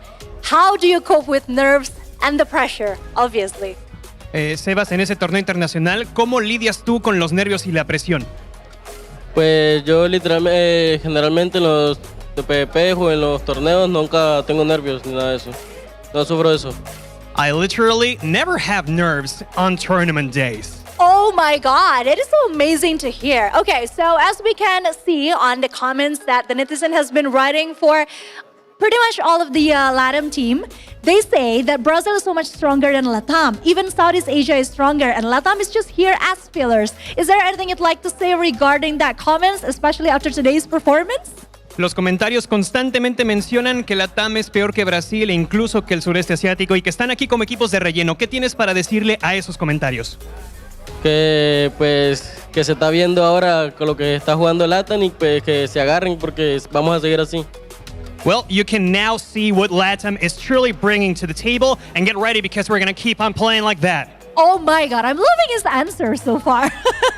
He truly shows what LATAM is here to do. Okay, next question. Both R7 and Nova Legions are doing really, really well. Do you think this would be something that we would be seeing consistently throughout the next couple of weeks? Tanto R7 como Nova Legion lo están haciendo de manera excelente. ¿Crees que esto es algo que vayamos a ver constantemente en estas 2 semanas? Yo creo que sí, porque venimos muy preparados para este momento y pues yo creo que sí, últimamente estamos muy bien preparados y yo creo que vamos a estar muy constantes estas 2 semanas que nos quedan y mañana y yo creo que sí. I think so. We've prepared ourselves to be consistent like this. You're going to continue seeing this consistency tomorrow and the next week. Can't wait to see that. Thank you so much, Sebas. Good luck. And let's go back to the casters, shall we? Take it away, casters.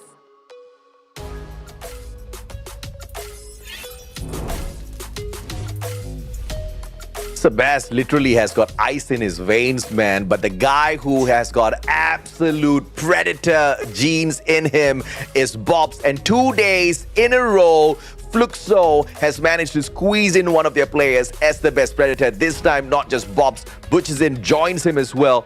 This was a massive day for the Fluxo squad. Nova Legion joining them as well in their second place. 19 eliminations from Mr. Floki. Heavy as well as R7 do have some representatives in here as well. Alan and Joker with 18 apiece.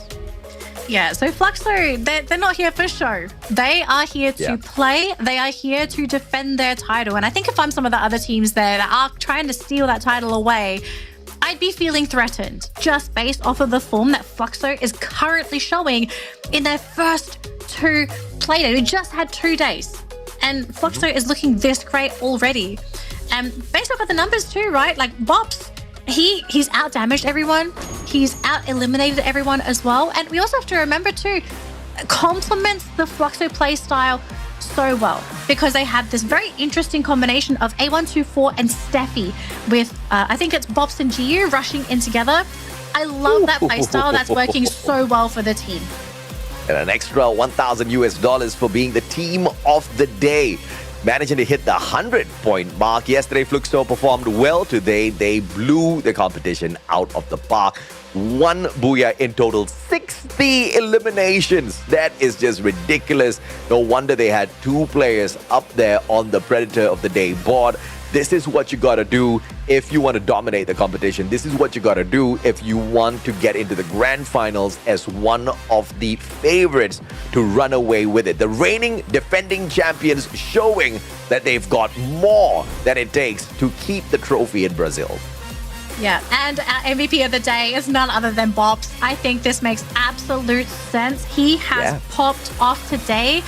World champion energy coming from Fluxo. Not just from Fluxo, but also every single player on this team. they've been so fun to watch today. And even yesterday's games as well. If you guys missed out on our matches from day number 1, or maybe even some of the matches from today as well, go back and watch the VODs. Keep an eye on Fluxo because they are just looking so good coming into the Free Fire World Series Finals. There's a very good chance we could be getting repeat champions with this team, but again, it's just our first 2 play days. We really don't know what's going to be happening until the tournament continues to progress, but I have high hopes of Fluxo at the moment. Yeah, absolutely. Me too. And of course, we do have to acknowledge the Alvaro and Beaston combination as well. Who can forget that Bobs is one of the best grenadiers out there currently in peak performance. And we would like to see more from him for sure. We've got a little bit of an interview coming up for you guys.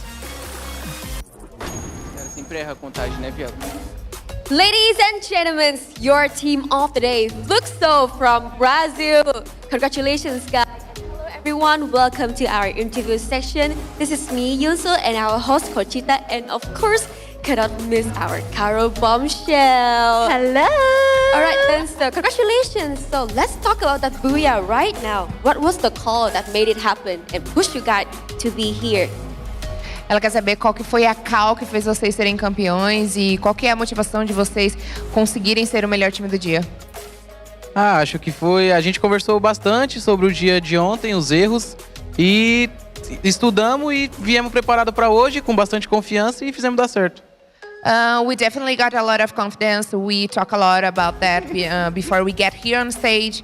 And yes, we team up and we have definitely a lot of confidence to be here today.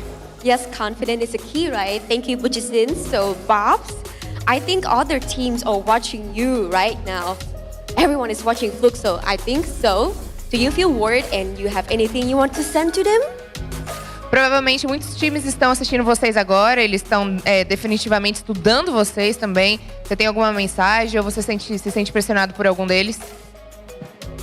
A mensagem acho que é passada jogando, né? Então estamos jogando e a mensagem tá aí. Eles assistem, vem nós sendo a melhor equipe hoje, quase sendo a melhor equipe ontem. Estamos preparados, estamos vindo para ser campeões. So the best message that we can send is playing. So they are watching our playing. And we were the best team of the day today. We were almost the best team of the day yesterday. So we don't have any message to send because they are watching us playing. That's the best message that we can send to them. Oh, very mysterious, right, Conchita? Yes, indeed. And speaking of team of the day, I'm curious, how do you guys think of the competition this year? Do you think the team overall is much stronger or just the same? Vocês acham que os outros times são mais fortes que vocês ou são do mesmo jeito, talvez? Não, acho que ninguém é mais forte que a gente, não. Nós somos os mais fortes e é isso, vamos provar jogando mais uma vez. Nobody is stronger than us. We are the strongest here and we are proving that playing. Oh my God, that is such a strong statement, but I can see the confidence in Fluxo indeed today. So congratulations once again on being team of the day and for giving such an amazing performance. Let's go back to the casters now. Take it away, casters.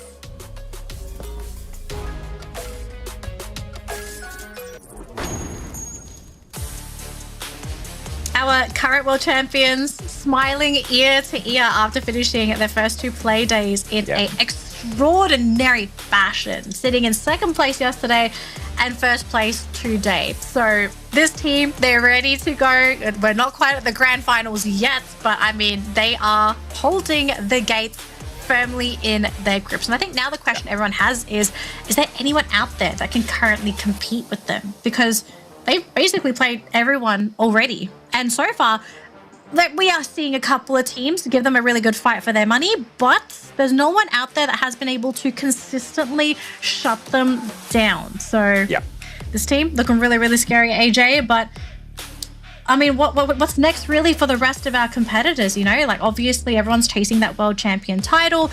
What can teams really do to get ready to fight Fluxo for that title? Well, tomorrow is that one final opportunity for them to pick up those points first, because before they look at the grand finals potential, they need to complete the 2 weeks of this knockout stage. Yes, teams like Fluxo might have been able to reach up to the top, but they've completed all 6 games.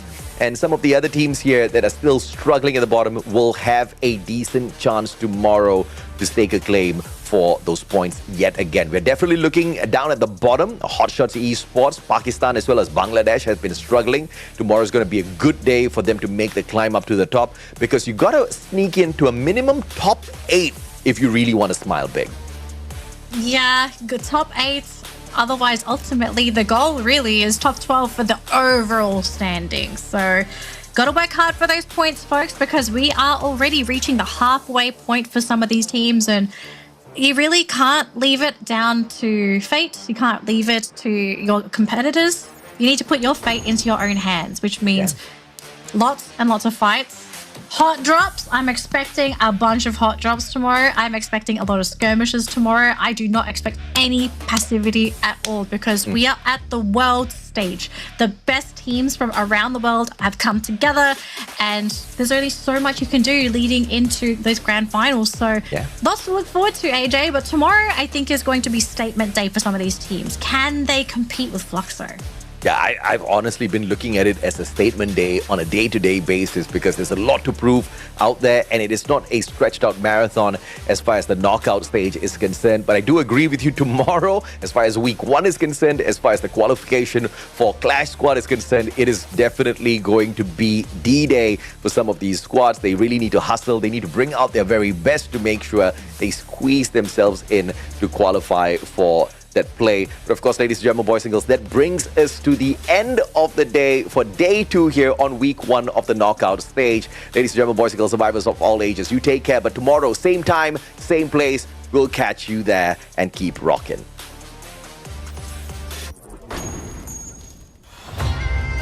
Who am I gon' verse now? Burn bright, I don't burn out. Crushed out, sick of me now, huh? I can never go reverse now. But I'ma spin it back, A-jump. Went from nada to the crowd, throw in their hands, base jump. I'ma hit the finish line no matter what. They front, first place, you a runner-up, dominant, but the red and the blues going ruthless. 10 out of 10, 11, I don't snooze. I pursue, don't push it, put me in game that I don't lose. I stay cool, depending on my pen and pennants I choose. Ayy, I'ma show you how. Doubt it, nada, loudest.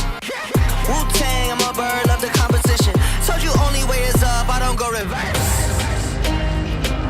I can't entertain. Will you do the same? 'Cause I've been ready my whole life. Only see my back, I ain't turning back on them. Wings on me, I'm higher.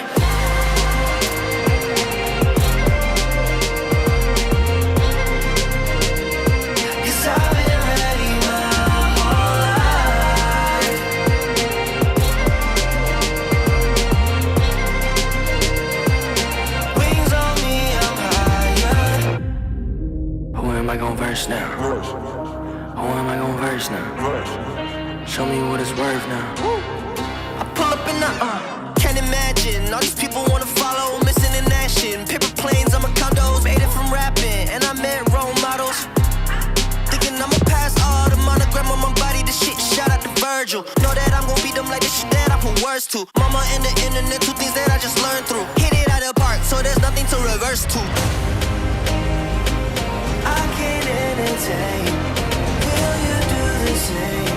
'Cause I've been ready my whole life. Only see my back, I ain't turning back on them. Wings on me, I'm higher.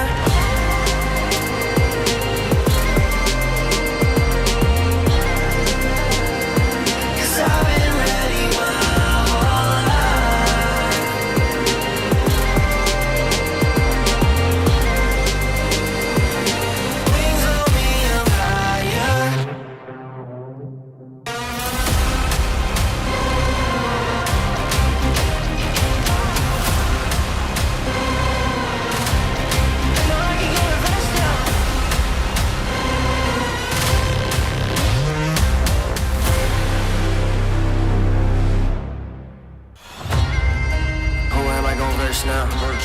Burn bright, I don't burn out. Crushed out, sick of me now, huh? I can never go reverse now. But I'ma spin it back, A-jump.